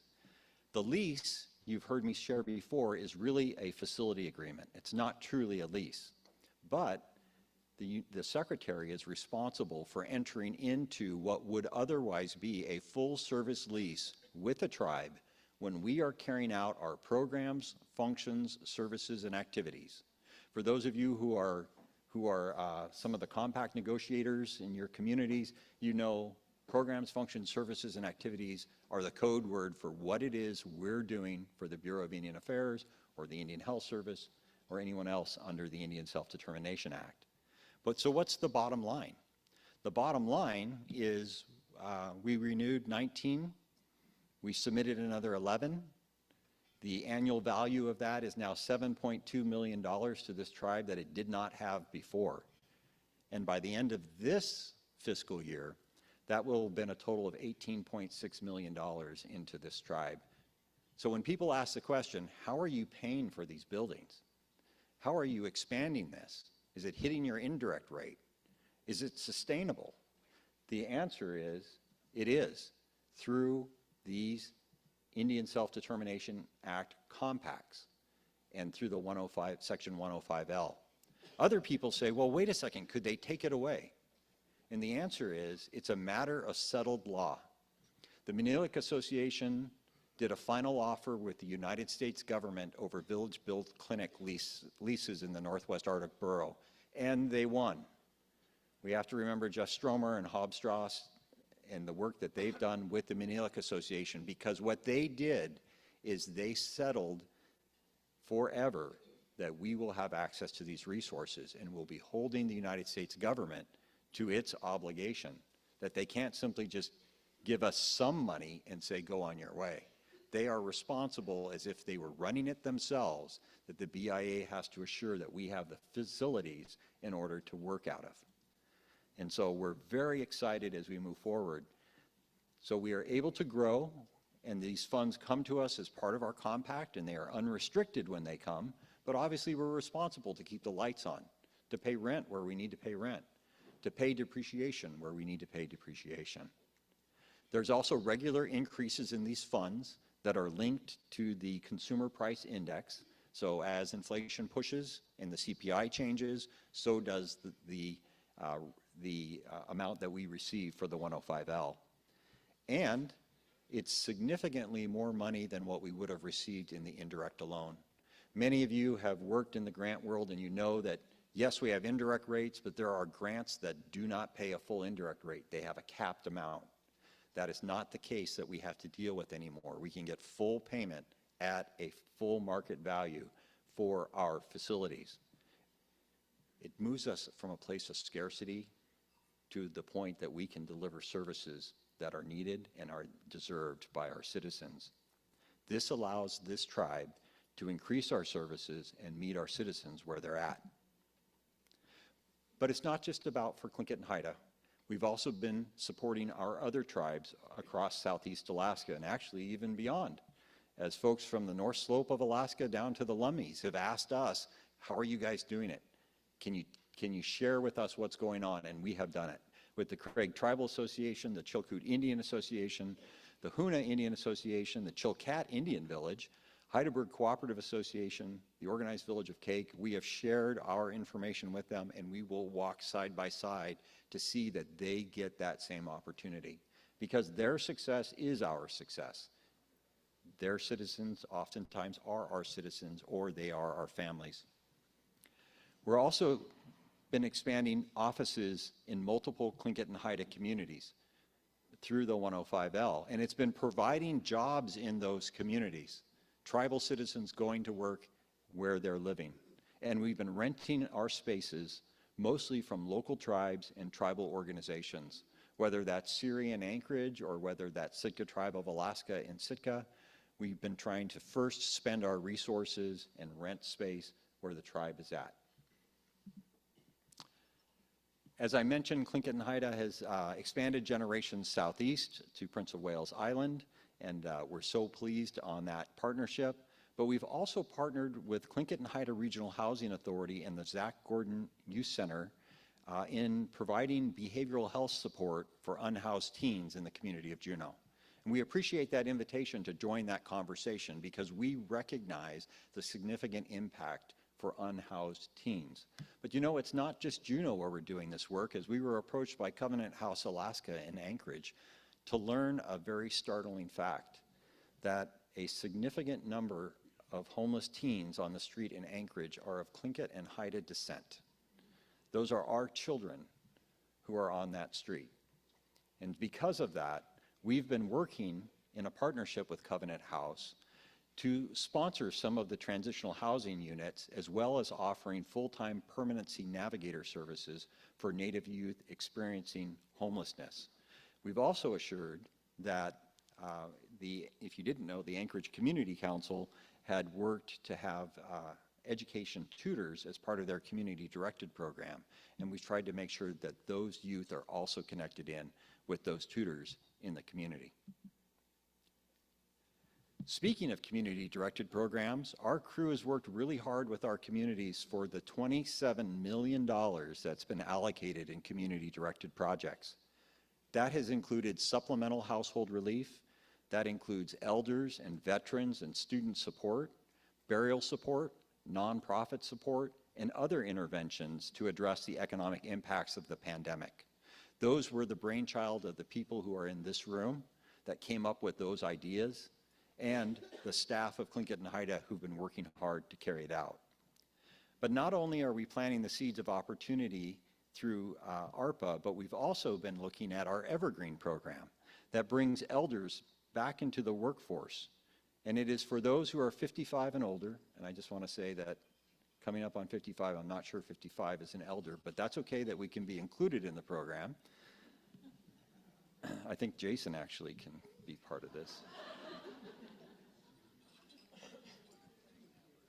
I'm sorry, Mr. President, Mr. Chair. Oh, no, that was good. That was Okay. That was one of those internal monologues that slipped out. But the Evergreen program provides a full range of education, retraining, and employment services for folks who want to return to the workforce. Some people find that retirement is great for them. Some people find that they'd like to go back and work half-time or part-time. And this is an opportunity through the Evergreen program to be able to do that and get retraining as they move forward. So we're excited about this opportunity. It's a new area to work in. We've also been realigning our 477 division. Again, 477, that's the Employment, Training, and Related Services. It's funded under Public Law 10, or it's administered under Public Law 102-477. And we've been working to align these not as just one single department or division, but instead we're marrying them up with grouped services across the tribe. These programs now sit alongside their sister operations in cultural heritage and education, community and behavioral services, and the family services division. Yes, we have one single 477 plan, and we are working to that end, but we don't want to have unnecessary overlap. We want to build synergy between our programs, and so we want them to sit side by side with those programs. I'm very excited to say this last year, in working with several partners, we've been able to launch our first book, Kuhanti. My understanding is we've distributed 10,000 books at no cost to tribal citizens. Kuhanti is the first Tlingit-only book published since the 1970s, and some of the authors and the experts behind this book sit in this room today, and I want to recognize them. It also is accompanied by an animated telling narrated entirely in Tlingit. Some people have said, where's the English part? And I believe Hune has said, the classes are open, come and learn.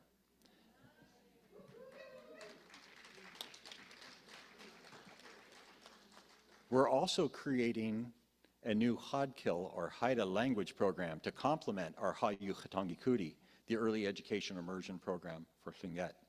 We're facilitating immersion spaces and language revitalization. We're developing curricula right now and materials so that as we bring these early education programs online and later our own K-12 program, that we're going to be able to bring this into those spaces as well. And you heard President Peterson talk about our state and tribal education compact efforts. We've partnered with other tribes, including Ketchikan Indian community here in Southeast Alaska, on a report to the legislature. And we are looking forward now to the authorizing legislation that will allow us to have these compacts. We're starting with early education, but that will also allow us to move into K-12 into the future. President Peterson signed a historic agreement. That's a co-stewardship partnership agreement for the Mendenhall Glacier Recreation Area. If you don't know, the MGRA is the larger space. It's not just the visitor center. It also includes the west side where the cabins are up, or the trail that goes up to the west side of the glacier. And we began the new Cultural Ambassadors Program. It's very exciting when I saw that picture President Peterson shared of our own people working out there at the visitor center. And you know what's really exciting is we heard them talking the other day about what their plans were. And they said, we're not waiting for the tourists to come up to us, we're going to them. If they get off the bus, they're fair game to us, and we're going to go share with them about the people of this land. We're revitalizing our Seacoast Indigenous Guardians Network, and I appreciated the entire conversation around resources earlier today, because that's also in support of co-management for the stewardship of our homelands and our waters. Since revitalizing, 3 tribes have signed on as partners, and we've also had 1 new network partner. For community partners, we have the Craig Tribal Association, the Angoon Community Association, the Huna Indian Association, the Ketchikan Indian Community, and the Heidelberg Cooperative Association. If your home or local tribe's name isn't on that list, it's not too late. You can join this consortium so that we can advocate for our homelands and for our waters. Our new network partner is the Indigenous Sentinels Network. I mentioned that we've been expanding our village public safety officers. We work now in 9 communities across the region. But we've also been expanding our compact support in our consortium agreement with other tribes. As President Peterson said, people will come in and come out of our consortium compact, and we're here to support them either to support them as they come in or to support them as they may go out and exercise their self-governance. Most recently, the Heidelberg Cooperative Association has asked to have some of its programs, functions, services, and activities, as well as the Angoon Community Association. They've asked Tlingit and Haida to deliver some of those services, and we stand to support them. We're looking to our traditions to guide us as we create a sustainable future. As you came into the building, you probably saw the area where the Veterans Memorial is located. It looks like it's under construction. That's because it is. It's a work in progress. We've been partnering with our veterans to steer the design of that space. And when it's complete, it will have 2 new totem poles out there. This coming year brings work on our education campus. President Peterson has set a very high goal for us and high expectations. We'll be drafting these conceptual designs, and we'll not only draft the conceptual designs and finalize those for Juneau, we've also taken the conceptual designs for Cloac and Craig, and we'll be finalizing them in the coming months for actually breaking ground and working towards construction. We're also working with those other tribes across the region to speak to them about opportunities that they may have.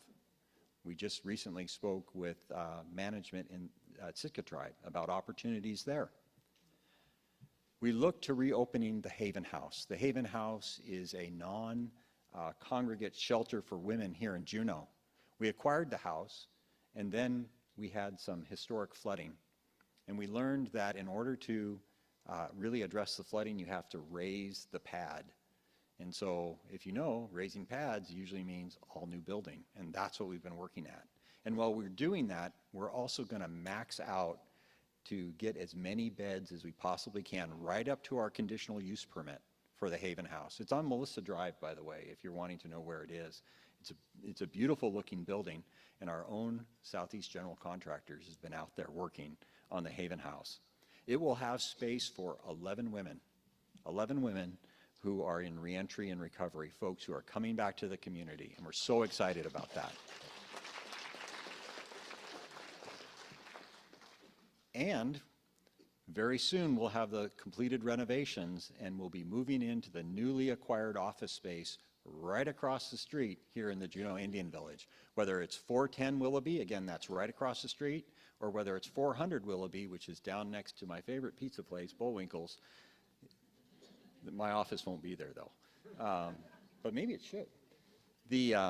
We will be moving into that here in 2024, and we're excited about it and the work that's happening there. We'll be increasing our community and behavioral services in Washington, and you heard about that earlier. When we first talked with our community council in Washington, we predicted this would be a 3 to 5 year effort. And I think Washington will remember that conversation. We didn't want to set too high a bar, but I will tell you, Dr. Woods and her team in the Healing Center advanced that goal. And now, last November, we started with a care manager. And by July, we will have a tribal citizen clinician working in Washington State, where we have 8,000 tribal citizens.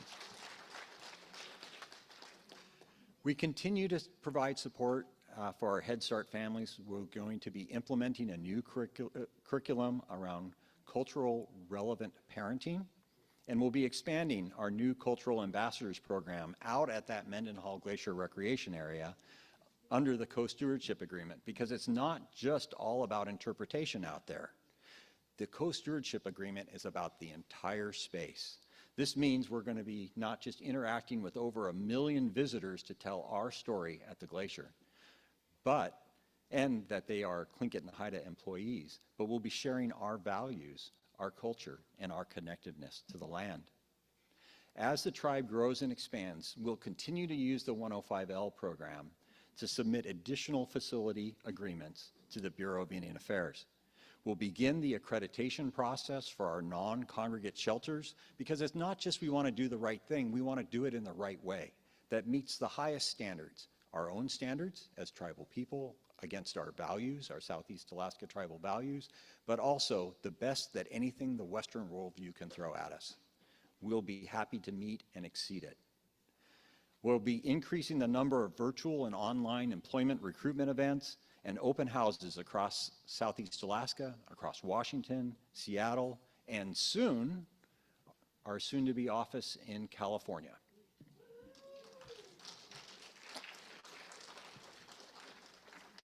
We will be developing and implementing new internal training programs for our managers to support and increase access to resources for all of the employees of Tlingit and Haida, the ones who work so hard to make our visions a reality. We'll be expanding tribal scholarship offerings for citizens regardless of where they live, and support the passing of legislation so that we can get involved in those education compacts. We will fully exercise the tribe's self-determination around this co-stewardship agreement because, as I said, it's not just interpretive services, it's also environmental restoration that needs to happen out at the Mendenhall Glacier Recreation Area. There are roads out there that need to be reconstructed. There is construction to happen out there that should be Tlingit and Haida citizens doing those projects, and development along with their master plan that we should be part of. Co-stewardship means we're part of all of that activity. And it means we also have keys to the joint, Mr. President.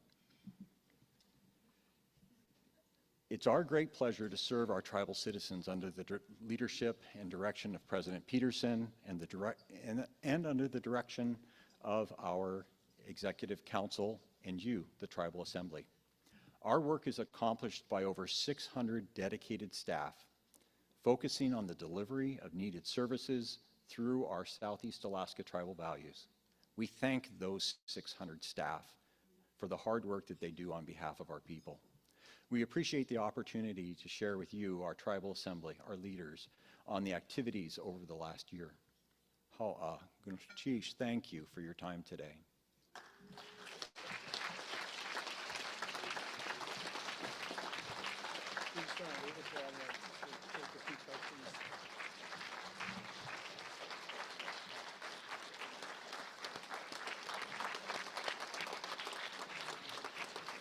Let's give it up for Rold.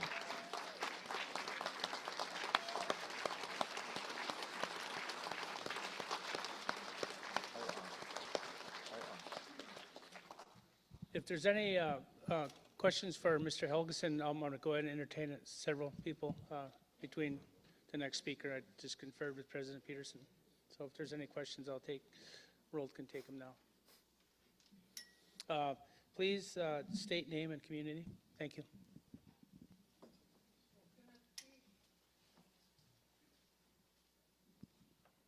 Can you hear me? Gunathisha Niskagoge Yuchatuasauk. Mary Marks, Juneau delegate, thank you for your report, Rold.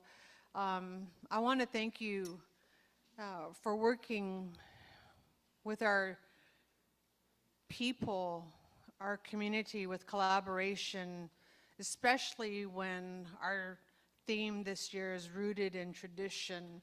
And I'm referring to the opportunity of our Head Start, our Eagle's Nest, for growing sustainable future, and that's where it all begins. And having that collaboration with Dr. Woods' teams as well, you know, for myself, I cannot help but keep going back to genocide.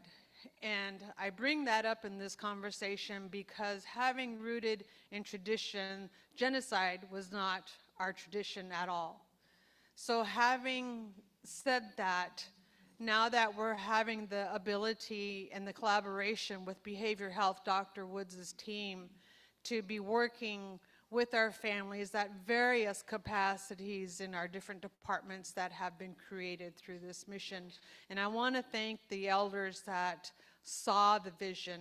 And now in our culture, when our elders speak and there's no balance, that means their words are floating in the air. And I feel that we are capturing those words and we're honing them in really tight to our bosom and to make it happen. And we're breathing life into what our elders had shared and what they saw. So I want to thank you for being a part of that and capturing those words from our elders that help create and cultivated this ground for us that we currently tread on, whether it's here on Occoquan or back in Tlaquan, Hunahau, or where have you, where we're establishing our tribal businesses. Because I want to see our children, my granddaughter, to feel good about who she is, and that she can stand here at the mic like her grandmother and to advocate and to be strong, Tlingit woman, and to say we're going down the wrong path or we're doing the right thing. So I want to thank you and President Peterson and all the other presidents that have gone before us to make it a reality, and that I get to be a part of that team and to see it happen unfold before my eyes. Good night, Chish.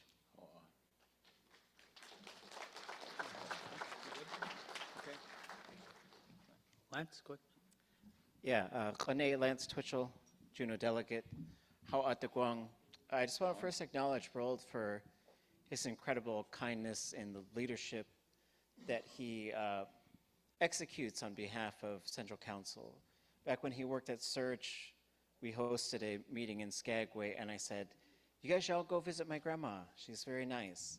And he's the only person who did. And she really loved visiting with you, and we are related, and so she was, I just remember that. Thank you for your work, and because you're so smart, I want to issue a challenge here. If I thought of the Tlingit language, and if I thought of the Haida language, Hatkil, and I think of the Tsimshian language, Samalgach,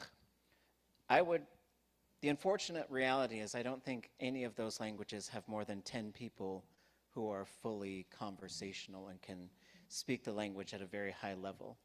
That means we have fewer than 30 speakers remaining of any language combined in Southeast Alaska. And I think we're in an absolute crisis level, but I think we have solutions. And so there's a certificate program at the University of Alaska Southeast where I work, full disclosure. But because we can certify people who can speak the language, and we can't attest to their level, but we can say, if you take all these classes, you get this certificate.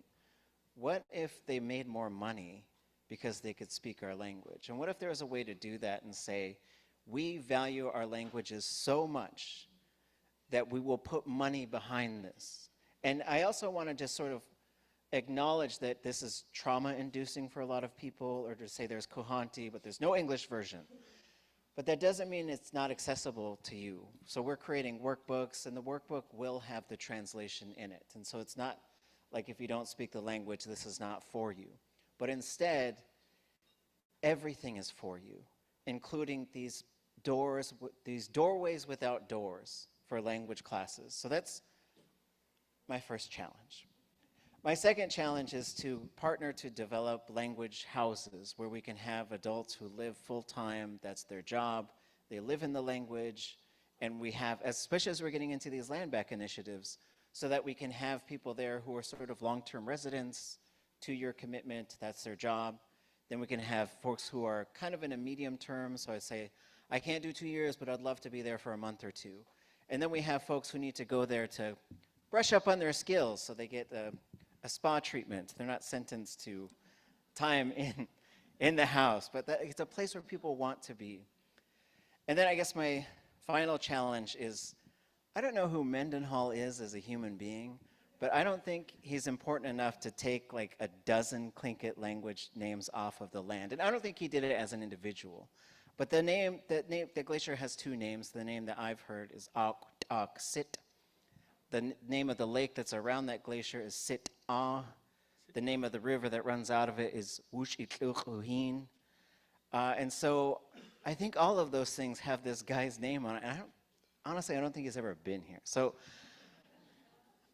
I know that these conversations are already happening, but I want us to make a more concerted effort to restore every indigenous place name in Southeast Alaska. And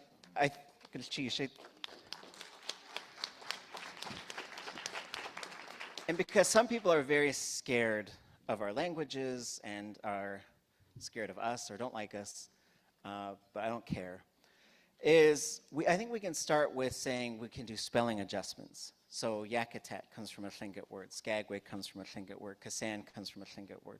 And we can say, oh, well, we just need to make a spelling adjustment on these. And then we sneak in like the pronunciation. And we teach people how to do that.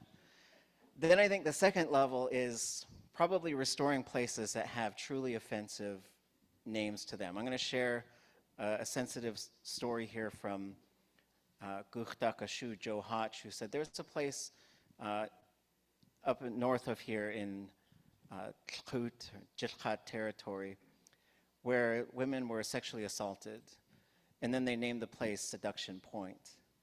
And then once he told me that story, I said, okay, that name has to go. Because even though there's these sort of things, and then there's other places that have just terrible names where we have names for them. There's a picture in Sitka of a giant sign that Nicholas Galanin took the picture, and it says, No Name Creek. And then in tiny letters, there's the Tlingit name, Waklach'echohin. So I think like getting back to place name restoration makes our languages live on a daily basis. I think the Forest Service owes us an awful lot. And I think every one of these sort of, you got to go to the Forest Service, and then they go to the U.S. Board of Geographic Names, and it goes through also the Alaska Historical Society.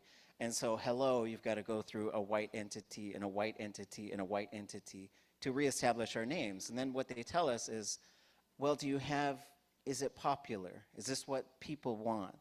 And I say, no, we can't have a popularity contest about whether we're supposed to do this or not, because nobody asked us.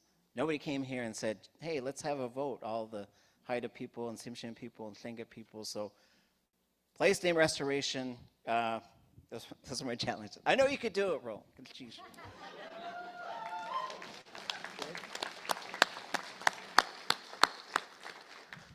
Hawa Hune, Dagwang. I appreciate the challenge, and we will take it to heart. I will tell you that much of what you've shared is already on our minds. As I will just share with you, Desiree Duncan, our leader for Native Lands and Resources, has been clear with the United States Forest Service that there are 2 names that we will be using out at the glacier. I will practice those names and I will learn those names so that I can share them here next year. I look forward to that. The part of what we're also working on through our sustainability agreements with the USDA is naming of spaces out at the glacier, and we'll be working on that as well. They did give us some resources in order to do that. That process is beginning, and we look forward to making that happen. I feel like I have a conflict of interest with what I'm about to say. And my conflict of interest is my daughter decided she was going to move down to my house down here, and it's my bachelor pad. I was like, wait a second. She said, I'm going to move down and I'm going to go to UAS. Because when I asked her not during the pandemic to go to Lewis and Clark, I asked her to stay with me and I would take a Haida language class from Skiljade with her. And we did. But that was the hook. And now she is learning Haida language. And so when we say a place for students to be able to reside so that they can be in the language, I couldn't agree more. Not just because I want to get my daughter out of my house. I don't. I love her dearly. But because that's what's going to help, that you're not going to be out of the language. You can be in the language in everything that you're doing. That's where we're going to learn, is around the kitchen table. I believe I've heard our language teachers say it happens around the kitchen table, and I believe in that. And so I want you to know that that's something that's shared, and we're owning it with cultural heritage and education staff, as well as Native Lands and Resources staff. We're all owning that. I'm so glad you brought the comment about we need to pay our teachers what teachers get paid, or they're not going to be teachers. If they can't put money on the table, if they can't put food on the table because of the money that they earn, then they're going to have to do some other job. And language is going to be a hobby, not a purpose. And so I couldn't agree with you more. We have been looking at what we're paying our immersion teachers. In some cases, we've been able to move it. Some cases, we're looking for additional resources to move those numbers. And that becomes extremely important when we talk about these early education centers, because all of them are going to be steeped in language, culture as well. language is culture. It's all interrelated, so it's not just one or the other, it's all of it together. So we are looking at that. So we're looking at the houses. We've had some conversation. President Peterson has been supportive of us participating in that. We know Silaska's had some conversations about it as well. Nothing's come to conclusion, however. We've only been having an initial discussion on the houses, but that is going to be a positive environment. We're working on the pay for our own folks to start. And, you know, I want my daughter to be able to do more than just the right thing. I want her to also be able to put food on the table. And so I hope that ultimately, wherever she will land with her learning in Hodkill, that there will be a similar supportive effort. And I so appreciate the comments that we retake our place names, no matter what part of Alaska we're in, whether it's Tlingit Ani or Haras Tlagai, we will retake our place names, and we should. How off for that.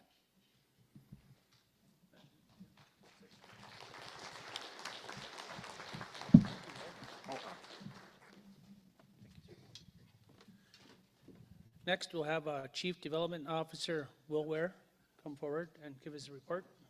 Oh, there he is.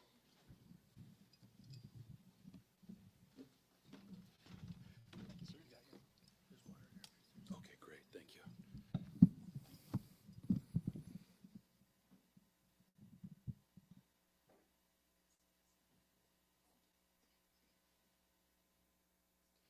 Give me just 1 second here.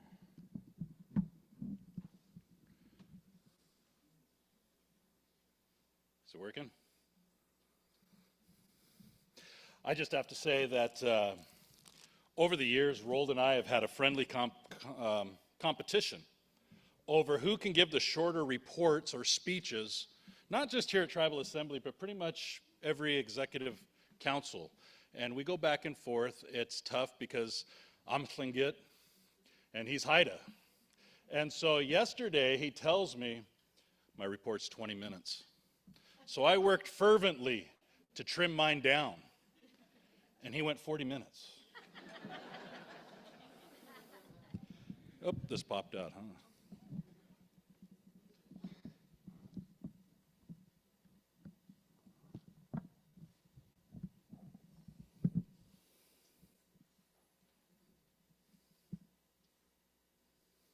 Something's working.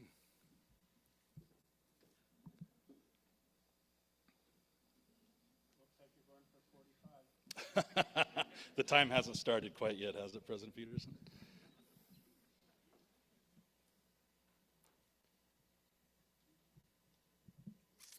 Well, I'm going to get started with the welcome. How about that? Tribal host, tribal hostess, A&B, ANS Grand Presidents, Tlingit and Haida Supreme Court, Assembly delegates, and to our tribal citizens listening online and in the back of the room, it's my sincere honor to present to you the 2024 Chief Development Officer's Report. My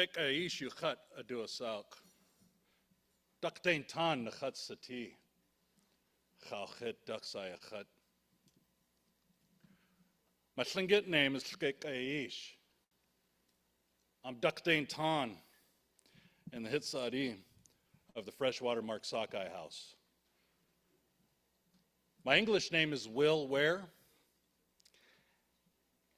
and you'll see, for those of you from Sitka, you may know my mother. Her name is Pat Svetlak. Her Tlingit name is Chanat Tla. I say Sitka relatively stole her because we've been trying to get her to move back home to Petersburg for a number of years. I'm going to hold this just like I know what I'm doing. And she's got so many friends that she's now considered family over in Sitka. She has chosen not to come home, and we're happy because she has an active life over there. For those of you who've been around a while, you may have known my grandparents, Billy and Martha James. My grandfather's Tlingit name was Saguch. My grandmother's name was Katsua. I was raised by my grandparents, and so I have fond memories of growing up with them in their home.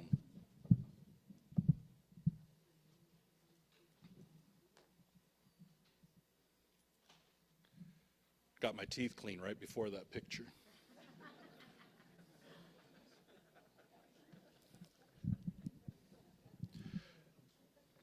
This year's theme, Rooted in Tradition and Growing a Sustainable Future, is a goal of tribal development work every day. Economic sovereignty from the tribe's perspective is true sovereignty. And to fulfill this mission, the tribe has developed several enterprises. These enterprises generate unrestricted revenue for the tribe and provides meaningful employment opportunities for our tribal citizens. The tribe also provided direct assistance to tribal citizen-owned businesses throughout these past few years through the Rescue Small Business Relief Grant Program, as well as the Startup Relief Grants as well. Just out of curiosity, how many of the folks in this room benefited from the small business grants in one form, fashion, or another? Or the startup grants as well? Nice. Some of the highlights that I'll be sharing here in this presentation is the acquisition this last year in 2023 of 6 new properties and/or businesses. You'll know that we purchased the Gaja Hit from Regional Housing, which is right back here in the village if you go straight out these doors. We also acquired the Alaska Seafood Company here in Juneau. The Gathering Place, which is a native allotment and land in Haines. 535 Willoughby Avenue, which is just right down the street from us here. The Driftwood Lodge. And lots in Wrangell so we can construct our broadband cell towers. It is worth mentioning that with these acquisitions that we've done this last year, all of these properties and all the properties that we've acquired over the last few years are owned outright by the tribe. That is to say that we own nothing on those. The renovations that are completed on them to make them suitable for the work that we do for our people are also paid for outright as well. So the tribe has these assets that are now not owned or owned outright, nothing owed on them. I also just want to take just a brief moment just to share on some of the due diligence that we do on our properties prior to acquisition. Not only do we go into every property that we have and we do a historical studies through a phase 1 environmentals, which is doing soil samples, we do structural investigations, electrical, mechanical, plumbing. We go through the whole rigmarole. We do surveys of the property. These are just a touch of the due diligence that we do on behalf of our tribe because it's important on every property acquisition that we engage in.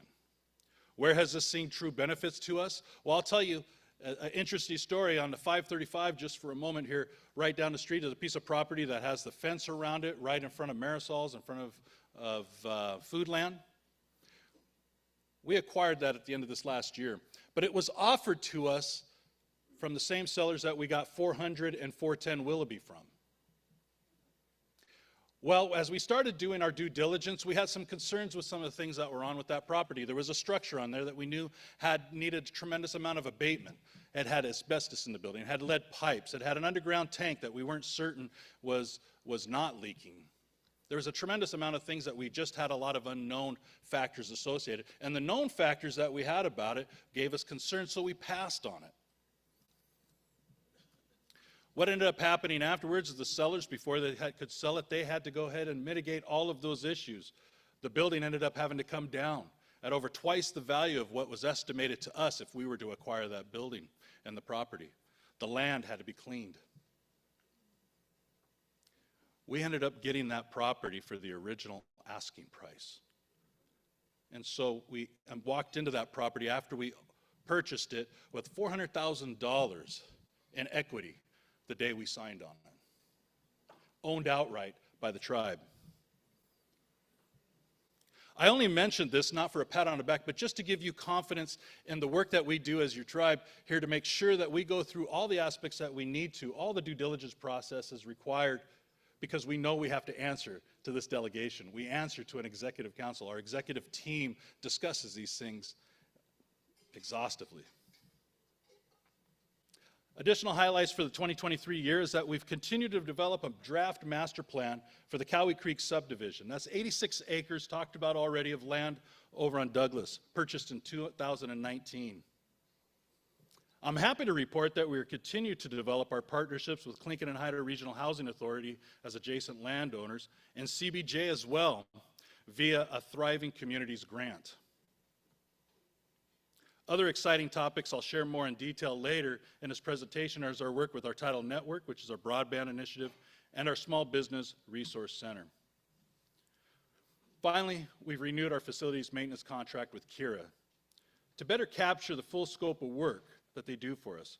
Although we are already now in the process of taking one large contract, breaking it into three to better articulate and track the work that Kira does for the tribe.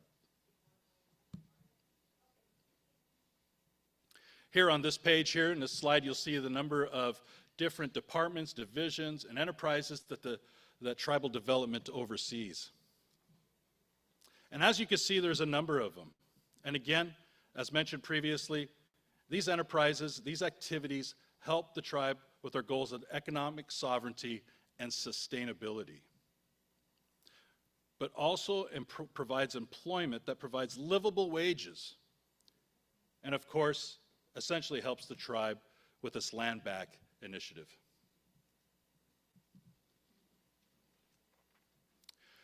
The Driftwood Lodge. We announced this acquisition at Tribal Assembly last year, although this was an acquisition in 2023 and intended to be highlighted this year. While this acquisition was intended to be a land back in the Juneau Indian Village area, we found that this business leaves us in no rush to immediately initiate other plans, as it generates a good and sustainable revenue stream. As you can see from the goals, though, we do, in the meantime, want to continue on to refresh the furniture, fixtures, and equipment, and explore new kiosks for late hour check-ins, paint exterior, reestablish some of the deferred maintenance that has been going on, like in the landscaping and around the facility. We want to fix it up. Something that we've done with all of our properties, as you've seen maybe through the tours yesterday, if you were able to participate in those. Yet, keeping in mind that we do have some future plans and hopes that we're still drafting, that we're still contemplating, that we're still maneuvering through with this piece of property. The Gathering Place in Haines. For those of you that have been in Haines, this is out on Lutak. This is a gorgeous piece of property. It was acquired in November of this last year. We have done some work on the property already with some interior work with some of the facilities, as well as landscaping and plumbing upgrades to the site. Again, a beautiful piece of property, and the tribe acquired it for the purpose of preserving the allotment status. However, our plan and intentions are to continue to make improvements to the stunning property so that it can sustain itself. Actually, I'm going to go back to that. Just so you know, if you haven't been there, there's RV and camping spots, there's a couple of cabins, and we have seen that we have some increasing interest in folks that are wanting to stay there and utilize that property, especially through the summer months, and it's absolutely stunning. I'm going to highlight here in our Business and Economic Development Department, I'm going to highlight our printing and engraving. I'm very proud of our printing and engraving shop. When a tribe or a corporation or a business comes into contact with our team, they don't miss a beat at printing and engraving. They're quick to show just how well we can provide logo gear and logo products, which has produced a great deal more of business for this department. When our printing and engraving team hears that a tribe from, let's say, up north is coming down, which has happened on more than one occasion, come down to take a look at some of the activities that Clinton and Haida is doing, our printing and engraving will take that tribe's logo and they'll put it onto some logo wear, they'll put it onto some flasks or cups or shirts, and they'll have it laying out when they come through and do a tour. And we've generated a great deal of business with that. I'm hoping that you found the table out in the hallway with some of the logo wear out there. This last winter, we've also started, or this last fall, we started bingo operations right here in the EP hall 3 nights a week. I'm not a bingo player. How many are you bingo players? Just 2 of you? I don't believe it. I really don't believe it. I'm gonna start yelling B32, and you guys are gonna start waking up, aren't you? Then we'll really know who's all really plays bingo. 3 nights a week, not tonight, but 3 nights a week. Bingo has proven to have benefits greater than just generating revenue. It's something that I found is it's also a social activity for our community. And again, I'm ashamed to say, don't throw anything at me. I've never played bingo. Maybe I should. Need to increase my social activities, I guess. But it is a great social activity. It is something that our teams have fun doing, and we do it right here down in the EP Hall. Some of our goals is we are always looking at expanding opportunities with a vertical integration into our activities, especially in our enterprises. We are looking at expanding our tribal gaming operations, as well as continuing to expand our Tlingit and Haida logo items. And we're looking to create a tribal citizen artisan gift shop as well. The Alaska Seafood Company. This one is right out into the Lemon Creek area of here in Juneau. We acquired this land to add to the sustainable value of the tribally held real estate holdings. What does that mean? That is to say, the land and building alone was the value of the purchase price alone. When we acquired this property and this land, we acquired it for the value of the land and the building alone. However, the Alaska Seafood Company added additional value to the main acquisition and provided opportunity to enter the seafood value-added business. One of the things that we initially looked at, and we're still continuing to look at, is with our food security products that we get specifically, boy, right after lunch, try saying that a bunch, with our seafood products that we get through food security. Salmon and halibut and the likes, things that we'd like to produce for our own people.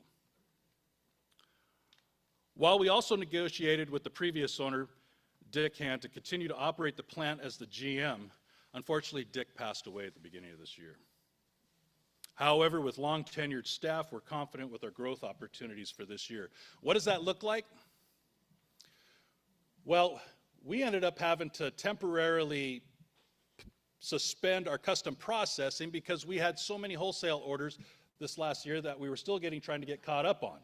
Especially right at the Christmas rush, right after the summer season, we had folks that were wanting to get their shelves filled up with wholesale products for the Christmas season. So shortly after that, the word got out that we were making large headways, and just word got out among the seafood industry. We ended up picking up over 50 new wholesale customers since the new year.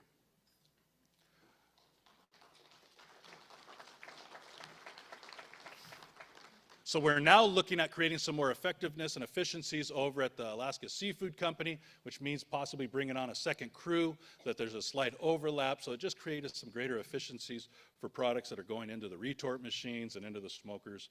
And I won't bore you with that, but we have plans in place to make us much more efficient. Sacred Grounds Cafe. My hope is that you've already enjoyed either a good coffee, a Lotus drink, or some baked goods from our cafe over the last couple of days, have you? I could speak for quite a while on Sacred Grounds Cafe, but I will say that while we've accomplished many milestones over this 2023 year, we look forward to continued growth, training, and even more hosted events with goods in the 2024 year. Smokehouse Catering. I can't say enough about Smokehouse Catering. Why did we start up a catering company a few years ago? I think I mentioned this last year. We were spending as a tribe through catered events well over $100,000 a year in catering contracts, and had been for a number of years. So we started our own catering company, hired our own tribal citizens, and put them to work to provide products and catering for our own events. Again, word got out, and we now are catering to a much more larger diversified clientele. We had a successful 2023 catering season, which included a large contract with Allen Marine and Alaska Dream Cruises, where we are once again gearing up for this 2024 season. Last summer, as you can see from this picture, we also launched our very first food truck with a focus on indigenous-themed menu. And we have hopes on locating our food truck this coming year on one of our newly acquired properties as well. You can also see that we grew our catering van fleet. Some days we have catering at multiple or a couple of locations, and having only one vehicle just was not sufficient. We've also are in the process of building the foundation for a new commercial kitchen, warehouse, or a commercial kitchen and a food security building, which we've already ordered all new commercial kitchen appliances for this new kitchen, scheduled to be open later in the year. Goals for this coming year for our catering company is to provide even more of an indigenous-driven cuisine. Today's deer meat, right? Well, that was pretty soft, wasn't it? Did you guys like that? That was good. That was good. When I want you to clap, just a hint, I'm going to stall for a second. That's your cue. We also want to consolidate our kitchen staff into one location and to continue to secure new contracts, not just within the visitor industry business, but also just diversify our clientele in the whole Juneau area. We also want to continue to implement strong organizational processing as well within the kitchen. The Elizabeth Paradovich Hall, that's another aspect, another enterprise that I'm very happy of that you're sitting in here right now. Years ago, this hall was not generating any revenue in the black. It was actually a cost to the tribe as a deficit. It was a liability. Over the last number of years, though, through investments the tribe has made into this hall, we've seen that turn around drastically. The EP Hall is once again experiencing a full schedule so far this year. Part of that reason, not the entire reason, but part of that reason was because of the renovations occurring over at the Jack and at the Centennial Hall. But the truth of the matter is that as we continued to grow and provide services and we got more efficient in the services that we provided right here in this hall, many of the customers that we thought might leave and go back to the Centennial Hall or to the Jack or other venues available are staying with us.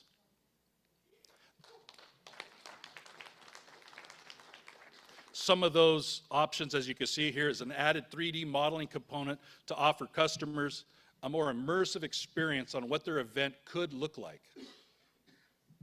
And quite honestly, we are able to provide, get staff that have continued training in audio and visual, as well as it's just overall good experience when they come in, our event coordinators.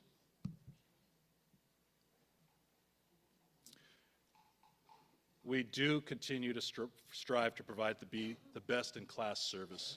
We did do a number of upgrades that you can see here. One of the upgrades that we got just a couple of weeks ago were new seats. How many of you remember how uncomfortable the chairs were last year? New seats, new chairs, greater comfort. Title Network, President Peterson gave a good talk on Title Network. I see Chris in the back. Chris, stand up. No, stand up. Okay, no, he is standing. Chris is, he is our director of Title Network, and I think he has some of his team here, a few of them or a couple of them. Oh, I see him around. Yep, I see some hands going up. Yep, okay, good.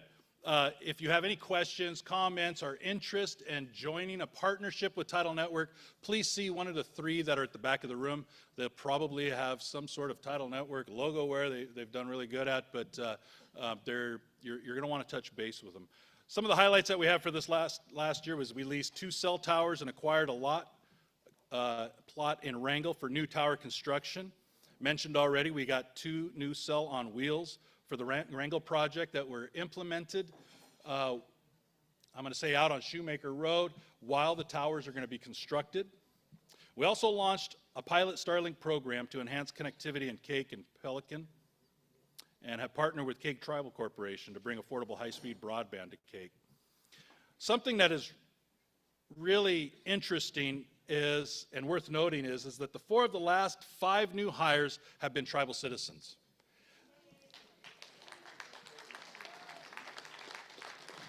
This is important because it's an amazing statistic considering this field is so expertise focused. It's an expertise-focused arena, and so this was pretty amazing to us.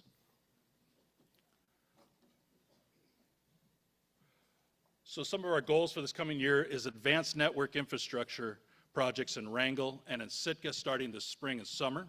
We also want to continue to defend the 2.5 gigahertz spectrum inside our service area and partner with tribes to defend their 2.5 gigahertz. If you are not a member of those communities that was listed on President Peterson, his slide, you're definitely going to want to talk to your tribe who has a 2.5 gigahertz broadband and find out if they're partnering with Clinton and Haida. If they are not, it's not too late. You just talk to some of our folks at Tidal Network, get a hold of us. We'd love to go ahead and work and talk with you about seeing how we can help you in the defense of your 2.5 gigahertz spectrum. Tribal transportation. Our tribal transportation crew has just come off a very busy winter season. It's no small feat as they provide maintenance of all the lots that the tribe owns. That's no small feat with the growth of this tribe. At the same time, the staff operates our fleet management as well, which includes maintenance for all the vehicles of the tribe. Part of that fleet maintenance, we also operate out of that same shop, is our Sacred Shine Auto Detailing. These guys are continually getting trained on a variety of different expertise when it comes to car detailing. I had no idea there was so much training that went involved into that business, but there's a tremendous amount. So we're pretty excited. They also provide great detailing with our own internal fleet of vehicles, which we found once we started a fleet management or a fleet maintenance department, just how many vehicles the tribe actually had. Not that we couldn't figure that out before, but when you see it in one parking lot, it's massive, that the amount of vehicles that the tribe has. And they're all utilized. It's not like we have vehicles that are sitting there not being used. We have so many programs that are occurring right around here and surrounding communities that the vehicles are consistently and constantly being used. Our Small Business Resource Center. After assuming leadership over the Business and Economic Development Department, I was interested in bringing back efforts that supported our tribally owned small businesses. To that end, I'm proud of the activities that our Small Business Resource Center has done. We've launched a website to support tribal citizens' small businesses. We were awarded a $90,000 grant to develop the tribe's Tribal Comprehensive Economic Development Strategy. We've hosted yet again this last year an Indigenous Artist Holiday Market with 20 vendors. You'll remember that that didn't occur for a few years during the pandemic, so we started that back up again this last fall. And our Small Business Resource Center staff has partnered with Voyage.com to take professional photos of arts created by 18 tribal artists, and it's featured on that Voyage.com website. If you haven't also had a chance to take a look at the vendor table in the back, I think probably most of you have, that's also ran through this department. Take a look at some of the vendors in the back and support our tribally owned artists. Our Small Business Resource Center also administered 5 different small business relief programs that support tribal citizen small business owners. That was the Anchorage Supplemental Small Business Relief, the Pelican Supplemental Small Business Relief, San Francisco Small Business Relief, and then Clinton and Haida's own Rescue Small Business Relief Grant, which in 2023 infused $1.7 million into Alaska's economy, again, tribally owned businesses, and $715,000 in other states through a total of 493 grants of up to $5,000. The Rescue Small Business Relief Startup Grant awarded 19 grants under the Rescue Small Business Relief Startup Program. In total, from 2021 through 2023, small business grant and small business startups approved 1,553 applications for a total of $7.5 million distributed in Alaska and throughout the United States to tribal citizen-owned businesses.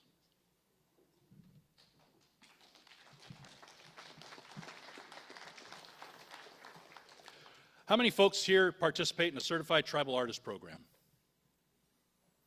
There's a number of them, but there needs to be more. If you do artwork, it's very important that you sign up through Clinton and Haida's Certified Tribal Artist Program. I don't do so much anymore. I hope to in the future, but I do a lot of sea otter fur and seal sewing, sea lion sewing, and having a sticker or a tag that I was able to put on the back of my artwork that said I'm a certified tribal artist, it makes a difference. It makes a difference. And so folks, visitors, folks from around the country, when they see that, they like to see that work. So in 2023, we certified 14 Tlingit and Haida tribal citizens. We awarded 20 certified tribal artists with our Rescue Small Business Relief Grants. Some of the goals is we're going to continue to identify not just funding opportunities, but opportunities that benefit our small tribally owned businesses. Southeast General Contractors. Southeast General Contractors had a year of growth in 2023. And while we had many successes, there was also a variety of experience gained and growth, lessons learned, and I'm excited to see those lessons implemented and eager to see the positive results in 2024. While you can see on this slide right here a list of the projects that we are highlighting, I have to say this next slide here shows the favorite project by the SGC, our Southeast General Contractors crew. It wasn't a big project, but it was a playground project at the Head Start in Petersburg. They went and built a new playground in Petersburg. And the kids would come out on that porch and watch them constructing this playground for them and putting in new sand and built a new box around it. This Head Start class, every one of them drew a picture and had a nice message for every one of the carpenters that were there. And some of these guys are kind of rough guys, but they melted and they came back and they talked about this project for weeks and months and how these little kids were excited to be able to watch them construct a new playground for them. SGC already has 3 builds to finish in 2024 and a 4th project to begin. It's going to be a busy year for Southeast General Contractors. Finally, our tribal development goals. First, we're looking to set up an investment strategy and screening process to focus time and energy on good fit opportunities. You can't imagine how many opportunities are thrown at Tlingit and Haida every week because of the growth we've already experienced. And so we are working as a tribe and as an executive team to come up with the strategies to help us focus our time and energy on these good fit opportunities. We also want to continue to secure fully engineered road plans for our Cowie Creek subdivision, complete the Haven House and procurement warehouse, as well as our commercial kitchen and our traditional foods buildings, expand our Channel Drive property, which is in front of our Southeast General Contractors building. We own 100 feet of tidelands in front of that building. We're looking to fill that in, give us a tremendous amount, larger footprint at that property. Complete our Tribal Comprehensive Economic Development Strategy, or CEDS, and continue our efforts to establish tribal tourism programs and refresh a current cultural heritage project plans. I wasn't going to go any more than that, but the president already kind of let the cat out of the bag on that one, and so this is some of the work that we're doing. President Peterson, this concludes my final report to Tribal Assembly as the tribe's Chief Development Officer.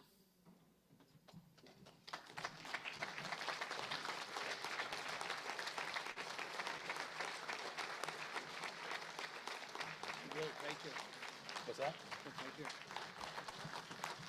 I would like to invite President Peterson to the podium.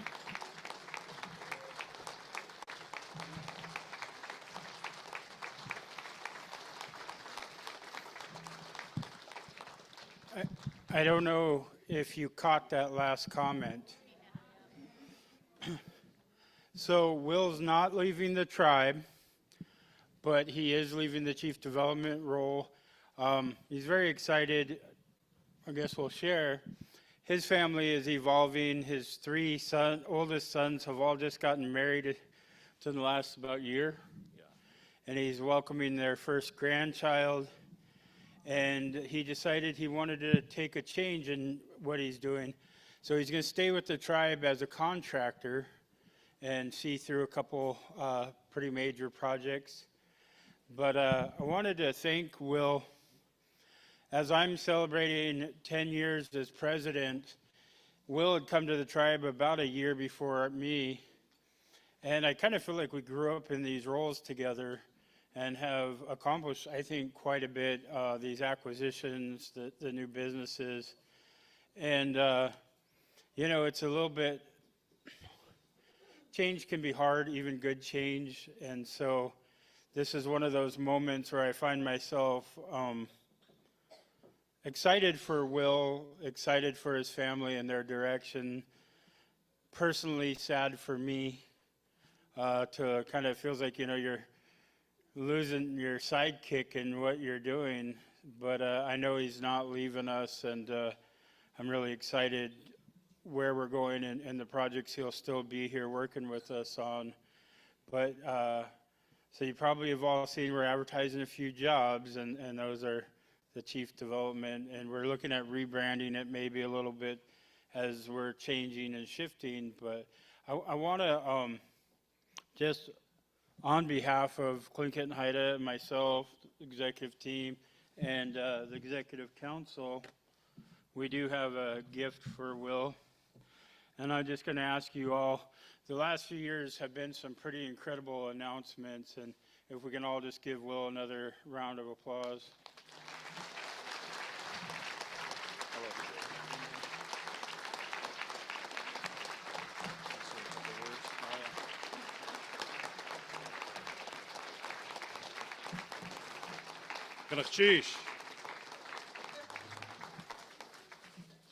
I appreciate that. I got to tell you, I started here 11 years ago, and wow, that's beautiful. President Thomas hired me to come and run the tribal transportation program, and he allowed me to work a few days here in Juneau and a couple of days in Petersburg, and he put me directly under Karine Garza. And that is the toughest little lady in the world. And my orientation, she never looked at me until I was done, and she said, "Do your job so I don't have to." And then she looked at me, and then looked at her computer screen and said, "You're excused." So I worked my tail off. And President Peterson is right. I think while I've been involved with tribal governments for 22 years, I felt like I really grew here at Tlingit and Haida. And I've always felt proud to have come to work for Tlingit and Haida. I felt proud to be able to stand before here, this delegation, and represent our people. Because the work that this team does here at Tlingit and Haida, they don't do for the glory of a pat on the back. For those of you that have been in tribal politics for a long time, you know it's a thankless job often. Most often. But our appreciation comes by knowing we make a difference in our people's lives. And the work that we do, we know is tangible and it's real. And so I got to tell you, while I'm excited, I still have 2 young kids. I have 5 kids total. I know that's a lot. That snuck up on me too. I got our first grandson due in June. And I'm super excited to do that. And I'm just more eager to travel a lot less. Still travel because I'm still involved with Tlingit and Haida, but just in a different capacity. So to all of you that I consider my family and my friends, Ganachchish, and it's not goodbye, it's Tsuyikawasatin. We'll see you again. Thank you.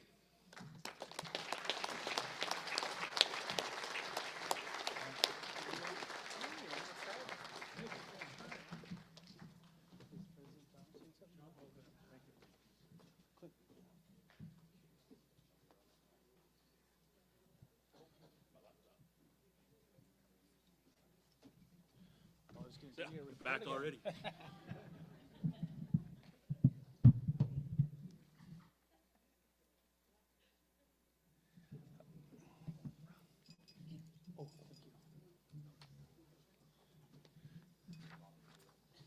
Okay, great.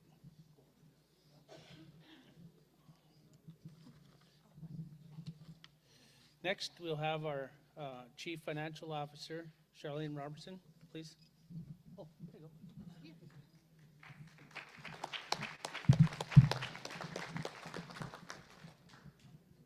I have some bad news. I have 60 slides, guys. I'm just kidding. I'm just kidding. I'm just kidding. Oh, thank you. You and Shirley. I'll keep it short and sweet. See if I can.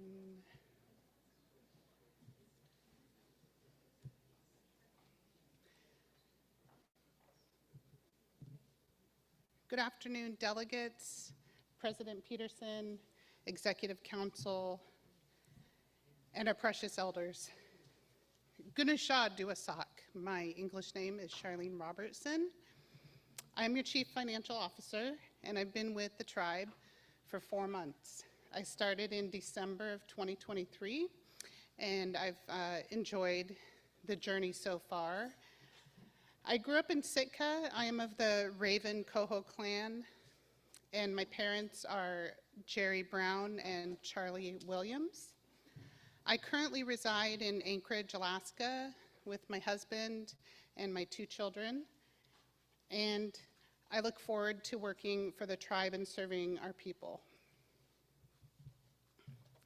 Today we're going to cover the 2023 results and cover the Tribal Trust Fund, the General Fund, proprietary funds. We're going to touch on the 2024 finance team goals.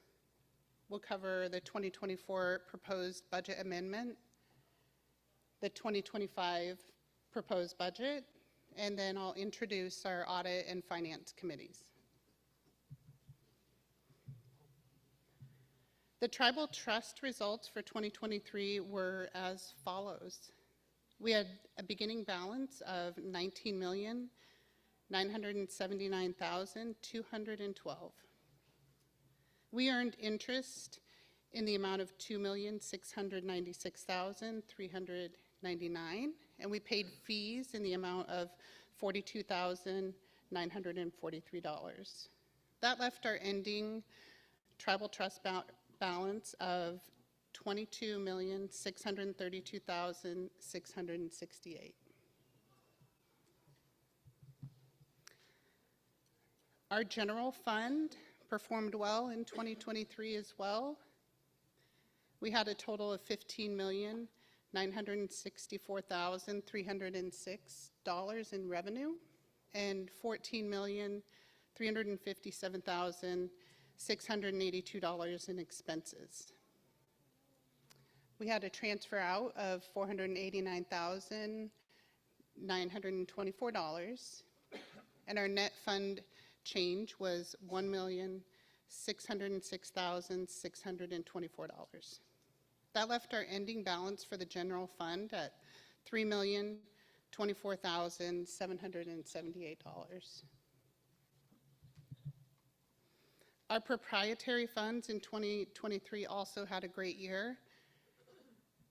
We had revenues totaling $17,860,479, with our expenditures at $11,341,162. We paid interest totaling $15,979, and our net change for proprietary funds was $6,503,338. Our net end for proprietary was $10,365,299. Overall, Tlingit and Haida had a great year last year. We had an increase to our overall net position of $19,968,687. If you break that out by type, our governmental net position increased by $13,465,349. And our business type net position increased $6,503,338. As the new CFO, I think it's important to cover some of our goals in the finance team. We've covered a lot of ground in 4 months since I started, and I owe a lot of that to the support of my team, as well as our executive team, and of course, our interim CFO from 2023, Karen, who is also Gunda Shah. We share the same name. In finance, we have several departments. We have procurement, supply chain, accounts payable, accounts receivable, grant finance, payroll, and then in central finance, we have our assistant controller, our controller, and our financial analyst. In 2024, we look forward to deploying financial dashboards throughout the tribe. These dashboards will provide live, real-time financial information for our managers and ensure that they have the information they need to make sound decisions. Within the dashboards, we will also include key performance indicators, otherwise known as KPIs. We're in the process, in the early phases of that work now, and so far we've had a couple of folks helping test for us, and all things look good. So far this year, we have successfully deployed a new HR and payroll system called Proliant, and Karen Togg stayed on to help kick that off for us, and we're very appreciative of that work.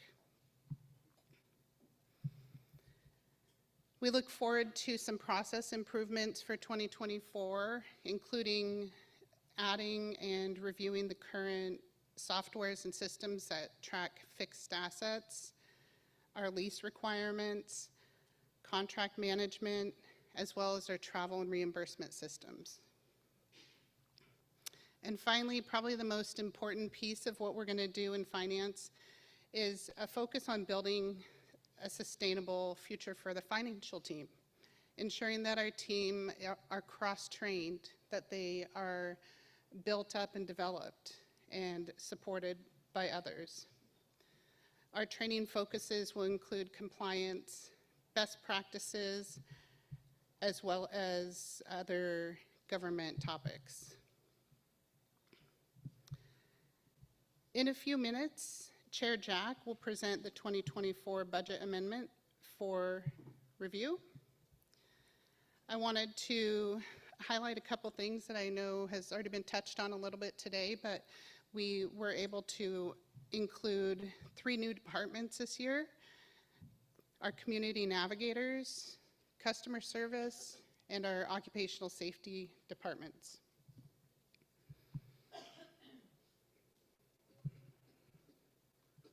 The budget request is based on our indirect revenue, as you probably are aware. And we base that budget on our current book of grants that we will collect indirect on.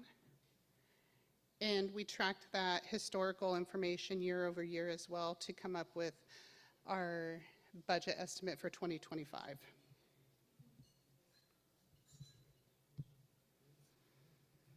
Highlighted here are our finance and our audit committees, and I would like to thank them for their support so far, and I look forward to working with each of you as we get through 2024.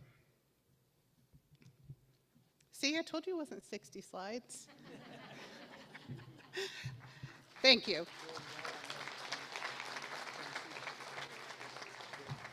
I'd like to have President Peterson up here for a second. Well, thank you, Charlene. It's been very exciting with Charlene onboarding. You know, every time we have a transition, we want to level up. And that's no offense to anybody who's been. I always say we're going to take the opportunities to level up. I even said that to Will. And when he told me he was going to transition out, I said, then it's time for us to level up. And that's a challenge we make to ourselves, just to do better every day. And last year we had celebrated the transition of a CFO, and we didn't have a new CFO, and one of our citizens heeded the call and stepped in a temporary basis, and that was Karen Togg. And I'd like to bring Karen up here and recognize her with a small token of our appreciation. But she did an incredible lift. She really, truly did. So if you all help me welcome Karen to the stage.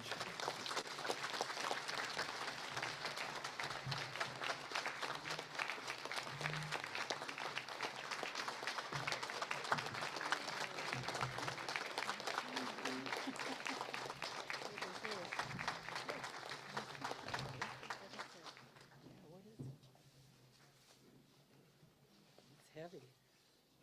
Oh.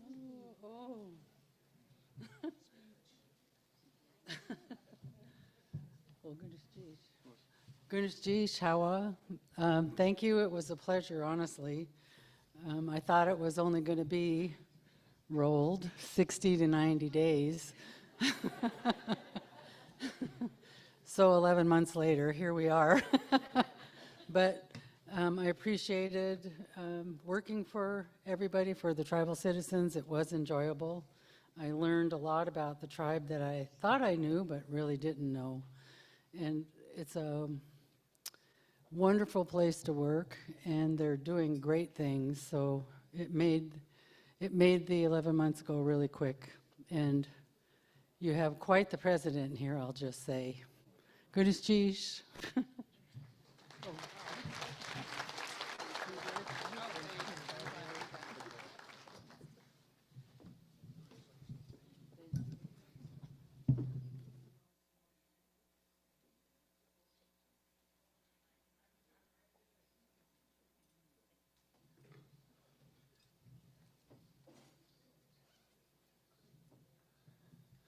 I would like to ask James Jacks Sr. to, oh, I'm sorry, thank you.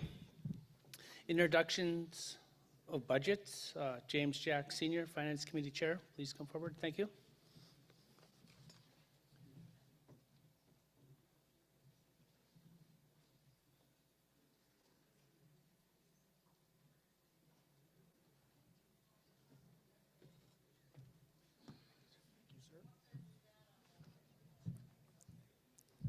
Good afternoon. Good afternoon. Sorry to wake those of you up that were sleeping. Before I introduce the budget amendments and the budget, got a few notes here. The Finance Committee and the Audit Committee met jointly on April 16th, yesterday, to discuss the proposed 2024 budget amendments. Budget increase, the committee recommended $3.505 million increase to the FY 2024 budget. Funding source, the increase is fully funded by recovered indirect costs. Reasons for increase. The budget amendment included funding for making Community Navigator program permanent, establishing new customer service program, implementing an occupational safety program, covering additional administrative costs due to the 500% growth in grant programs since 2017. Facilities and equipment. The amendment incorporates costs for facilities and equipment largely offset by BIA 105L facility agreements. Grant shortfalls. The amendment also included additions to the shortfalls for grants that do not fully pay indirect costs, but these programs are determined to benefit of the tribe. There are no expected financial impact from proposed resolutions. Therefore, action can be taken now on the Budget and Finance Committee request for adoption of the 2024 budget amendments. Finance Committee meeting. Based on the amended 2024 budget proposals, includes costs of new facilities coming online 2025, largely covered by BIA 105L facility agreements. Total budget is 1.109 million higher than the 2024 budget. Indirect cost recovery. CFO Robertson analyzed grants to estimate increased indirect cost recovery due to many new grants. This recovery is expected to cover the additional budget expenses. Budget breakdown. New facilities and equipment costs are mostly offset by BIA 105L facility agreements. Includes the same 2024 adjustment for the grant shortfalls programs deemed beneficial to the tribe. Committee recommendation and action item. There's no expected resolutions that will affect the budget. I jumped a little bit ahead of myself here. Kay suno aksai klein get city. Wishkitan ayachat toetstige hit dag. Dag de tan yadi. So Wishkitan das chan. Guna kawa city. I am of the Eagle moiety, Shark clan, Shark backbone house from Huna. My father's people are the Dukdane Ton, and my grandfather was a Wishkitan. So what is the wish of the Assembly with respect to the 2024 budget amendments and the proposed 2025 budget? Helene, please. Helene Simpson, can you hear me? Helene Simpson, Ketchikan delegate. I move that we accept the FY 2024 proposed budget and amendments and the FY 2025 proposed budget. There's a motion on the floor by Delegate Helene Simpson from Ketchikan. Can I have a second? Okay, it's noted that Mary Marks made the second on the proposed budget. Question's been called. All those in favor of accepting the proposed budget given by Chairman Jack, please say aye. Aye. All those opposed? Nay? Ayes have it. The budget has been adopted. Thank you.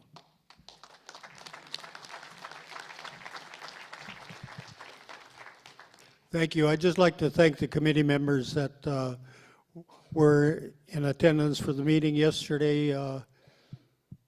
Paula Peterson, Helene, and I forget who's all on the committee. It's not funny. Anyhow, thank the Finance Committee for the work they've done. Go to Chish.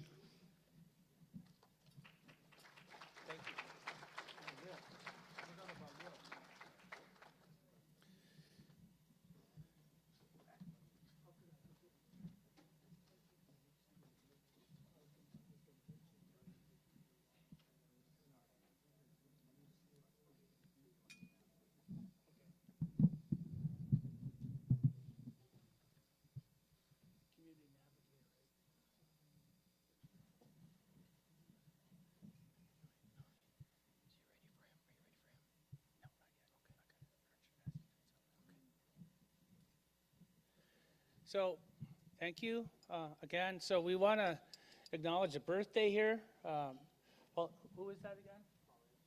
Paulette Jackson. Where are you at? She's hiding out. All right. Happy birthday to you. Happy birthday to you. Happy birthday, Paulette. Happy birthday to you. Yay.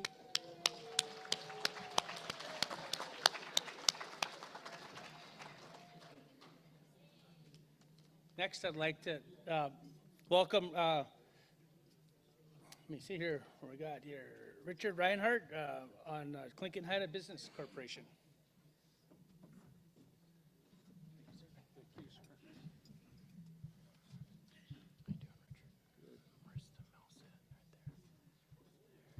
So what do I do to run it? Right here.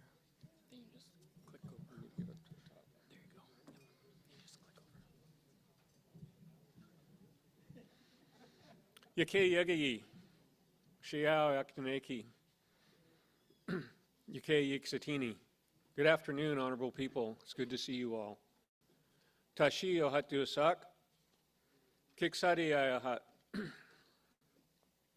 Gagan hit. Yudu asak ha nakahidi. Tiatan yadi. Ayahat. Hadas dachkan ayahat.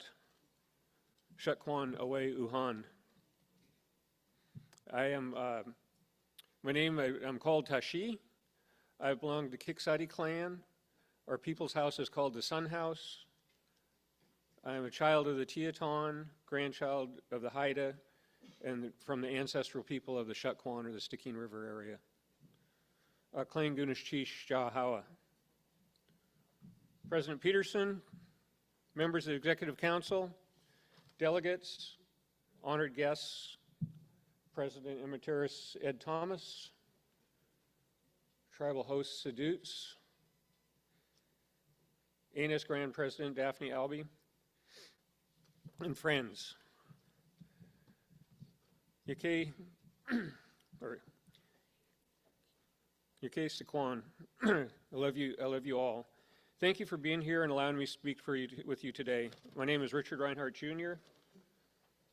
I am the President and CEO for Tlingit Haida Tribal Business Corporation, and I'm here today to give you a report on the activities of our corporation this year.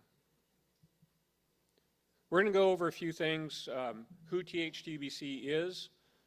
In the past, I've given some reports and just kind of assumed you all knew because I've been reporting year after year, but I also understand there's quite a time period between reports every year. So I want to kind of go over that a little bit more in depth, talk about what we do, where we're at, where we're located, different certificates and statuses that the corporation has obtained and carries, briefly go over our financial highlights, some of the actions we've taken over the last year, give you a little look forward, and then kind of wrap it up.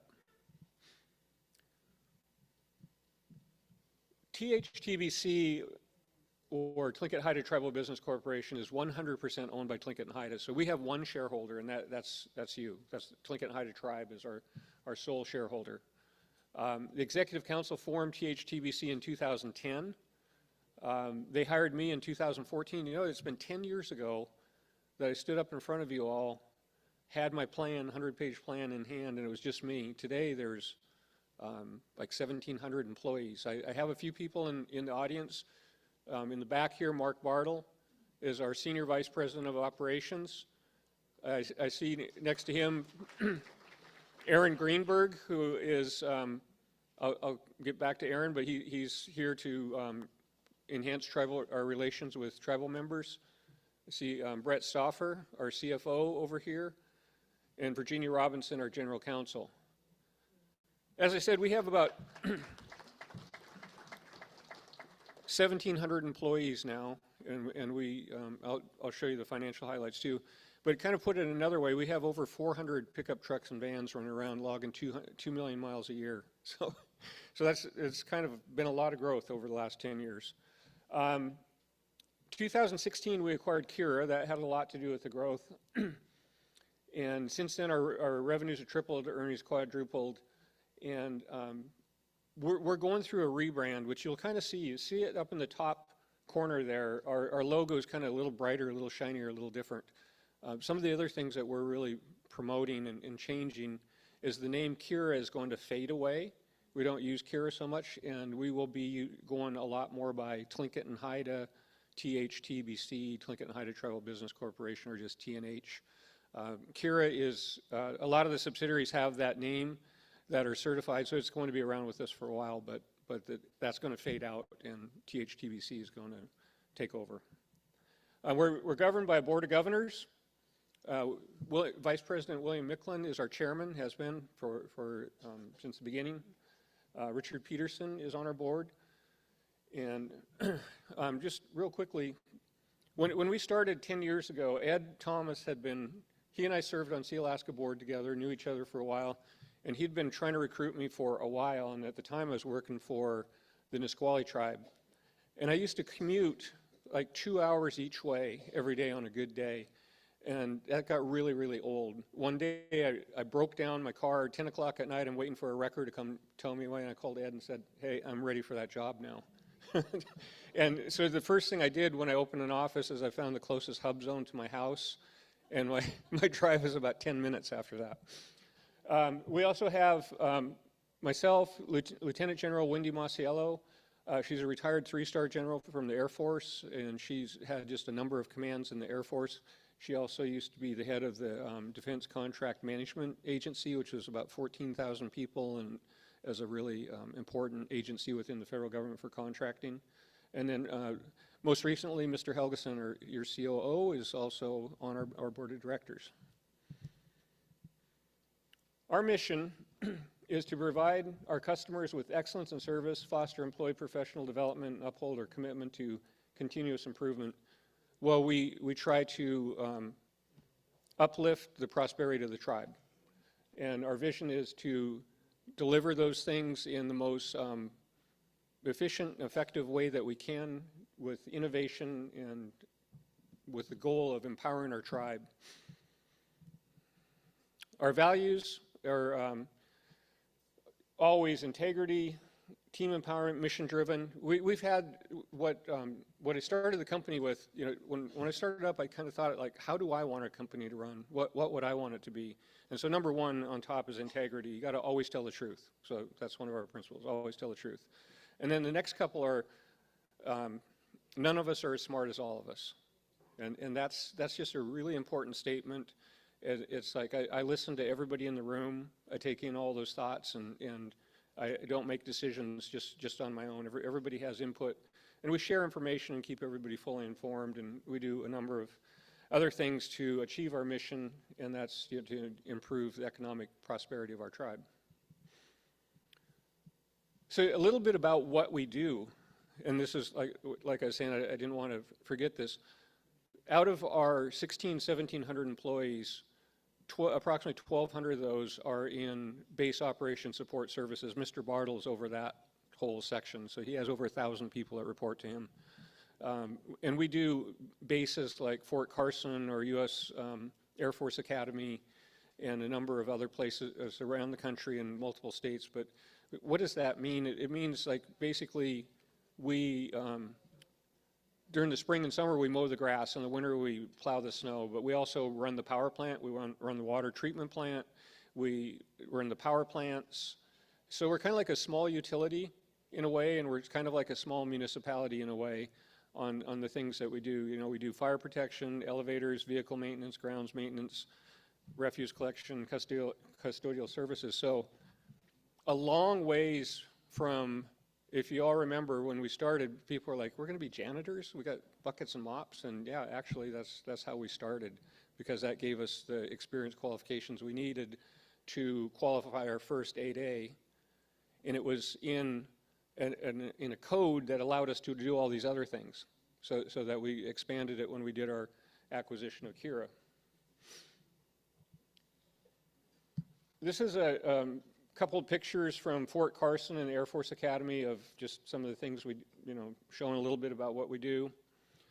Some of the other things we do now, we also do training services, logistics, aircraft maintenance, information technology and cybersecurity, NASA space operations. And we actually go out and work with the various rocket launches and balloon launches and things like that. We have over 100 scientific and professional people that work for NASA.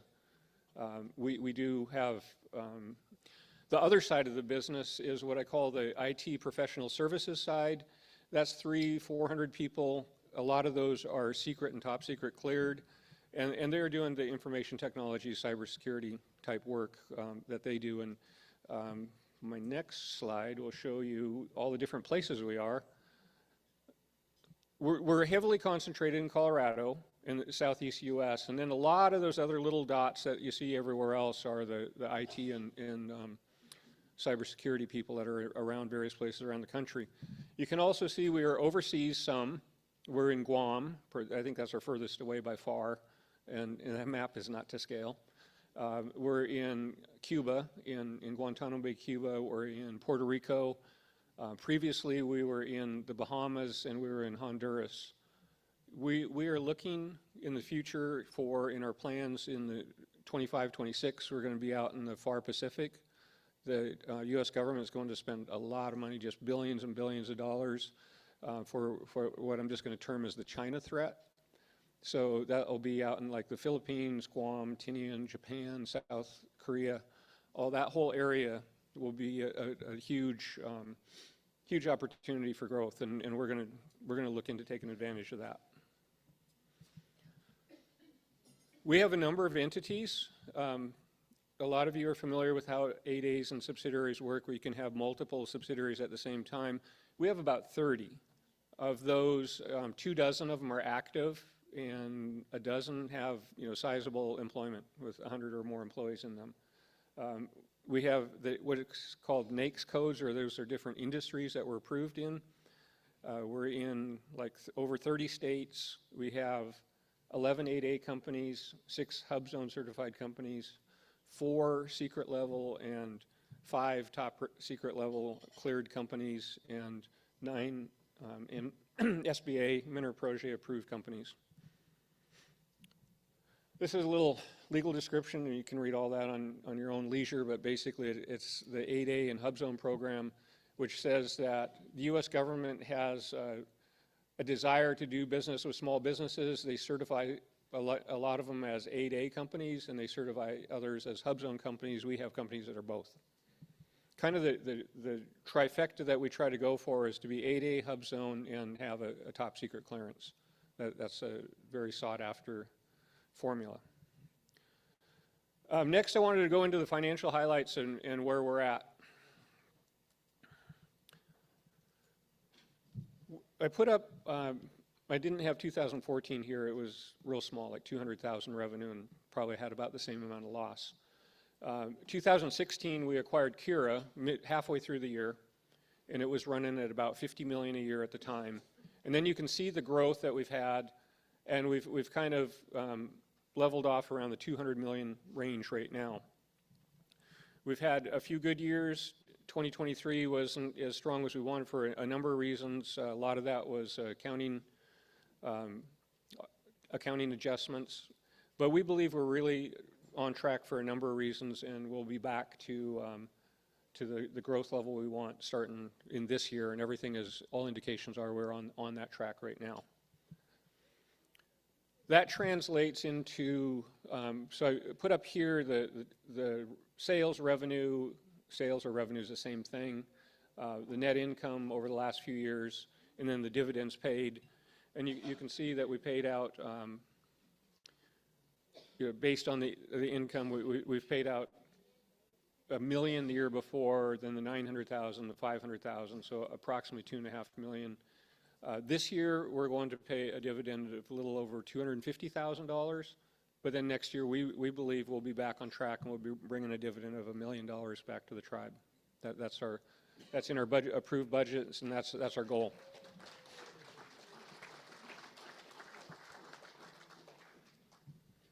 I threw this slide in because it's interesting. A lot of times you hear about the Alaska Business Magazine top 49ers, and just to kind of give you an idea where we would fit, we don't publish our information, we don't share it, but we would be right in the middle. We'd be number 24. I showed where Sea Alaska Corporation, Gold Belt are. They're a lot bigger than we are. but comparing us to some other village corporations. The two that are on each side, I just showed those so you could see like we are right in that middle. And we've been there for a couple of years, but just so you have an idea of where our company fits, we're kind of in the middle of that group. But keep in mind that they've been in business for 50 years. We've been in business about 10 years. So we're catching them, and we're going there.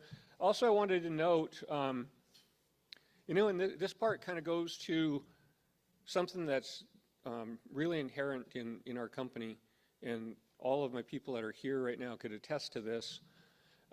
They're proud to work for us. They may not be tribal members, but they're proud to serve our mission.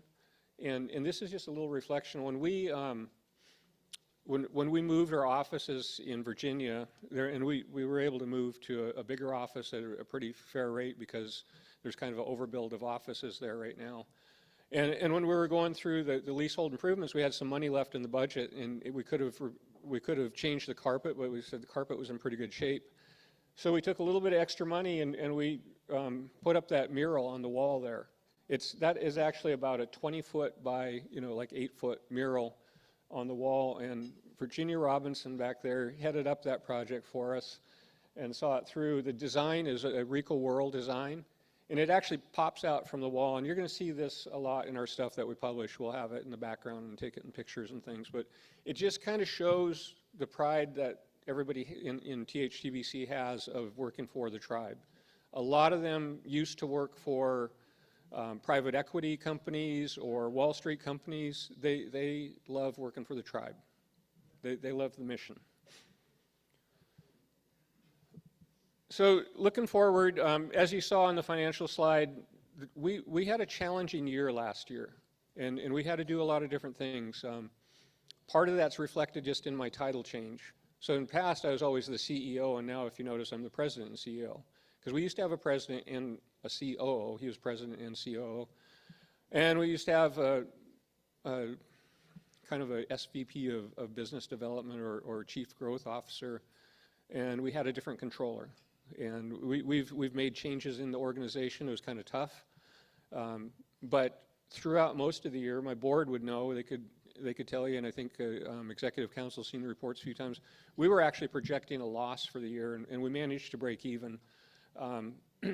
And it was easy in all those years that we had the upgrowth when we were growing 25, 50% a year, and we had like 7 years in a row without a month with a loss.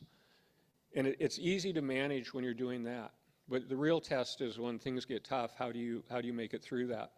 And we've made it through it by doing a number of things. We've kind of decided to double down and spend more money on our business development department because we felt like we need to grow that area. We've refocused our HR on their recruiting. We've revamped, kind of like at the tribe has done that, and Charlene's working on it still. But we've really improved our finance and accounting. Mr. Stauffer here is a testament to that, his leadership.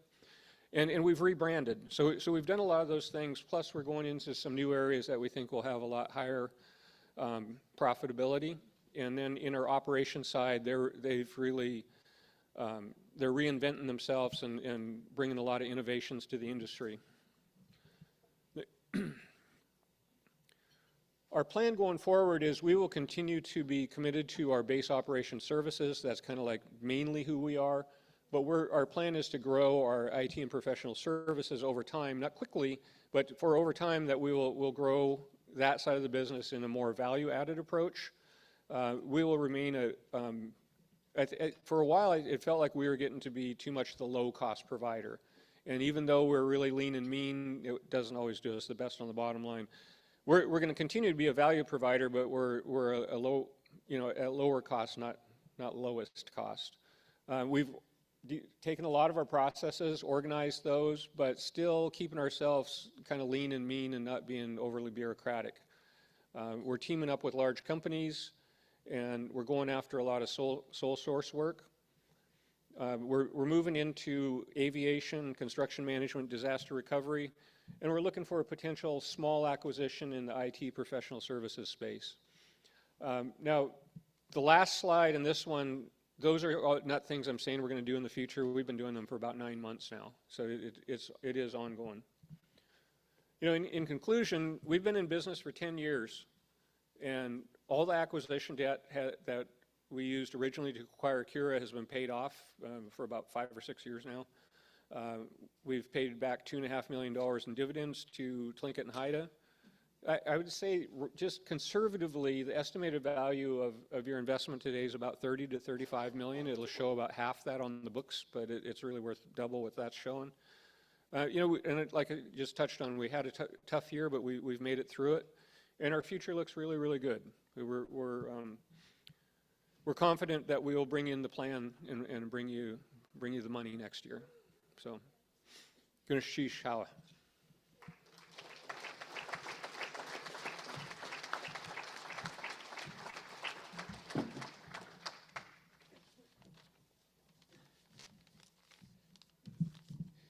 Any questions for our? Okay.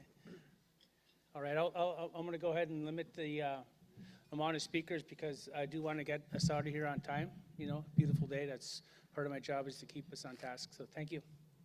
Go ahead. Name and community, Tosh, please.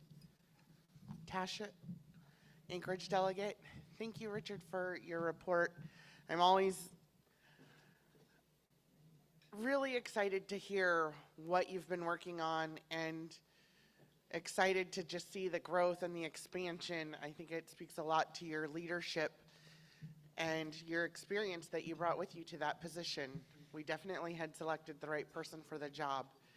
What I would like to know is, you know, looking at the ways that you expanded that company, if there's been any discussion about doing that here in Alaska, thinking about hub zones specifically, and I think the term now is food deserts, communities where you don't have readily access to food, that there's a lot of opportunity there for us to work with our communities. Even Anchorage has several food deserts in our communities there. And just, you know, I had presented an idea a couple years ago about us working with the Alaska Small Business Corporation, but I think, you know, as I'm looking at what you've been doing, I'm like, oh, we have a great resource here, and maybe it's too much for your plate, but I would love to hear your thoughts on, you know, is that something that's a possibility for us to work with our tribal citizens to kind of flush something like that out where we could use you as a resource? Thank you. Thank you, Tasha. You touched on a few things that I think are important there. One is we do have a number of employees. We have more than 24 employees here in Juneau. And that's important because they are almost all the state other than Anchorage is a hub zone. And so that helps with our hub zone numbers that we try to establish and helps us maintain those. We have interest in being here, of course. There's a lot of competition with all the other ANCs and everybody that's here. We recently had bid on Kodiak, Coast Guard Station Kodiak, which previously we held a subcontract on. We weren't the successful company on that one. We've been looking at other work within the Northwest, in the Puget Sound, or Oregon, Washington, Idaho. And we did one of the recent wins that we had was a contract that is in all three of those states. It's not huge, but it's a start. I mentioned Aaron Greenberg back there. Himself and another gentleman, Robert Wysocki, are actively going around trying to find and promote growth within Washington and Oregon and the things that are there. And talk to me afterward. Let's talk about that opportunity that you were discussing. Pat, please.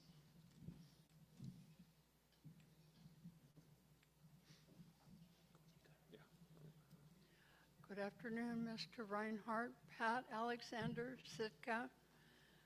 Just a couple of things. I wanted to congratulate you in the tremendous growth of Cura in 10 years' time, and that you came through a rough patch, but you weathered it I feel that you have created an environment that is amenable to people. They want to work for you. They want to work for the tribe. They're dedicated and committed. I was so happy to hear in the Audit and Finance Committee meeting that you have started looking at succession planning. I really appreciate that because it's going to strengthen Kira, it will strengthen the tribe, and I'm thrilled and pleased to hear that that work has started, and I thank you for what you and your staff do. It's been tremendous. Kunachish Hawa. Thank you, Pat. Every year you get up and you ask me about that one, so thank you for commenting on that.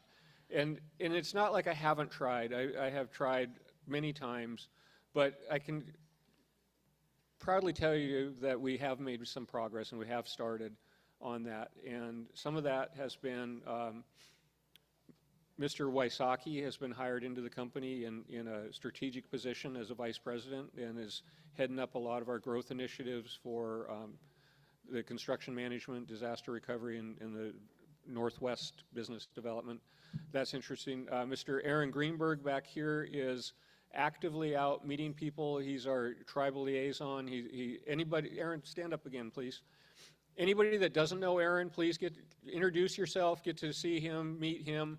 And when you have like a son, daughter, niece, nephew, cousin, friend, somebody you know that's looking for work, send them to Aaron and he'll figure out where they fit within our company. Additionally, I recently hired Mr. Jaron Carl, who will be graduating with his degree in business next month, and he's going to be my assistant. He's going to work directly with me, and I'm going to mentor him directly. He'll sit in every meeting I sit in, and he's going to help me out a lot, and I can use it, that's for sure. But he came along. We didn't really have the best opportunity for him and the best fit. But Aaron and I talked about it. I talked about it with Mark and the rest of the team. And he's just going to work for me for 6 months to 2 years, but somewhere in about a year, we're going to find him a fit. And wherever we have a management position open in the company, that's a good fit for his skills and what he would like to do. That's where we're going to send him for, and he'll work there for a while. And so all of that is happening right now, real time. And if you guys know anybody, like I always say, send them to me and we'll put them to work. Kunachish. Plain Kunachish.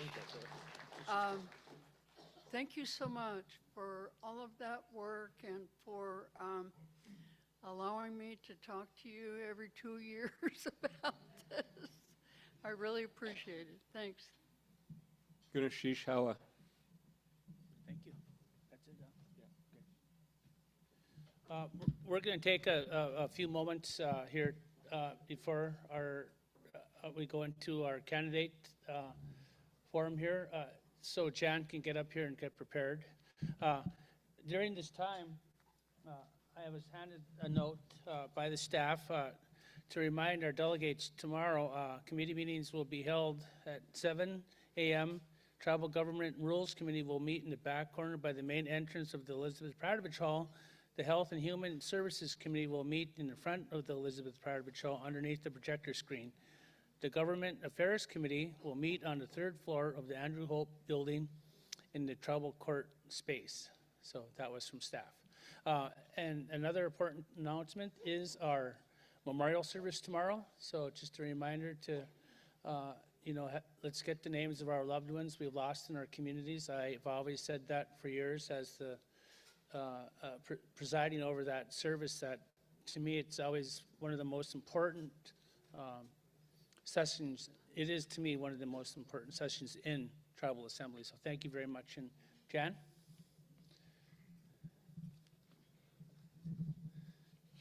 And as a candidate, I have to step back here.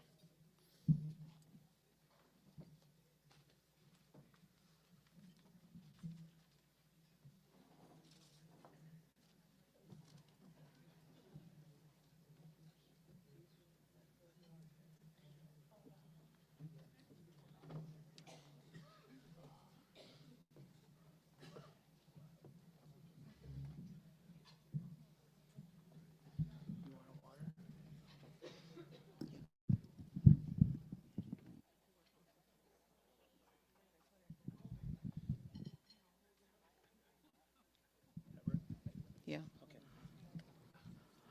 Good afternoon. I hope you all can hear me. I waking anybody up? I was falling asleep over by the wall because I couldn't hear anything. So I want to make sure that you all can hear me. I would like to say welcome to our tribal host, Sadutz Peel, our tribal hostess, Anna Johnson, our President Peterson, and the 6 vice presidents, the emerging leader, and all of our delegates and guests, both in the hall and on the web. Welcome to the 89th General Assembly. My name is Dehua. I am a Tlingit from Klawock originally. My English name is Jan Peel. I am from the Seattle delegation. So right now we are doing the delegate nominations, the declaration and nominations. So all of the ones running for office have already filed an intent to serve. I am going to go through the list of nominees, and we will hear from them with a speech for 3 minutes. And first on is that the offices of President, Chief Justice, and Associate Justice are unopposed. As such, I am asking for unanimous consent. And because it has to be asked twice, I'll ask again. I am asking for unanimous consent to seat our President, the Chief Justice, and the Associate Justice.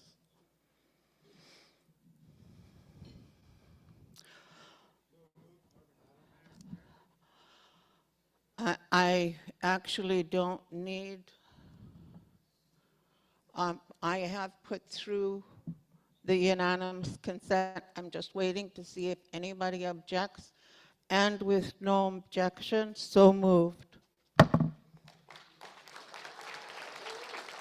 You have seated the President for our next 2 sessions, Chief Justice and Associate Judge. Mr. President, if you would like 3 minutes. Only 3. And also the Chief Justice and the Associate Judge, you can also come forward.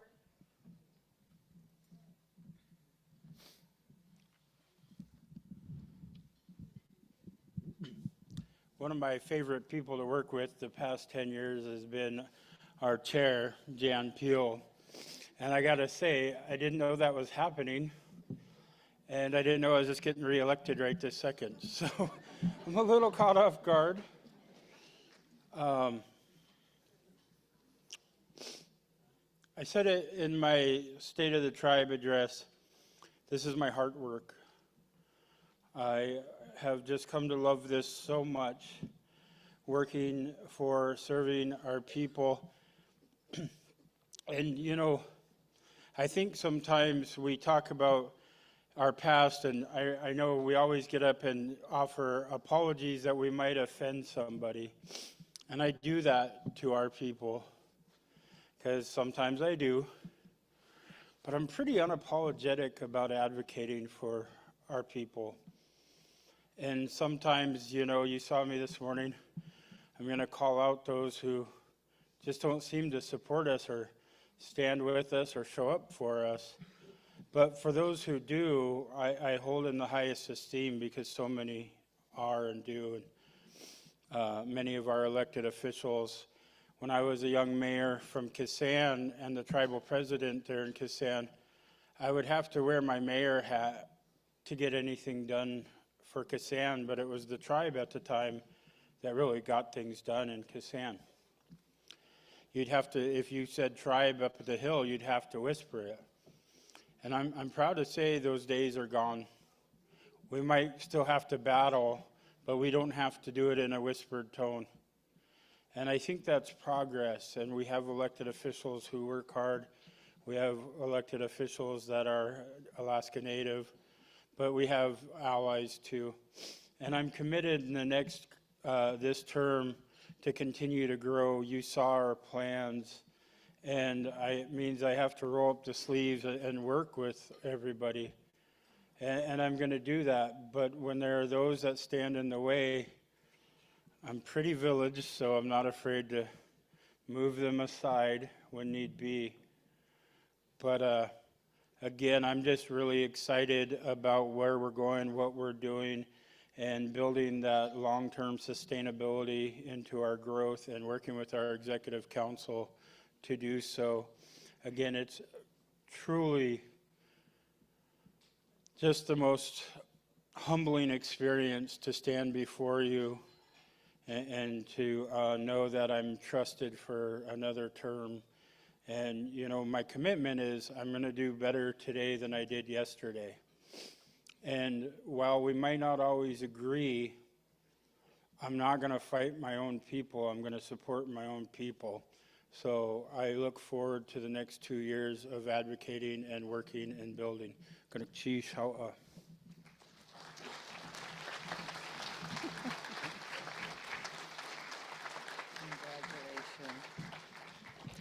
Congratulations. Okay, next up will be the Chief Justice, Aurora Lair.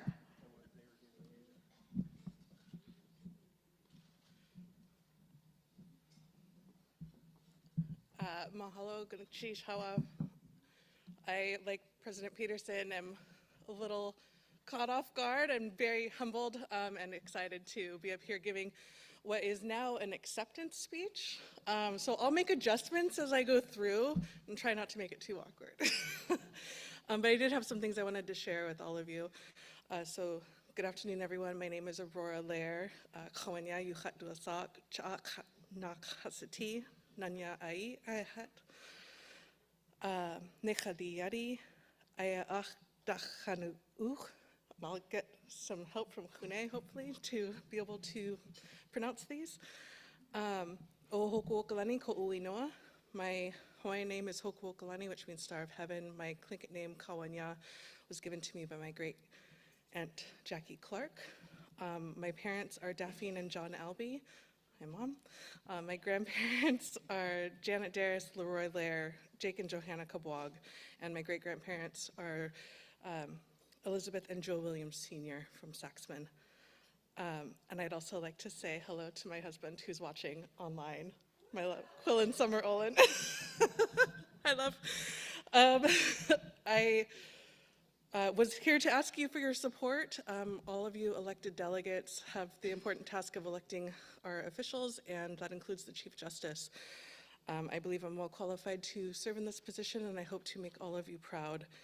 I am trained in Western law from the University of Washington, where I earned my Juris Doctor with a focus on federal Indian law. I've also served as an Associate Justice for Tlingit and Haida for more than 10 years. I've had the honor and privilege of working with some really strong women as leaders, as Chief Justice. Some in this room, and we'll have a chance to hear from soon. But starting with Dolores Cariente, I've also worked with Michelle Deborah O'Gara, and Ilju Slang, and I really thank them for all of their leadership. And just wanted to share with you that the vision that I work towards is a judicial system that's grounded in our cultural values. We must make sure that we're doing more for our people than simply replicating an adversarial Western court system.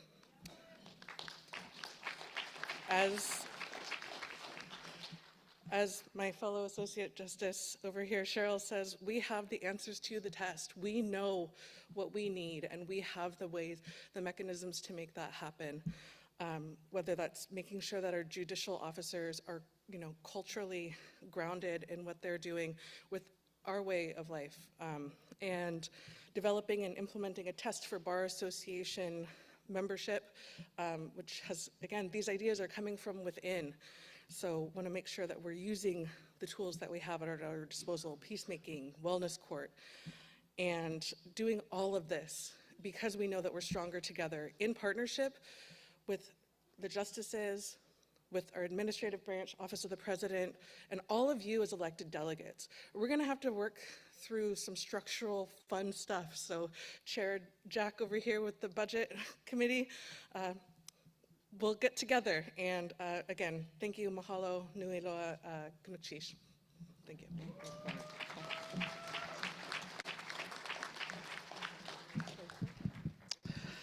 Thank you, Aurora.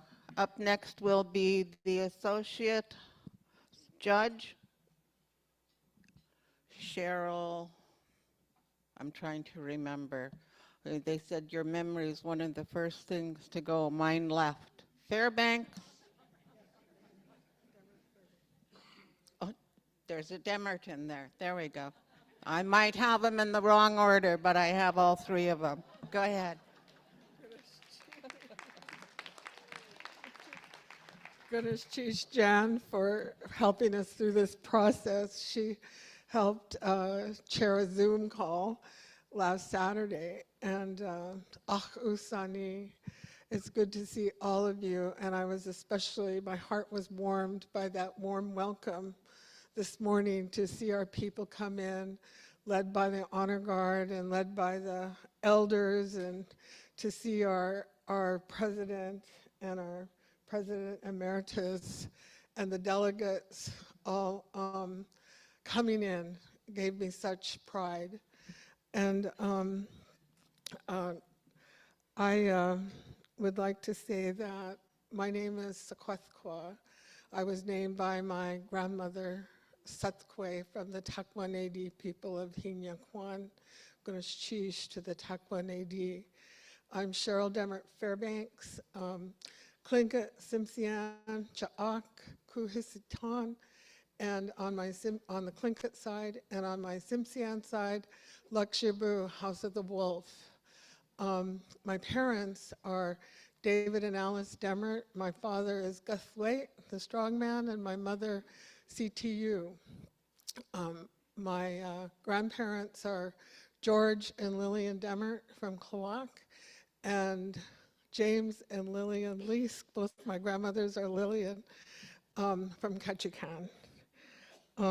I was born in Ketchikan, but raised on Prince of Wales, Craig and Klawak, and spent some time in Heidelberg. I'm from a fishing family, and I make my home in Cedar Crest, New Mexico.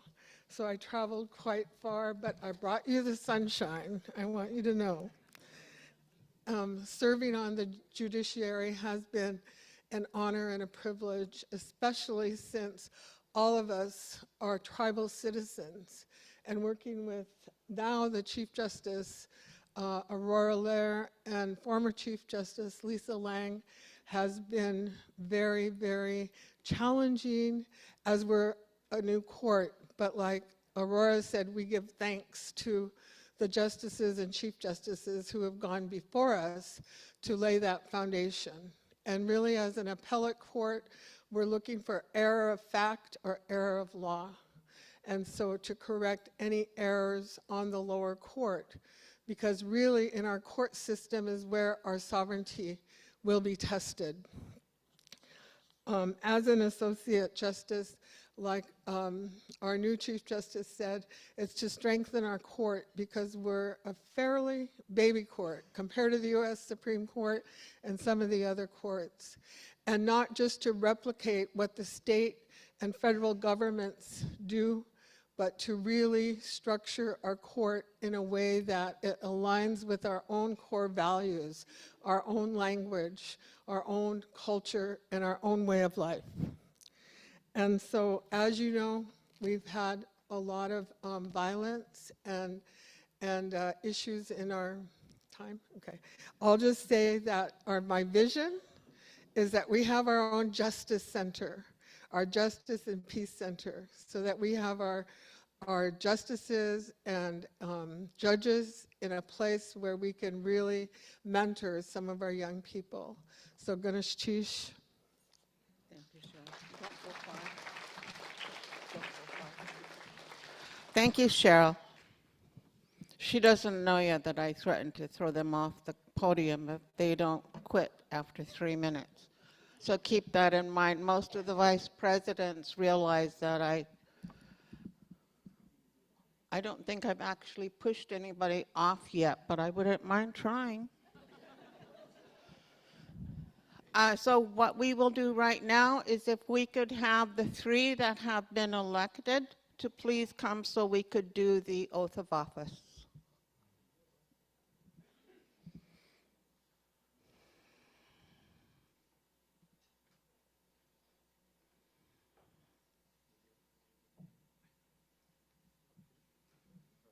That's fine.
Ladies and gentlemen, your newly elected president.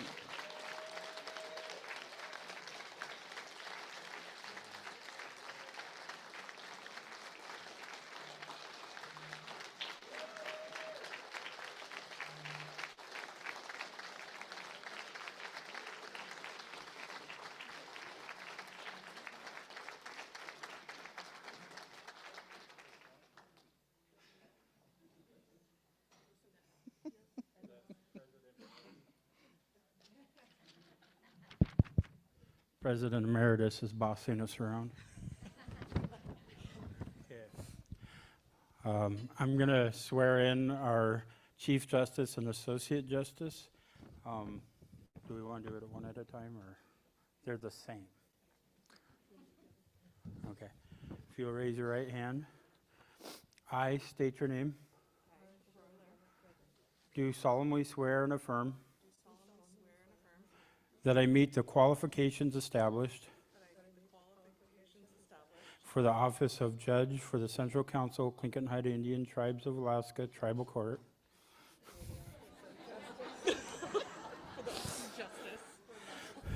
Oh, for the office of Justice. You will support the Constitution and laws of the Central Council, Clinton-Haida Indians of Alaska,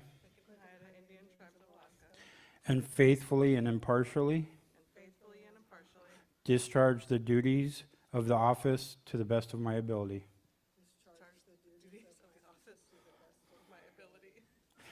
You are sworn in. Ladies and gentlemen, your new Chief Justice and Associate Judge.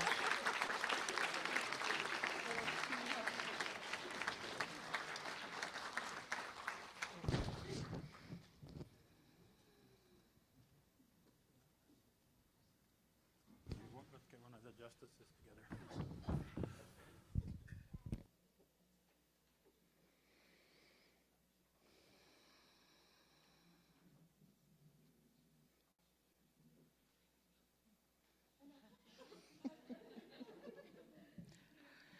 Mama has to get in there.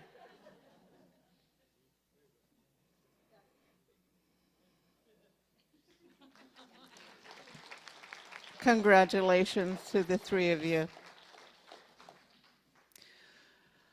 Okay, we have seated three. We will now do the speeches for the six vice president spots.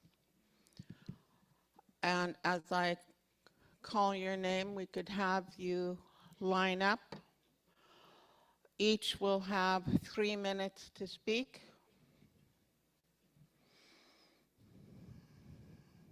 First up, Rob Sanderson Jr., Jackie Peda, Clinton E. Cook, Delbert Kadek Jr., Catherine Edwards, Karen Luth Elliott, Tasha Hotch, William Micklin, and Paulette Marino.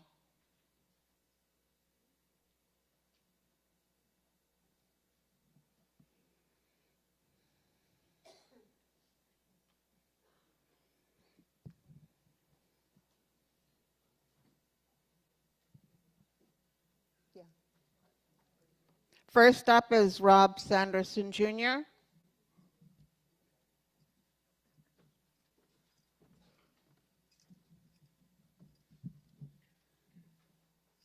Thank you, Madam Chair. Good afternoon, delegates. Rob Sanderson Jr. I currently serve as the second vice president. It's an honor to be able to put my name in and represent you, and hopefully represent you going forward. Do I need to speak up? Oh, okay. I apologize for that. Didn't realize I was so tall. Anyway, first, before I go into my speech, I would really like to thank my community council for supporting me going forward in my candidacy. It all starts at the local level when you have a council that backs you going forward, and we've been practicing that for years. And also, before I go into it, I'd like to acknowledge my hometown, Heidelberg President Sidine Shaw, and Delegate Herb Nix. It's just something that I have to do. It's protocol. So first of all, I've been with Tlingit and Haida for many years. I've represented Tlingit and Haida at the North Pacific Fisheries Management Council for 17 years. The lone person there. Tlingit and Haida is now respected in that arena. We recently have, we have appointed 3 people to the AP panel through the leadership of Tlingit and Haida. Never done before. We are under attack by the state of Alaska at all angles. And believe me when I tell you this here, our fisheries will diminish in our lifetime if we do not step up to the plate and give them everything we got. There is no room for error going forward. There's nothing. We are under attack by conservation groups from out of state.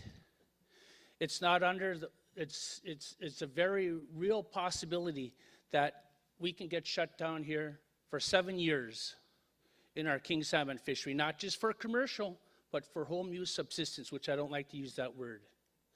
And so that's something we really need to pay attention to. Am I a fish expert? No.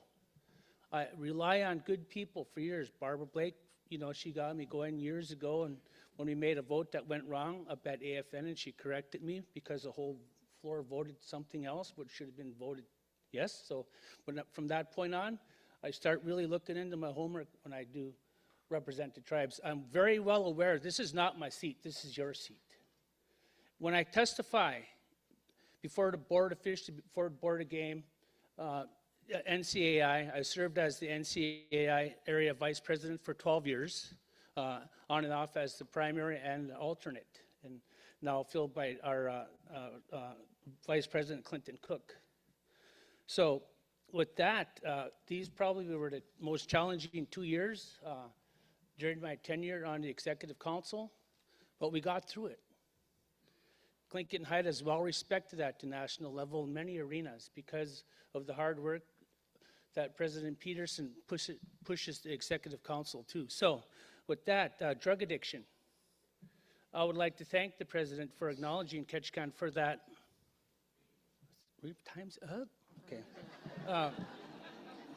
Okay, I'll leave it at this year. I work hard for you guys, and I know who I represent, and I fight fiercely for all communities, small and large. Hawa. Oh, these yours? Love y'all.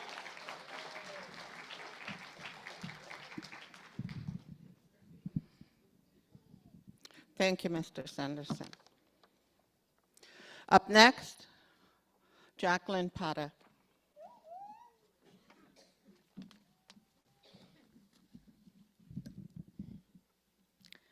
Shayao Deneki, Anyakusani, Ak Ishas at Athas, Akaniyan, Kusin Yakatu Asak Luka Adi Ayahat, Kagwantanyari Yehitak. As we gather here today, I'm reminded of the deep honor and noble heritage that courses through our veins. We are the descendants of great ancestors and stewards of a proud legacy. But let's not just dwell on the past glories. Today, our tribe faces new challenges and new opportunities. We've evolved from a mere executive council to a multifaceted entity, responsible for governance, business oversight, advocacy, and perpetuating our culture. I'm ready and will continue to serve in the role of leadership, to use my knowledge, my experience, my tireless work ethic on behalf of our tribe. I have served diligently alongside President Peterson, bridging gaps when his schedule demands were tight and representing our people with integrity. My vision is clear. I envision a financially independent tribal citizens, deeply rooted in our culture, speaking our language, and safeguarding our resources. I envision thriving communities where safety and health are paramount. With your vote and support, we can transform this vision into reality. Suhei de shugak tutan, klaki das ayana at ani, wuch in ye gut tooth lashat, wuch in yagach tooth lot. Together, let us open the box of knowledge, lift the heavy lid, and hold it steadfast. We together will succeed. I hope that I can count on your support and your vote. Gunesh Chish Hawa.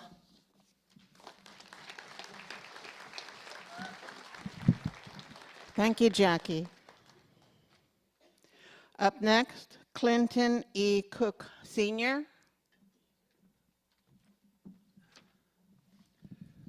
Thank you, Madam Chair. Good afternoon, delegates, host, hostess, A&B, ANS, Grand Presidents, and our emerging leader. Also, congratulations to President Peterson and the two judges that were just recently elected. I stand before you today with a profound sense of duty and commitment to our people, our culture, and our ways of life.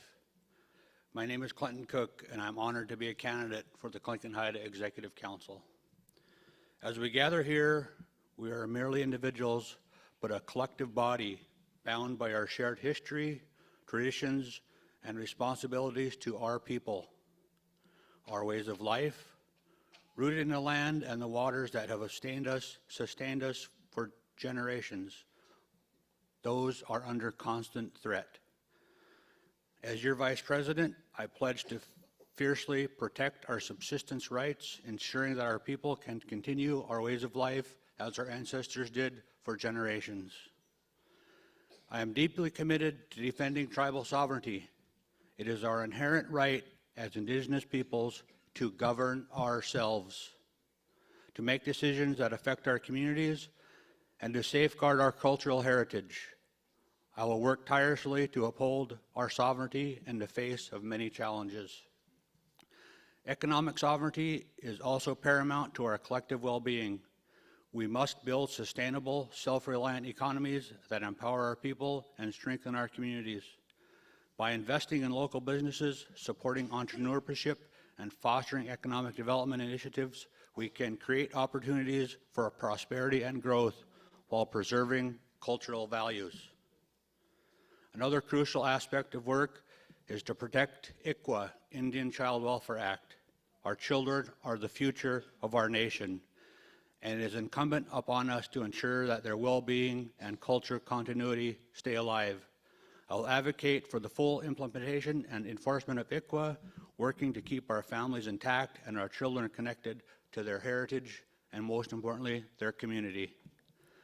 As Chair of Regional Housing Authority, I recognize the urgent needs to address the issue of housing. Housing problems also have land problems. Too many of our people struggle to find safe, affordable housing, which undermines the stability and vitality of our communities. I will prioritize initiatives to increase access to quality housing, advocating for funding, developing, and innovative solutions, partnering with the local stakeholders to address the present issue. My experience as president of the Craig Tribal Association, Clinton Haida's 5th Vice President,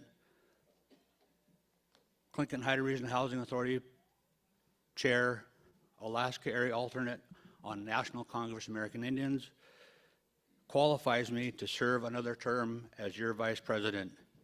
In conclusion, my fellow community members, I humbly ask for your support and trust you we embark on this journey together. Thank you.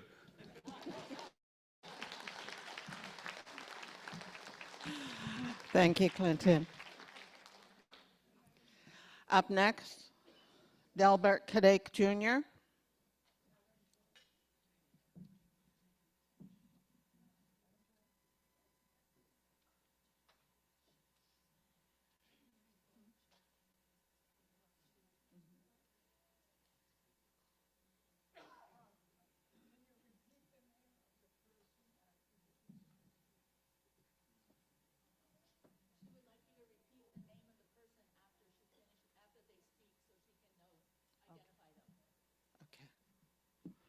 She asked that I repeat the name of the person who spoke. Yes, I will. Thank you. The last one was Clinton E. Cook. Now is Delbert Kadek Jr.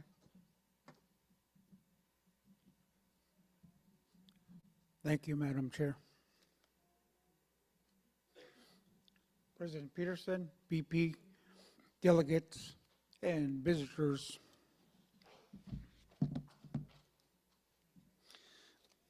My name is Delbert Kadek. I'm running for VP,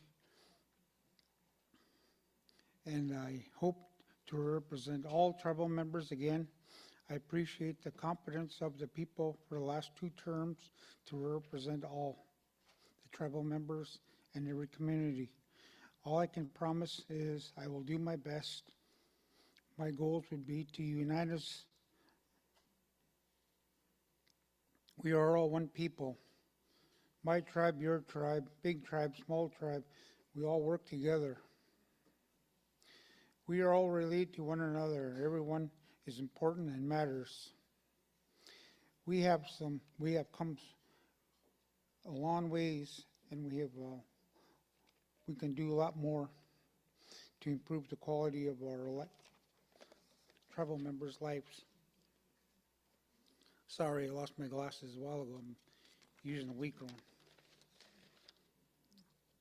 I've been a commercial fisherman since I was 8 years old, and I'm turning 62 in a couple weeks. So I've been doing it a while. I have lived off the land and the sea all my life. And picking seaweed and getting herring eggs is just what you do in the spring. And some of the things that I did there to come over here to serve you guys, I served as a public servant in various positions.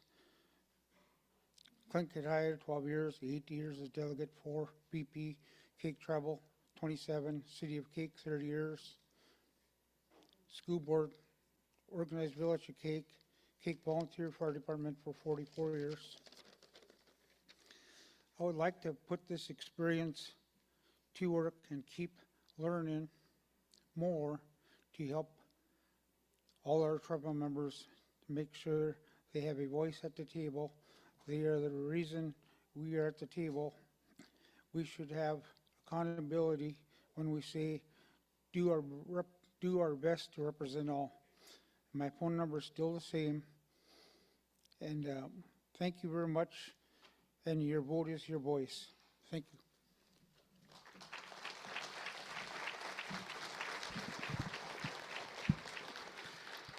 Thank you, Delbert Craig. Up next is Catherine Edwards.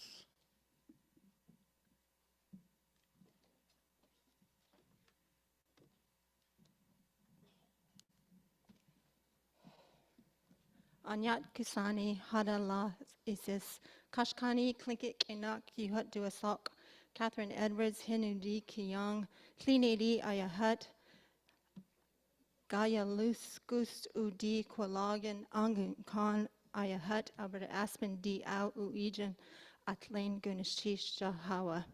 It's good to see you all here together again, doing the work of our people, carrying the legacy of our forebears and the hopes of our ancestors. This is a gathering that I look forward to each and every year, that I'm lucky enough to count myself among our nation's delegates. I look forward to being home, to seeing your faces, hearing about your families, and maybe even catching up on some good gossip. No, but truly, what I look forward to most is our collective reaffirming of our connections to one another's communities. I look forward to the important work we accomplish together on behalf of all of our people. We live in a time where faith in leadership is paramount, where federal and state representatives are finally turning to our indigenous nations to model for them once again what true governance looks like. Resource management, from our marine harvesting and forest protection to dispensation of funds to buoy our local economies, has always been our practice, our strength. It is what we must call on our executive council to protect now more than ever. We need leaders who have proven their knowledge in tribal governance, their dedication to our people's well-being, their expertise in speaking with state and federal leadership, and their ability to protect our collective resources. In my past 3 terms as a member of your executive council, I've sat across the table from federal and state leadership and stood our ground on issues like bycatch, MMIP, and our right to buy our own land back. I've testified in legislative chambers on behalf of our people. I've not only had the privilege of being a longtime employee of Clinton and Haida over the 3 decades that I lived in Juneau, I have also worked and made connections with tribes across the nation as a chief operations officer, overseeing hundreds of employees, administering multi-million-dollar budgets, and ensuring the sovereignty of our tribal peoples. My life began in a hospital just up the hill from here on the edge of the original Tlingit village where my mother was raised. My career in tribal leadership was born and nurtured by the very people in this room who gave me opportunities to learn, succeed, and grow within our tribe. I consider it an honor to have won your trust and your vote in years past, and I ask you once again to invest your faith in me for the upcoming term. I look forward to what exciting things we're able to accomplish next on behalf of our people. Gunishish Hawa, thank you. And I'm so scared of her.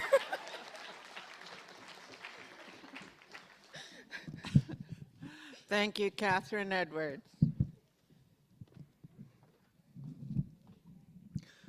Who knew I could terrorize people? I'm just a sweet, innocent old lady.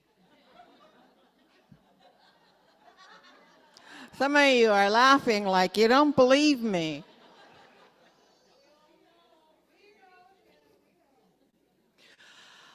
Okay, up next, Karen Luth Elliott.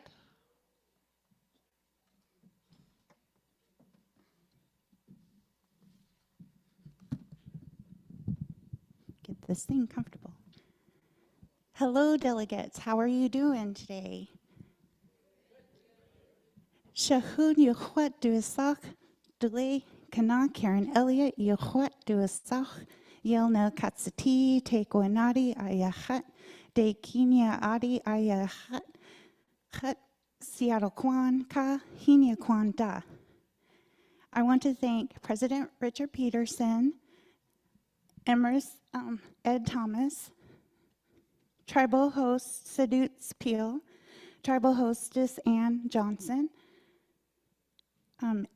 ANS Grand Camp Heather Gerkel Spillman, ANS Grand Camp President Daphne Elby, our emerging leader, elders and delegates.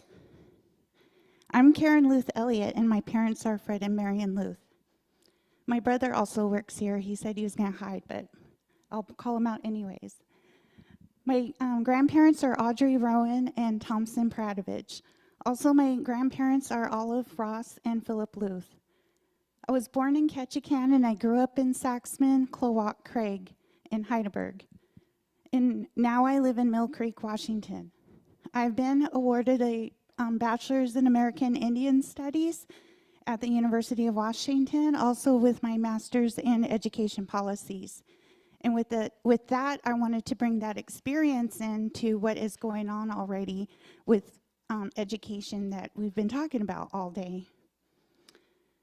I also am a doctoral of education leadership candidate at the University of Washington, Tacoma with the Muckleshoot Tribal College. And so that means if the Muckleshoot Tribal College has a college, so can we.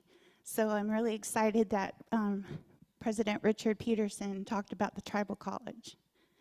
That's really dear. Just imagine more doctoral students coming out of that. The topics that are dear to me are, first of all, are the drugs, but especially fentanyl. In my district, there was fentanyl on top of e-cigarettes. And so it's very dangerous that when that many people are dying in our villages and in our urban areas. My second topic that is dear to me is fishing. And the reason why that's important to me is because I grew up fishing with my parents from elementary all the way to high school. And so that's really dear to me. We don't get as much in Seattle because it's scarce here. Since it's scarce here, it's worse there. We have to buy it from the tribes. My most important that I talked about was education, my education background. Not only my education background, but I also work for Edmond School District as a Title VI Indian Education Specialist. And what I heard earlier was heart work. Working with youth is my heart work. Well, anyways, I simply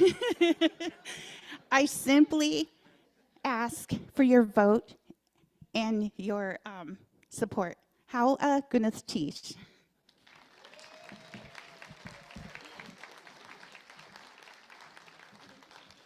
Thank you, Karen Luth Elliott. Up next, Tasha Hotch.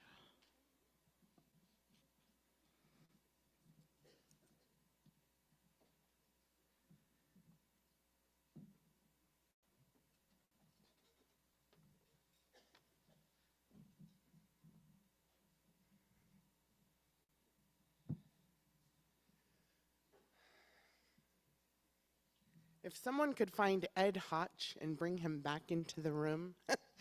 Anyway, good afternoon. Goodness cheese for being here and doing the work of our people. My name is Jacuste, a raven frog from Cluckwan. I also go by Tasha Hotch. I frequently return home to help my family smoke fish. You can ask my dad. He'll confirm that I was there, but we may have a difference of opinion on how helpful I am. I grew up in Cluckwan, but I live in Anchorage. Whether or not you believe you are a leader in your community. Our communities are holding us up so that we can do the work of our people. It has been an honor to be able to serve the community where I reside. I've been organizing and collaborating with people since I was a teen. I come before you with decades of experience of advocating not just for resources for our people, but for agencies to follow their own rules. I learned to go stand at the table until I was offered a seat. We can't wait to be invited into spaces where people do things that impact us. I want to be in the room where it happens. Some examples of me being in the room are I've been a community council member, for 10 years before I became a delegate. Where I live, I also served on my local community council for the area that I live in, which is the most diverse community in the nation. I worked with the local government to improve public safety, volunteering in our schools to give our kids another trusted adult in their neighborhood, and advance for policy that improves outcomes for our people. More important than me knowing those elected officials is that they know me. That means when things happen, I can get a call, and my experience is solicited. We don't all have time to be in the fight for the things that we need. Those of us that do have a duty to speak up. When I moved to Anchorage, one of the many jobs I had was a driver coordinator, and I had several people that I worked with that were unhoused. We have hardworking people that don't have access to essential services. At that time, I didn't know how I could help and started asking questions.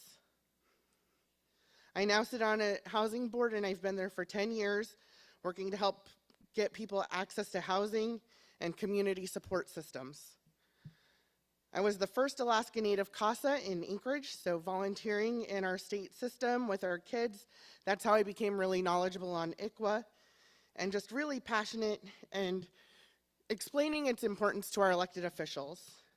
I have a vision for our tribe, and over the years, my resolutions have outlined that vision, from the tribally certified artists to expansion of healthcare, education support systems, high school credit recovery, cultural initiatives, food security. Skip to the end. I want to work for you. I'm not only asking for your vote, but I challenge you to hold me accountable to serving our people and to help educate me where my life experience falls short of being the advocate that we need. Please vote for me for Vice President. Ganesh Chish.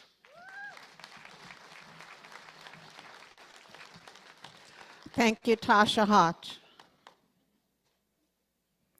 Up next, William Micklin.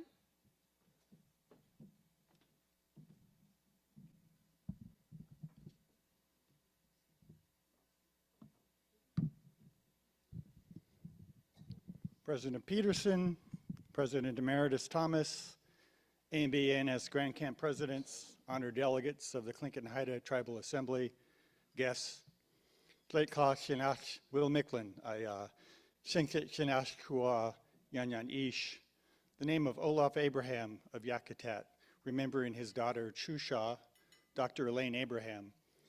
Tekwidi Ka Yachat, my mother's people are the Tekwidi Brown Bear, Katsit Dach, from the house of the man who married the bear, Tantakwan Ayachat Tongash tribe of Ketchikan, Hatsu Shan Aya, Dleika Yadech Hatsete, Ganachadi Dachkan Ayachat.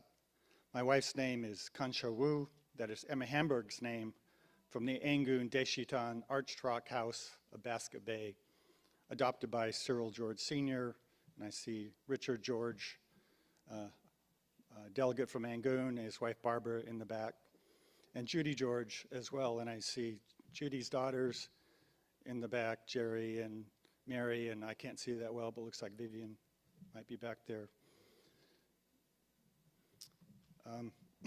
We are delegates here from our communities. I recognize our San Francisco community and its delegates. My people come from Tekwidi, from Ketchikan and Prince of Wales Island, from Tongass Village by way of Saxman and other places. My great uncles and my grandmother's people were born in Fish Camp on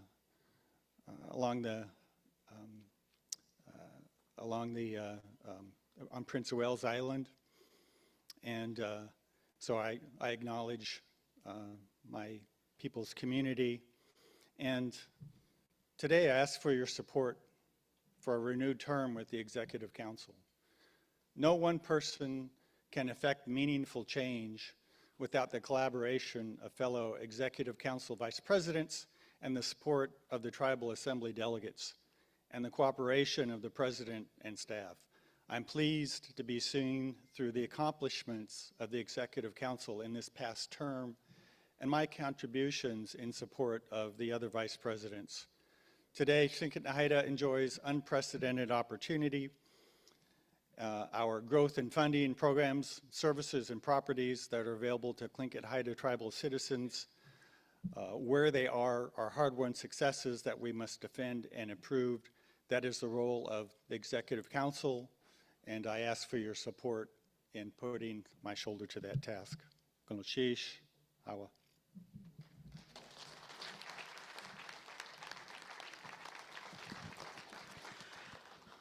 Thank you, Will Micklin.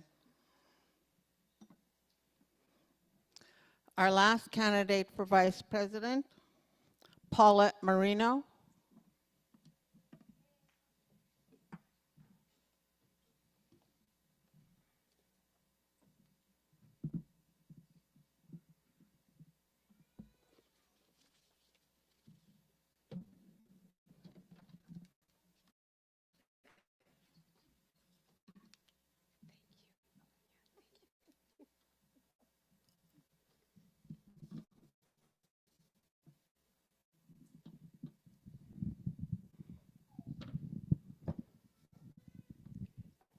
I am excited to stand before you at this time.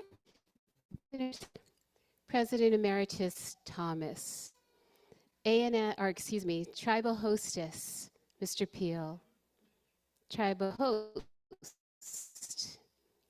Mr. Peel, Tribal Host, Ann Johnson of Sitka, ANB, ANS, Grand Presidents, delegates, guests, and veterans.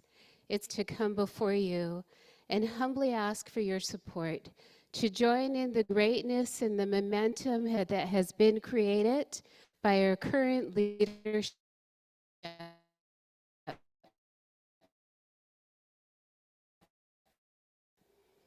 It is time that we do.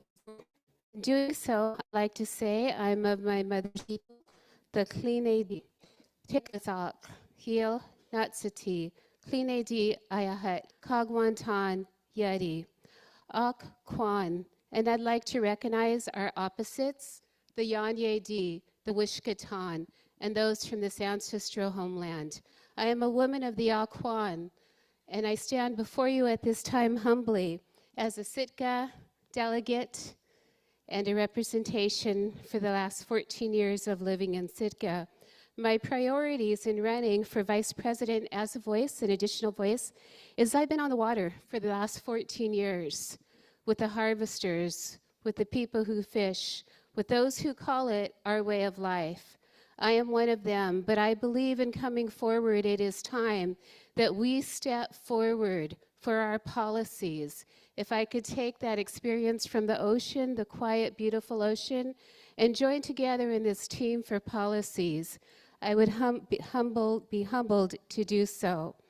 Also, in Search in 2025, Sitka will have a new hospital. I hope to also help as part of the team to make that one of the best hospitals as a liaison with Alaska Native Medical Center and our Northwest Coast, that we would have the best care possible. I would also like to say that I'd like to support the veterans, but most of all, my experience. I've served on many committees as a board of directors, past president of the Alaska Native Sisterhood, current executive committee member, and I believe that the experience, personal and professional, that I've had, if it would serve our people at this time, if this is a time to come forward for our land and our waters and our education, I humbly ask your support to do so and to lend a voice to this successful team for our future. And I am a mother of 2 and a grandmother of 6, of which is my heart. And together we are spirit. Gunakshish.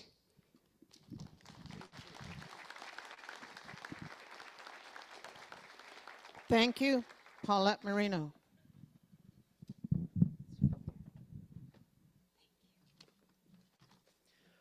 That concludes the campaign speeches from the vice presidents. So we will now get into the speeches for the emerging leader.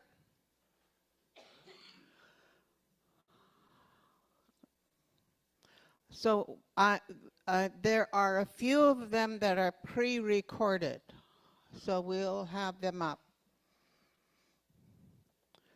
So first up, we're going to have Shailene Moeller. Hers is pre-recorded. Michaela De Jesus, her recording was incompleted.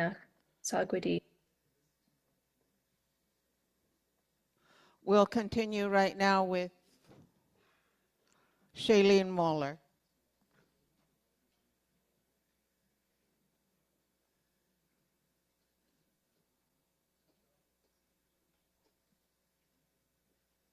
Shailene Moeller, Yukat Duasab, Klingit Kanach, Sagwadi Nakatsati. My name is Shailene Moeller, my Klingit name is Squain, and I am from the Sagwadi clan. I'm from Cake, Alaska, but currently live in Sitka, where I work for the Sustainable Southeast Partnership as the communications catalyst through Spruce Root. Professionally, I consider myself a storyteller first, and have had many great honors in learning from others and sharing their stories through this work. This is how I first got interested in politics, and why I find myself wanting to live the rest of my life here in Southeast Alaska, in this uniquely Indigenous place. I grew up hunting, fishing, and gathering, learning respect for the lands and waters that provided for me and my family. I went on to college to study environmentalism and writing, hoping to learn how to communicate the concerns I had as an Indigenous woman on a larger scale, finding myself working with the SSP the last 2 summers. As a storyteller, I've had the honor to sit with elders and leaders in my community, many members of the Jackson family, Della Cheney, and Liz Medicine Crow, past emerging leaders such as Marina Anderson and Ralph Wolf, role models like Elena Pearson, and many, many more. In this work, I've learned how important it is to hold relationships first, understanding your relationship to everyone and everything, and to embrace collaboration, working together despite any differences you may have for the common good. I do this work to uplift others and to learn from others, as somebody who is on a cultural learning journey herself. I believe in Indigenous values-led work because it is important to understand and honor our relationships and embrace the complexity in our world to understand the problems and heal from them. In telling stories, I have learned the value of sharing all of our learning journeys to reconnect with our cultures, because I believe there is power in each learning journey, no matter how far along you are. Your story is a story of reconnection and can help us all reconnect. I want to deepen my understanding of tribal governance and help protect and enhance the health and welfare of tribal citizens in this region and beyond. I want to continue to work with people who inspire me and help me become a better leader and community member. I look forward to continuing to work in this region for my home community and to continue learning from others who are caring for and uplifting our people and cultures. Gunach Chish for your time and consideration.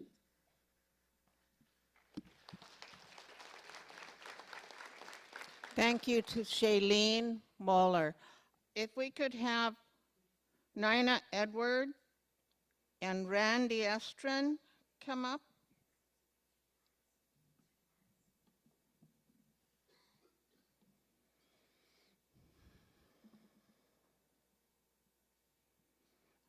Is Nina Edward?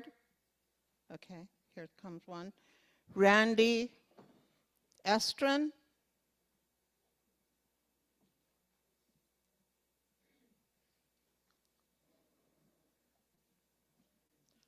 First up will be Nina Edward.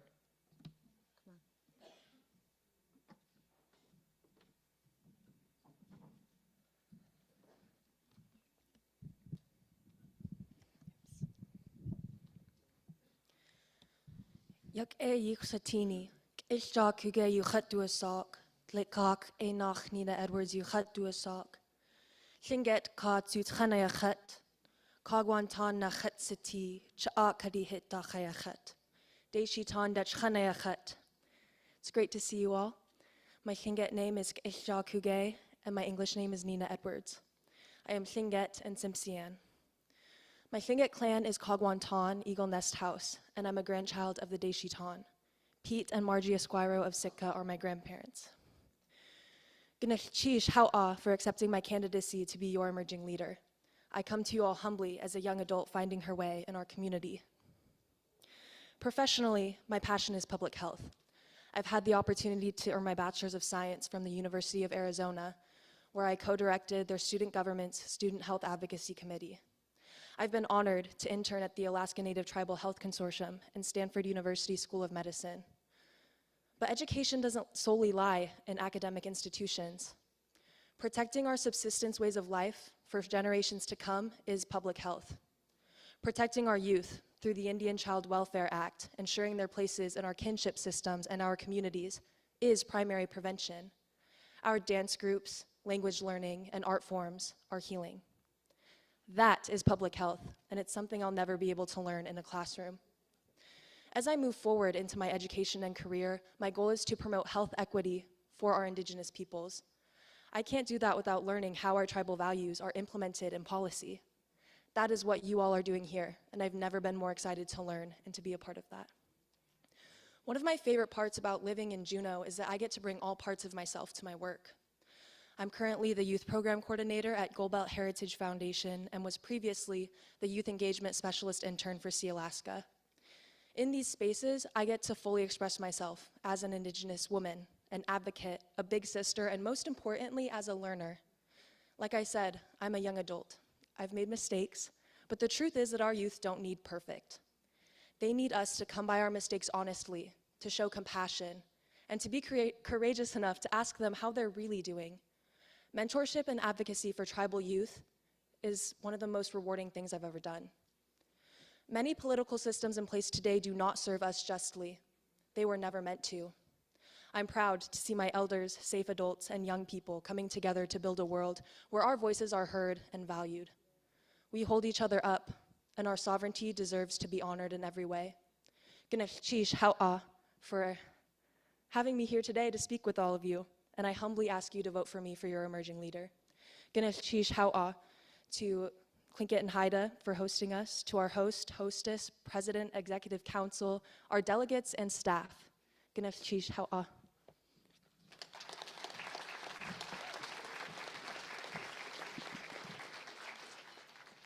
Thank you, Nina Edward.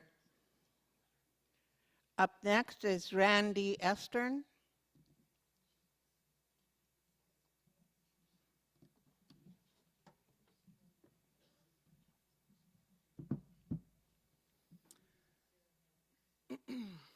Hello, everybody.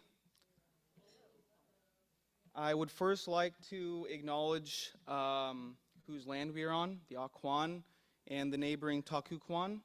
I would also like to acknowledge the honorable host and hostess, Tlingit and Haida President Emeritus, President Peterson, Vice Presidents, Emerging Leader, Lauren, nice to see you again, and all delegates and guests. Thank you for having me. I'm sure some of you may remember me from last year, but for those of you who don't remember me from last year, my name is Randy Estrin. That is my English name. My Haida name is Kilkulans, which means golden voice. My clans, I am Double-Headed Raven, Double-Fin Killer Whale from the Brown Bear Community House. I am Haida, Tlingit, and Tsimshian. I'm from Ketchikan, Alaska, and I spent most of my life in Ketchikan before transferring to Haskell Indian Nations University from UAS. My parents are Carrie James Dodson and Daniel Dodson. So a little bit about my background. I got my Bachelor's of Science in Business Administration from Haskell Indian Nations University, where I was the Vice President of Marketing for the Indigenous Business Leaders chapter there. And I spent most of my life fishing, hunting, gathering, all of our traditional foods, and helped my parents preserve them as well. Often I would help my mom harvest Devil's Club, Indian tea, pick berries, and I can't tell you how many times I've had to help them with the smokehouse, but I've come to love it. This fall I'll be attending Bentley University. I'll be enrolled in their dual degree program, and I'll be pursuing my Master's of Business Administration and my Master's of Science in Financial Analytics. Some important topics and issues that are close to me are murdered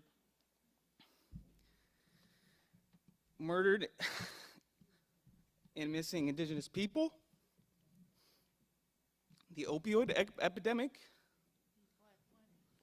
and VAWA.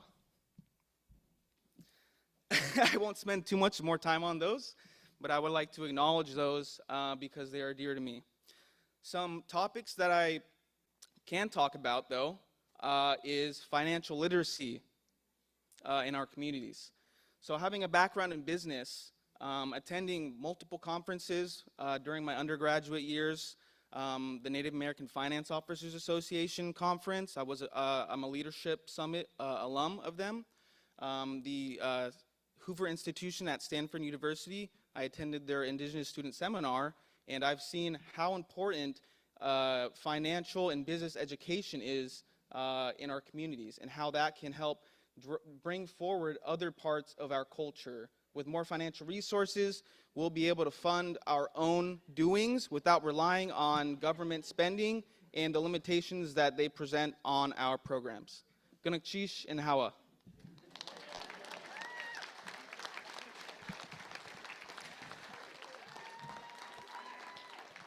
Thank you, Randy Estern. Maybe thinks if he talks louder that I won't, I'll kind of disappear. Okay, we now have 3 pre-recorded videos. The first one will be Haley Steffies.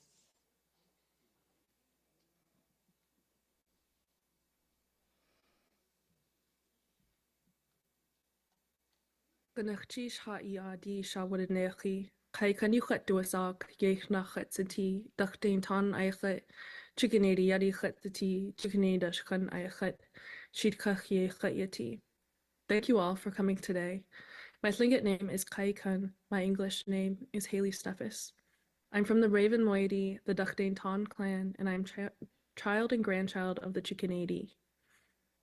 Recently, I worked closely with high school youth, both in teaching and coaching roles. I had the chance to coach JV and assist varsity basketball this past season at Mount Edgecombe High School.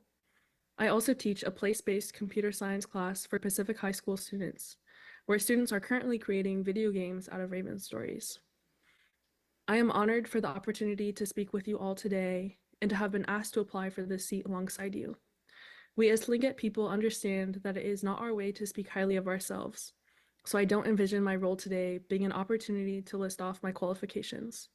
Instead, I will speak to what I understand is important for our future as we lead together.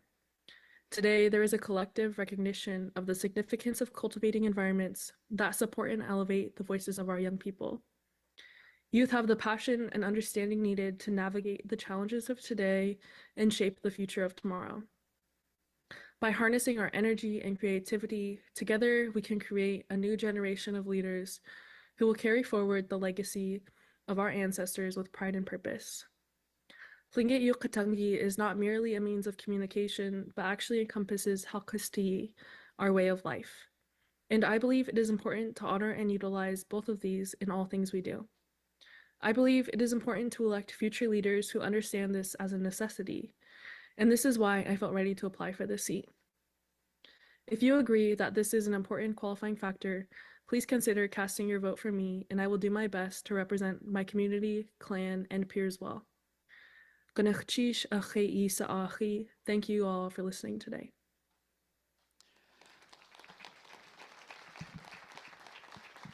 Thank you, Haley Steffies. The next recording will be Ashlyn Eminoff.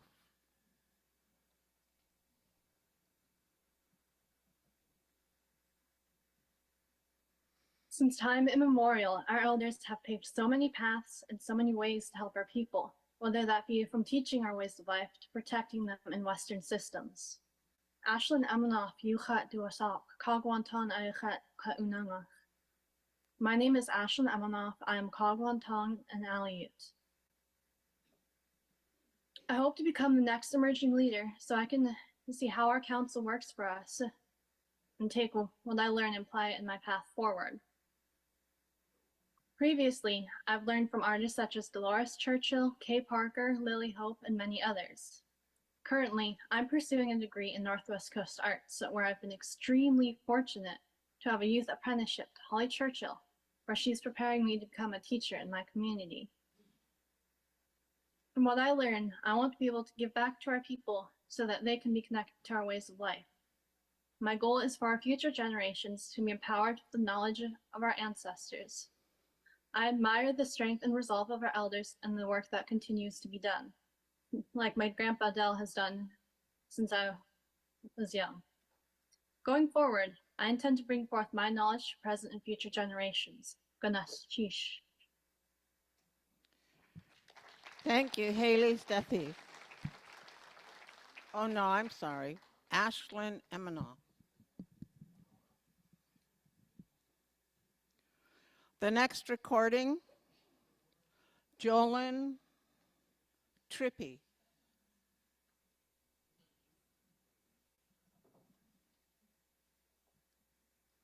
Hello, my name is Jolyn Trippy. I was born and raised in Portland, Oregon, but my mom, Renee Peck, and my grandma, Carmen Quinto Plunkett, grew up in Juneau, Alaska, where whenever I have breaks, I return and visit frequently. The family that I visit in Alaska have made sure that I've maintained a close connection to my culture. However, being from Portland, it was hard to go to Tlingit culture events, but I made sure to stay active in the Native community by participating in school programs, attending powwows, and other events.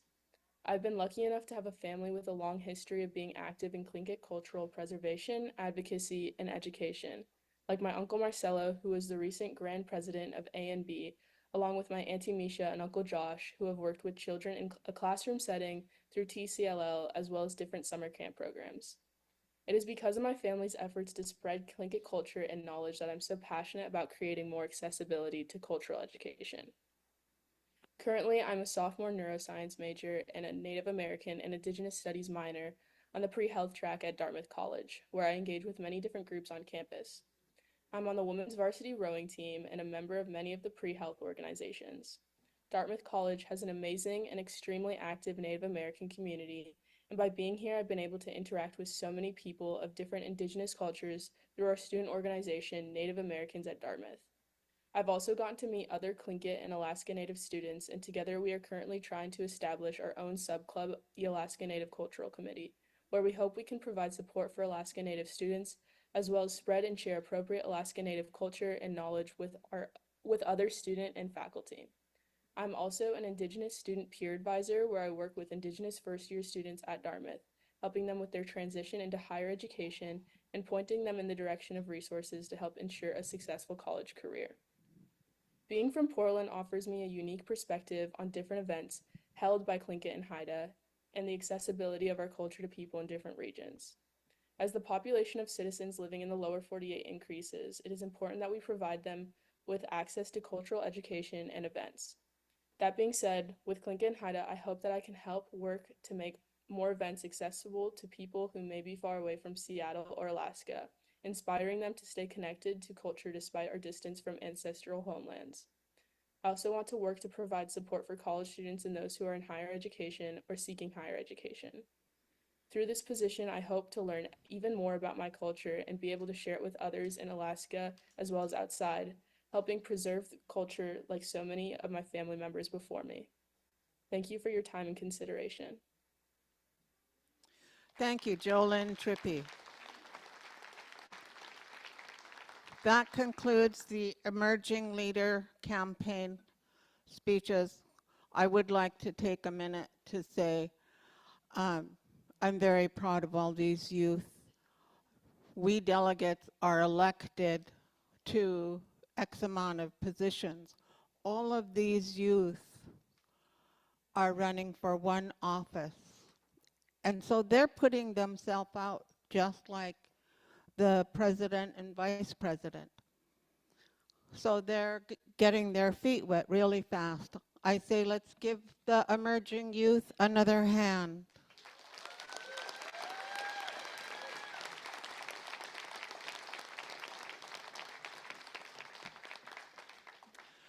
Up next is the Delegate Citizen of the Year. And we have the nominator for Jania Garcia.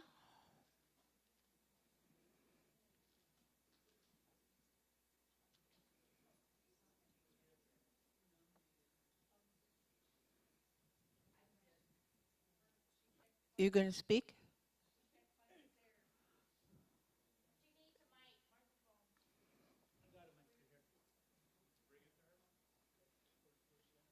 Well, they're getting a mic to her. We have the nominator for Elizabeth Howard.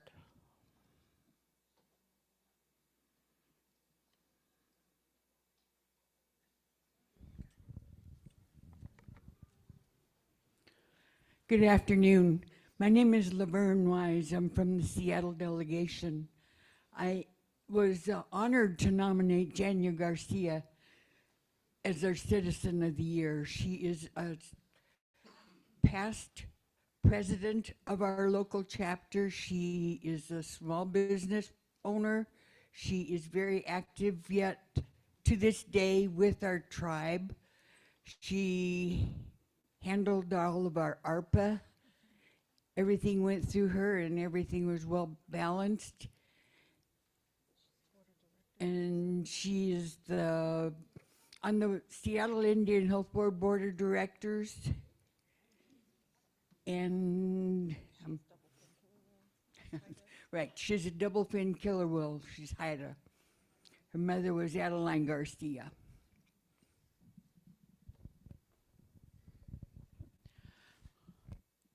Thank you. Nominator for Jania Garcia.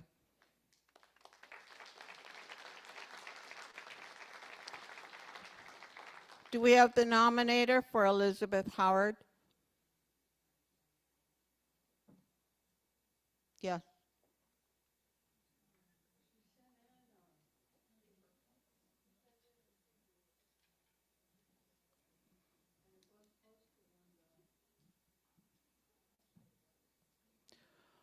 I see some lips moving, but I can't hear anything. Could I get a mic, please?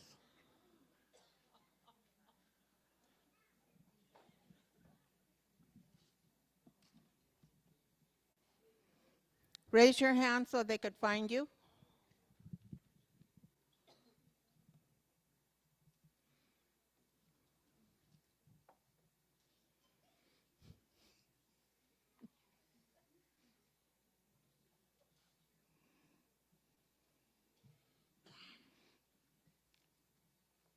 Sitka stand.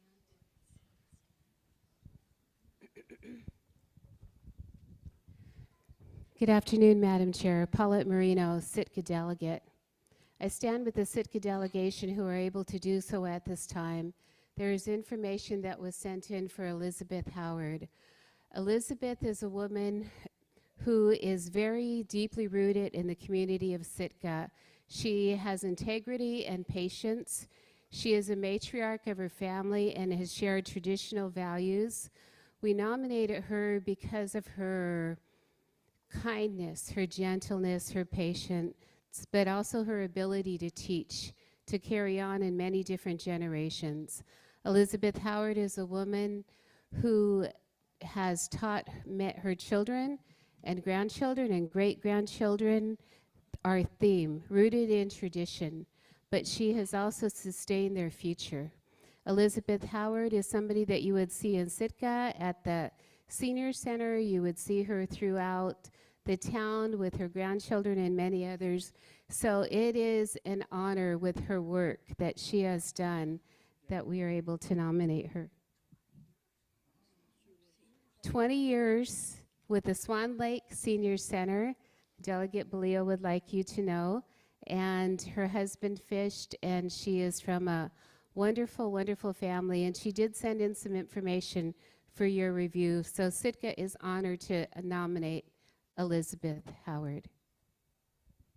She also was a member of the Alaska Native Sisterhood for a very long time, and anytime we needed anything, and we did so many fundraisers, and the 100th anniversary of A&B in 2010, she always donated everything and was very active, and would always help our people over there whenever they needed help. And so we wanted to nominate and honor her at this convention.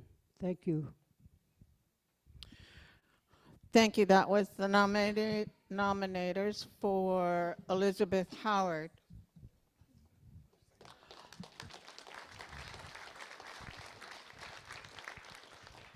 I would like to thank all of the candidates. That concludes the candidate speeches and nominations. Voting reminder that the tribe is using Simply Voting software. Please remember to have your card with your elector ID and password for voting tomorrow morning. The voting is at 8 o'clock. So don't forget your ID. I now turn the chair over to the session chair. Chish.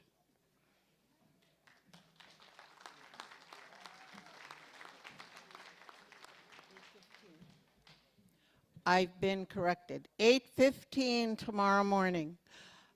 Election committee.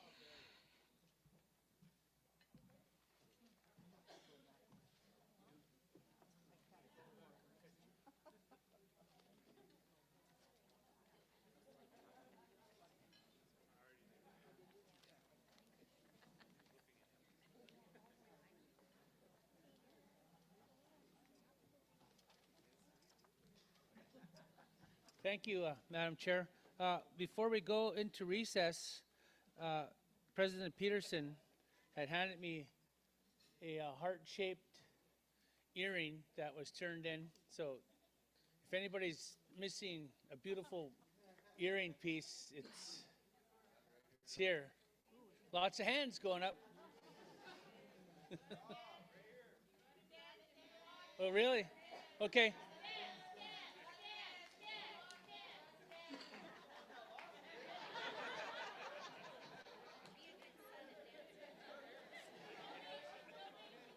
We could turn it into a necklace. See if I ever give you another gift. Okay. Yeah, it's been identified as Carrie's. So I'll bring it down to you. So we are going to go ahead and recess until tomorrow morning, and we will be serving continental breakfast at 7 a.m. Yep. So we are going to stand at recess. This was a good, quick day. Yeah, and committees tomorrow too. The committee meetings that I pointed out will start at 7.